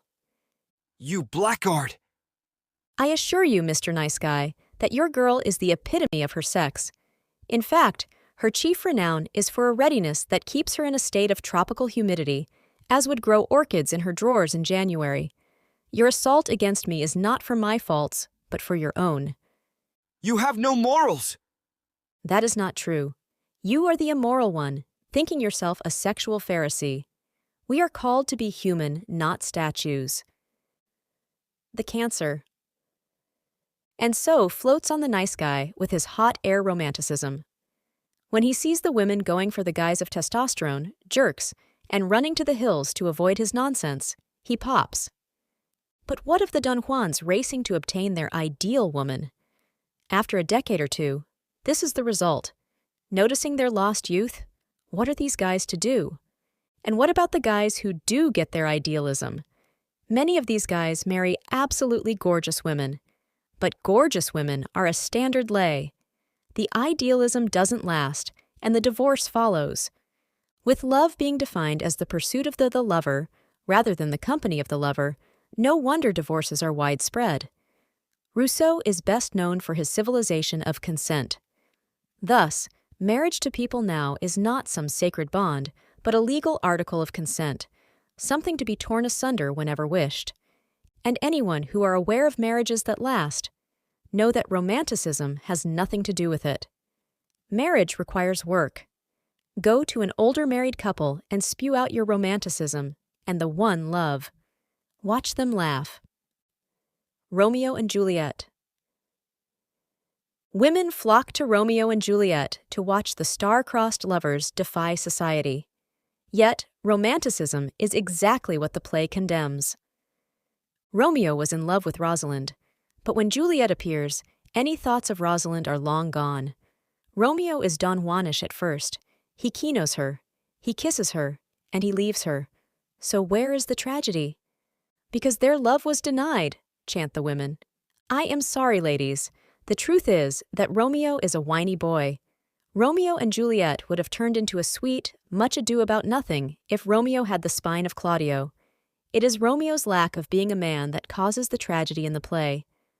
Pook! You exaggerate Shakespeare to fit your meaning. But look at what Shakespeare says.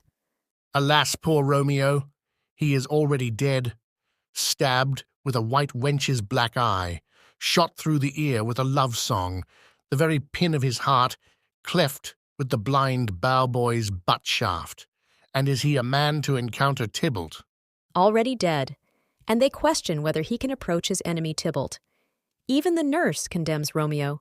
Blubbering and weeping, weeping and blubbering. Stand up, stand, and you be a man. For Juliet's sake, for her sake, rise and stand. Romeo is so distraught that he wants to kill himself. Witness the friar's reaction to his attempt at suicide. Hold thy desperate hand. Art thou a man? Thy form cries out thou art. Thy tears are womanish. Thy wild acts denote the unreasonable fury of a beast. Unseemly woman in a seeming man. The tragedy in Romeo and Juliet is not love denied. It is Romeo refusing to be a man. He kills himself at his first chance, and so kills Juliet. The Cure. Have you ever seen a very traditional Jewish wedding? The man and woman have never talked to each other. They do not even know if they like each other. Yet, they marry and stay married for life. Pook, that is because they can't divorce. True, but by conventional romanticism, shouldn't the marriage eventually blow up? Yet, they are happy.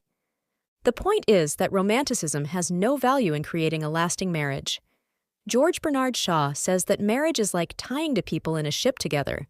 It doesn't matter who you are tied up to, you will make the person a lifelong partner. Comradeship makes marriages last, not romanticism. War veterans despise the war they are stuck in. But if asked to leave the battlefield, they will not because of their comrades. The hellish environment created bonds between these men that last throughout their lifetime. Lasting marriages also contains this comradeship. The couple goes through this hurricane of life, and by overcoming the difficulties thrown at them, it makes their bond cemented even more. So love is not weddings and flowers. Real love is deep financial problems or a sick child. But don't take my word for it. Bruckner says, "The essence of romantic love is that wonderful beginning, after which sadness and impossibility may become the rule." Crowley says, "Love stories are only fit for the solace of people in the insanity of puberty. No healthy adult human being can really care whether so-and-so does or does not succeed in satisfying his physiological uneasiness by the aid of some particular person or not." Jones says, "Romance, like the rabbit at the dog track, is the elusive, fake, and never attained reward which, for the benefit and amusement of our masters, keeps us running and thinking in safe circles. Romanticism, farewell, and the oneism, adieu. Give me the love songs of ages past. Give me Don Juan. Give me Madame Venus. Give me elopement by ladder and rope on a moonlight night. Let the neighbors stare and adore, for their lives are measured by propriety and yardsticks. Let the rabbit run its course, for we have stopped running in circles, chasing the rabbit romance on and on. And by doing so, the circle breaks. We're finally free." Chapter 8. Let yourself fail. The reason why you are here at this website, improving in ways you never dreamed possible before in your life, was because you failed at achieving what you wanted with women. Listen to yourself before you came to this website. Oh, how I have failed with the ladies! If only I knew what to do! If only I knew the secrets of attraction, love, and women! And so here you are gobbling up more information than ever. And this is good. But do you allow yourself to fail? Or do you go search on posts on exactly how you should act on a date? Do you try to push your comfort zones, or do you read the pages of seduction material for the 4,000th time? Failure is a necessary component of growth. Let yourself fail. Not all the time. You are not the nice guy who crashes and burns without a clue, and does it again and again and again. Don Juans are made by failing, not by succeeding. When you fail, you have information sent back on things that can be worked on. Are you too scrawny? Do you not have fun dates? Is your personality the problem? Do you let yourself have fun? Are you scared of sex? What is it? A failure can help you more than reading every damn post on this board. Failure will aid you much more than the whole of the DJ Bible. Going into Don Juan is not a light switch. You do not stuff this information in your head and become a drone of the ideas here. You need to fail. You must fail. You will always learn more about failing because it won't be hypothetical. You won't be having fantasies of you, being a blazing Don Juan and going from girl to girl. No, you will be out there, which is where you learn everything, and you will fail. This failure points out where you need to improve. But Pook, if I fail, I will lose the girl. For every love that dies, a new one is born. It is a law of nature. Keep the focus on you. So what if you lose the girl? An other girl will quickly take her place. If you wait on the first girl, you will be worse off when you meet that second girl. Fail now. But Pook, I remember the pain before. I am learning this information, so I will not enter that pain again. Let me tell what is more painful. It is getting trapped in a tortuous cycle of devouring more and more information with no action. In this case, the nice guy is more admirable than you, because at least the nice guy allows himself to fail. You never let yourself fail, so you will never grow. But Pook, isn't the point of the information to avoid failure? This is the #1 common mistake that makes longtime regulars here still stuck in their cycle. They think the information is going to remove failure. That is not the point. Just as in order for your muscles to grow, you must let them fail, and fill in the void with protein, sleep, etc. So too that in order to grow, not in your mental self, but in your real self out there, you must let yourself fail. And if you do fail, fill in the void with the information and feedback here. But Pook, why should I intend to fail? The point is not to intend to fail. It is to let yourself fail. If you fail with a girl, It is an opportunity that you missed about yourself. Let us repeat it again. Failure is an opportunity. After all, risk is the key to self-improvement. The number 2 common mistake here is people thinking that they are not allowed to fail because of all this information they have soaked up. In other words, that if they failed, they really aren't Don Juans. Let me tell you something. Don Juans are not made on message boards. They are made out there. Whatever happens to you out there, no matter how bad it is, come back here and we will help you. You are beyond your nice guy days. But flaws can only be removed by confronting them, never by masking them. But Pook! I did what you said and I had great success! I was hoping I would fail so I could improve, but damn it! I succeeded beyond my wildest expectations! I was looking forward to failing so I could improve, but the hot chick accepted my advances and dates. How could she do that? Now you see the point of it all. Even though there are tons of posts that say not to fear rejection or that she is missing out on you, you still are scared of failing. Failure is actually a good thing since it helps you grow. It is good to imagine success, but do not fear failure. Embrace it like the gift it is since it allows you to grow. For if you don't fail now, you will fail later on. Get it over with.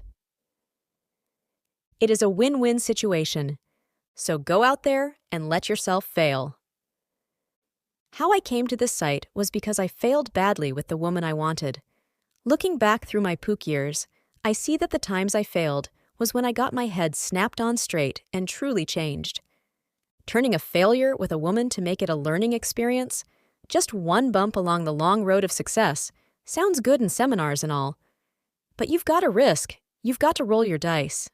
Nice guys are nice because they don't want to fail. Why else do nice guys listen to womanly advice? Why else do nice guys give chocolate, flowers, poetry, etc.? To the woman? They certainly don't do it out of a spirit of love, though many do, these infatuated chumps. Many do it because they think it is the routine, and they don't want to fail. They want to play it safe. May I kiss you? The nice guy asks. He doesn't want to make her uncomfortable. If this nice guy risked failing, he would just kiss her and go for it. He could be slapped, or she could say, "Thank God, I thought he was gay!" And all is good. Some here still act like those nice guys with the only difference is that they listen to men instead. You've got to sprinkle risk in your life. As Auntie Dump said, you do want to protect your heart, but some are so scared of failing that they literally cocoon their life. To the loners, you know who you are.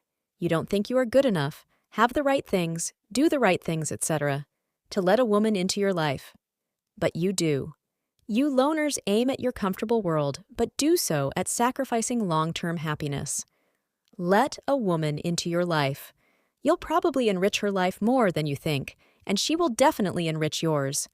To the shy guys, you know who you are. You are worried what others might say, what she might think, what everyone might say. But the truth is that you could walk in front of a bus and you'd be forgotten in a day. No one is going to care that you lusted after a chick. Even chicks forget. Go for it. Yield to your desire for once. To the addicted to so suave crowd, you know who you are. You read more and more and more and more and more information. Yet, there you sit in front of your computer.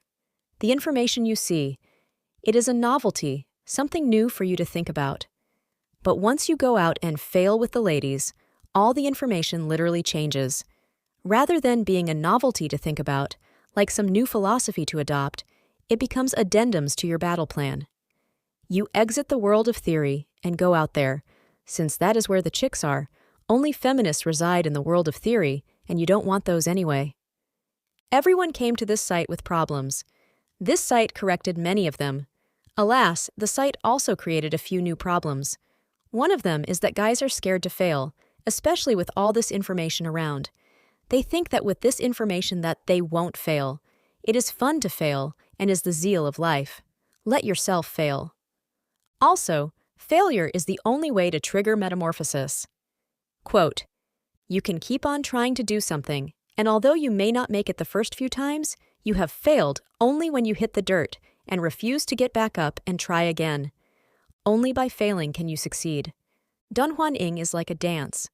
You can learn all the steps. But unless you go out and trip yourself, or step on her a couple of times, you will never, ever dance. Some guys are so scared of failing that they memorize how they should act and so on. Some men see women and cry, "Why?" But I approach women and say, "Why not?" Aim high. I know not how others see it, but as for me, I see Don Juan Ing as making dreams come true. Dreams, the spice of life, the universal spring of success. But I must be wrong, for Brian Redford says, stick to your own league. Stick to your own league. What does that mean? Does that mean there exists an aristocracy of genetics, and that we happen to be on the bottom, the status of clowns and peasants to these princesses and princes? Forgive me, madam, but you, dear, are out of my league. Is this what we should say to the girls we find gorgeous and beautiful? But why stop there? Why not ask, "Oh, please, may I have permission to speak to you, princess?" Or, "Thank you, dear, for letting me be in your graceful presence." Pook, you exaggerate! Do I? Don't misunderstand. I think Redford has some wise things to say, but that column of desiring beautiful women is the worst advice I've seen. Never cede your dreams, for you risk losing your soul. Redford says that there does in fact exist leagues, a type of genetic or social aristocracy. Just as one would love crumbs and blobs of fat if you were starving, Redford compares overweight women to absolutely no women, taking a page out of the How to Love Fat Bloated Hags, a subgenre of the worst relationship books. Redford then says, "Wait." I will let him speak for himself. By that I mean no matter how great you think you are, or how deserving you feel you may be, the real world put you back in your place and gave you a reality check. You eventually accept it, adjust to it, and learn to appreciate and enjoy your Honda. You also learn rather quickly that a Honda can take you to the exact same places a Mercedes can take you to. Now, for those of you who are cheering his words as wonderful and brilliant, I ask only for a full actualization of his advice. Let us place Redford in front of a custodian. Speak, Redford. How are you? You may think that you can do better, but the real world puts you in your place and gives you a reality check. You must accept it, adjust to it, and learn to appreciate and enjoy your custodial duties. And if the custodian responds, "I know I can do better," what would Redford say? Quiet. Let us hear him. If you were starving, would you scoff at your work? No. You would get on your hands and knees and thank God for your fortune. You also learn that a custodian's paycheck feeds and clothes you just as any other paycheck would. This advice is called settling for mediocrity. If you do it with women, why not use it for every other avenue of your life? Mediocrity in the pursuit for a splinter of joy is no joy at all. For me, the pursuit of the dream is the joy. The letter writer did admit that he was physically overweight, but that does not mean he has to settle and cede his dreams. I, for one, would not want a Mercedes or a very nice car since I know it would be stolen. But if you want a Mercedes, just go get one. There are no limits to what we can accomplish. A friend of mine is also faced in a similar situation. He is 26, lives with his parents, works at the same grocery store for more than half a decade, has no long-term plans for the future, doesn't work out, and demands a beautiful woman. Obviously, he is caught in a bubble of fantasy. There is nothing wrong with going for high standards, but there is a catch. It is this catch, when not obeyed, will keep you in that bubble of fantasy. In fact, Shakespeare has saying on it in which he says, "The catch, Pook. Get to the catch." Very well. Here it is. The high standards you apply to your desires must be applied to yourself. Do you want a woman who is not overweight? Then you must eliminate your overweight. Do you want a woman who is intellectually brilliant? Then you must hit the books, read the classics, think, and expand your mind. Do you want a woman who is athletic? Then you too must become athletic. Try, if you want, to get a woman who is better than you in these traits. You may or may not succeed, but only demand that which you can reflect as well. This forces you on the path of self-improvement. Let me tell you a story. In my late nice guy phase, I fell infatuated with this girl. Yeah, not uncommon, I know.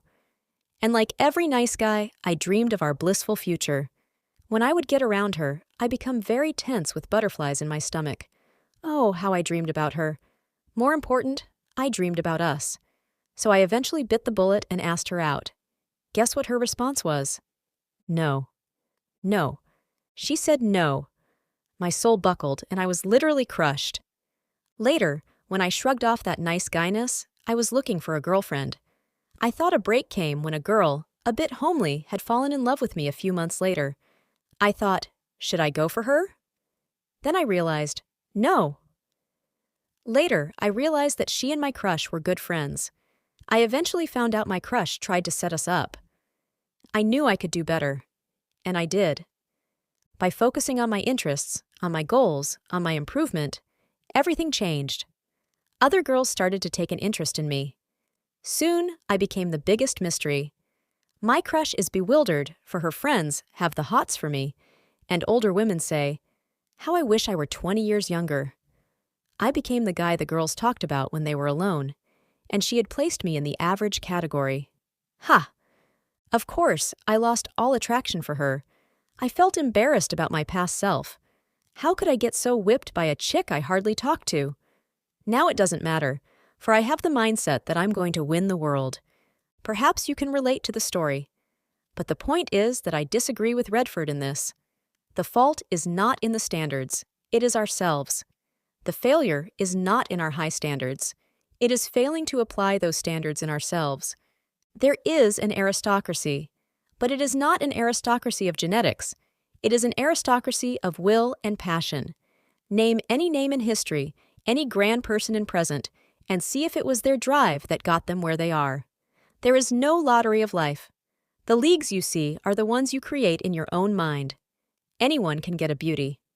Hell, even Voltaire had the audacity to say, "Give me 10 minutes of talk, and I shall bed the Queen of France." Aim high. And as each standard increases, so does yourself. In this manner, you benefit from your fantasy, for now it is tethered to reality, yanking you forward in your proper destiny. Aim high. And behold, for everything shall become new. The women you were lusting for earlier will seem lowly, for you have been on the course of self-improvement while they have not. You worked out, they remained scrawny. You read, they wasted their time. You saved your money and pulled yourself up. They are locked in debt. Aim high. For Redford says, your life depends on it, and he is more correct than ever, but not in how he means it. Here is your choice. Settle for mediocrity or aim high. The former is simple, can occur right now, and only requires the selling of your dreams. The latter demands rigor. The higher you aim, the more rigorous, but your dreams can come true. Aim high. For Strindberg says, I dream, therefore I exist. For to dream is to become. On Kino. Originally posted by Deep Blue. Quote, I've noticed that the concept of Kino is almost as widely misunderstood as neggieing. So many newbies rush out there with neggieing as wild knights to destroy the hot chick's castle like egos. Likewise, so many newbies get creepy with the Kino. You're right, it is misunderstood. These are subtle tools, not sledgehammers. With anything, keep your attitude light and fun. If heaviness weighs down your spirit, don't go experimenting. Quote, So I wrote this to provide some added insight into what is really going on with Kino.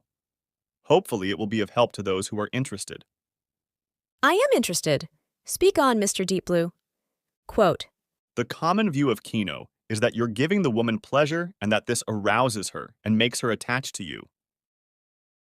If this is the common view of Kino, then there is a problem. Quote, That is certainly true. No. Saying that Kino is to give the woman pleasure? Why is the focus on the woman? No, the focus must be on yourself. Yes, she should find pleasure in the Kino.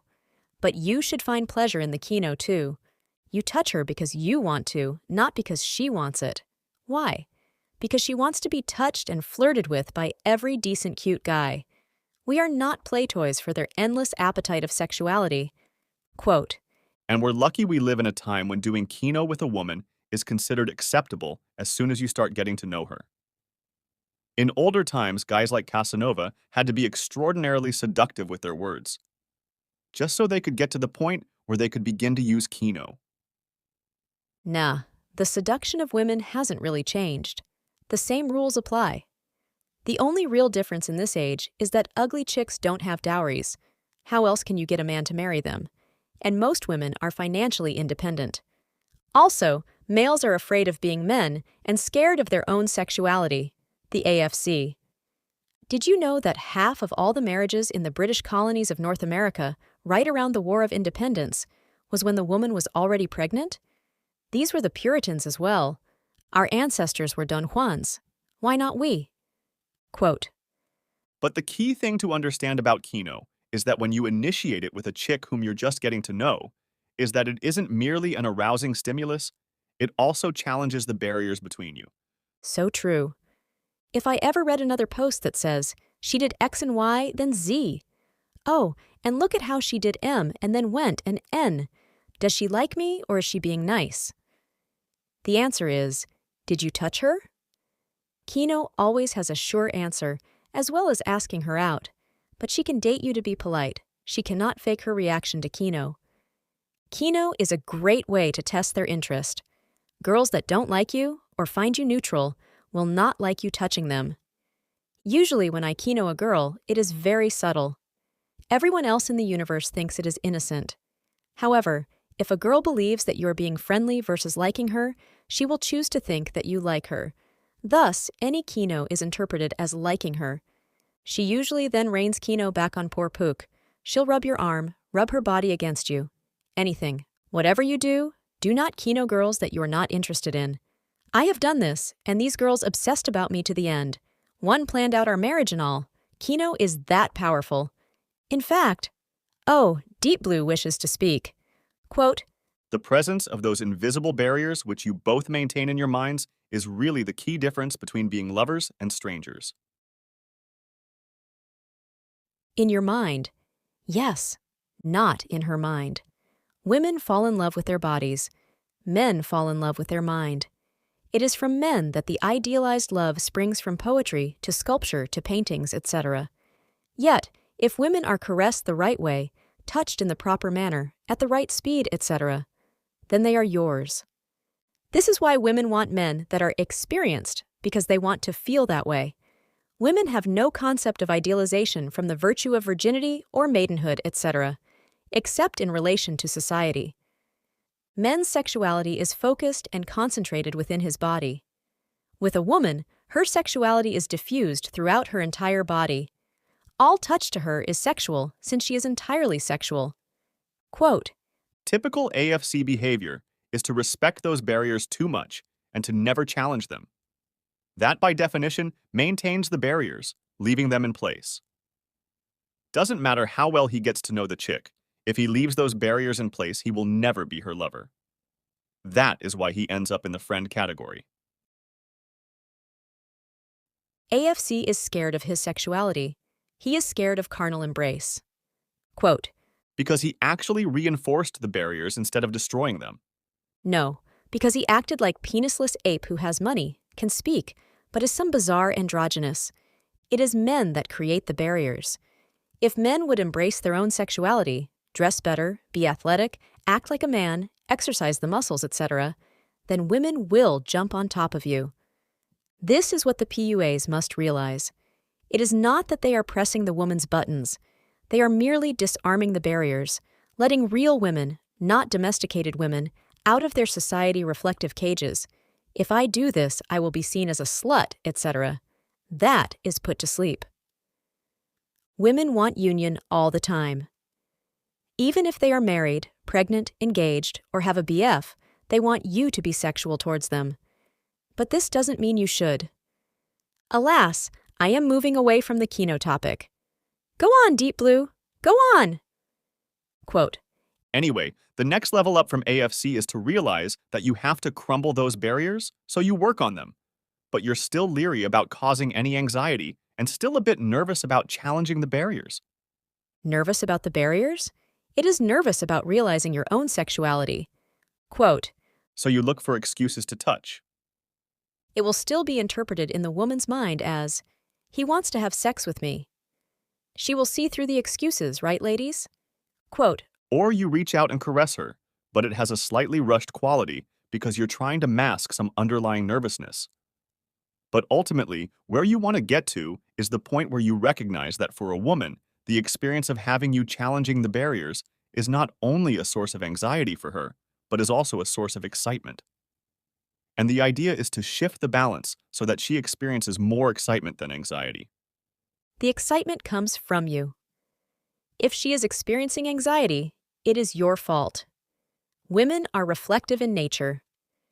If I take a nice guy with me to the Women Fest, this is what happens. How are you ladies? I am the Pook. She shivers with excitement. Oh, it is a Pook! She and I are having a fabulous time. She is happy and smiling. My nice guy dork friend just looks sad, confused, bothered, angry, sad, depressed, sad, confused, and so on. She looks over at the nice guy and her face falls. Her mood instantly evaporates. Go in happy and she will be happy. Go in nervous and she will be nervous and unhappy. Quote, Ever see a baby fall down? Notice how they don't know whether to laugh it off or cry, so they look to their parents to see the parent's face? If the parent frowns with concern, then the baby starts crying. If the parent smiles, the baby starts laughing. Quote, Same with women. When you are entering new territory with a woman by challenging the touch barriers between you and her, then you have to do it calmly and confidently, and that causes her to experience it as exciting. If you do it nervously, she'll experience it as something that isn't right, and that makes her uncomfortable. exactly. Quote, One of the best ways to show confidence is to do it slowly, instead of rushing it. Nervous people rush things to mask their nervousness. think the outcome is already won. Think that she is going to do all the ungodly things you want her to. It is just a matter of when.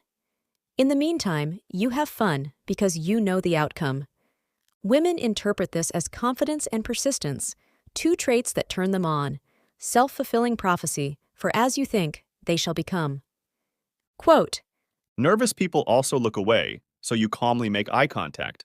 And nervous people look serious, so be sure to smile a lot. Nervous people also make their voice tense, so you make yours relaxed and make your posture very open and relaxed rather than being closed and tense. if you are nervous, then you have not been around women very much. Quote, All these things will convey confidence, causing her mind to interpret your touch as a source of excitement rather than a source of anxiety. not only that, but she will start touching you like crazy. Good heavens, I have had to literally tell them to stop. Once you show it, that it is okay to be touchy-feely, by the heavens, they will unleash touchiness. Quote, The more you understand and vicariously feel the way your touch excites her, the more you will naturally become confident about doing it. in other words, she likes it. You like it. So do it. Quote, Besides convey confidence, the other thing you need to do with Kino is to strike a balance so it isn't either too challenging nor too tame. As you start slowly caressing her, her hand or her arm or her waist or back, or maybe feeling her cheek or her hair with your hand, the ideal to strive for is that you want to keep her gently balanced on the very edge of being too excited, so it is never too much for her to handle, nor so mild that it becomes tame. I don't caress them unless I'm going out with them or such. I usually touch them a little, and it is like the floodgates are open on touching the Pook. Kino is to make sure you are not a sexual mannequin, because sexual mannequins do not initiate Kino. They just stand there and smile. But after the touch, she thinks of you in flesh and blood terms than in the abstract image way. In other words, in a physical way. In Woman Universe, you cannot separate the physical from the sexual. Anything physical you do with her, she interprets as sexual, probably why girls fall in love with you during action dates, since they are using their bodies from dancing to skating and so on. What I've learned. I know everyone has different objectives on this forum. Mine was a long-term relationship. After being away from this forum for a long while, I've realized what I think are conclusive things. Anti-dump is right all the way. Speed seduction, for the case of long-term relationships, is worthless. I would get results with speed seduction, but I might as well have been an actor. I enjoyed getting responses, but I was never happy. Forget NLP, forget speed seduction, unless you wish to practice them all your life. For a long-term relationship, they are worthless. Anti-dump and the advice on the website is much, much better and actually works. I have flaws, as does anyone else. Speed seduction could veil them, but I want to be accepted for myself and my flaws as well. True love demands the acceptance of the entire package. Here's what I noticed to be extremely effective. 1. Go for the number, go for the date. Guys should not flirt. Women flirt. The job of guys is to ask for the number and to call for the date. This cuts through all women's games. 2. Don't talk about yourself. Focus the conversation on her or on her interests. Only mention things about you if they are the same. Yes, I think the same about parrots being evil too. So many women have said that I'm a mystery. Is this good? Yes. This is because when I do comment on myself, it is very vague and general. I keep my mouth shut. Also, you come across as a good listener. A good listener is the most sexiest trait a guy can have. 3. Demand respect. She may not give you her company, she may not give you her affection, but she should always, and I mean always, give you her respect. Women will not stay with guys they don't respect, and you wouldn't want to be with a woman that didn't respect you anyway. 4. Don't be afraid to disagree. This runs contrary to speed seduction. No, do not seek disagreements. If possible, try to bypass them, but never be afraid to disagree. Women want guys who have a mind of their own. 5. Women are never the priority. Your life is more important. Women take a back seat to your passions and hobbies. Failure to do this makes you desperate. Most importantly, be yourself. Speed seduction will not give you happiness. You want to be accepted for who you are, not because you memorized patterns and lines from an internet website. Being yourself does not mean being a shy, sniveling nice guy. It also includes self-improvement. You cannot act yourself into happiness. Away with the NLP. Away with the speed seduction. Being yourself may give you more failures in dating, but it is the only path to true happiness. As Pook says, as you think, you shall become. Men will be nice when nice guys get laid. Of self-improvement. By putting the focus on you, rather than the women, you do gain a control on your life. Most people sleepwalk through life. Others figure out what women want and, like clay, remold themselves to that. But by focusing on yourself, you keep yourself from ever being desperate, and even if things do not work out with a particular woman or women, you are still better for it since you haven't stopped upgrading yourself. At every workplace since the Kill That Desperation post, I always enter being one way and leave another. For example, one job I enter being kinda cute to the girls there. I leave being pretty damn cute and enter the next job at the same level. Eventually, I become hot and leave to the next. And I was a computer geek. If I could turn myself from a nerd to a stud, then anything is possible. In all your dealings with women, you are the only constant. Changing in how you think leads to a more correct action. A sound mind creates sound attraction. I won't lie, self-improvement will get you no girls. But it does make it much easier to obtain girls. If you don't have the balls to risk, then nothing you can do will get girls. Nothing. One thing that hasn't been stressed enough here is social improvement. This is beyond how to talk to a chick. This is being outgoing, which is hard to do when you are reading DJ posts. It's a classic catch-22. Yes, you can read and be Mr. Smart. Yes, you can pump weights and be tough. But if you aren't outgoing, you will still be single. Many guys here will fit this description. They are good-looking and know it. They are fit. They know they want a cutie. But, alas, there is a problem. It is not that they are shy. They have overgrown that. It is not that they are ugly. They are Adonises. No, it is that they are imprisoned in their own homes. Ask her out. To what? What should they do? They feel uncomfortable since it is not what they usually do. The only way to do something with confidence and with ease is to do it often. The Don Juan is not a mental trick, NLP, or script, but a habit. Aristotle says,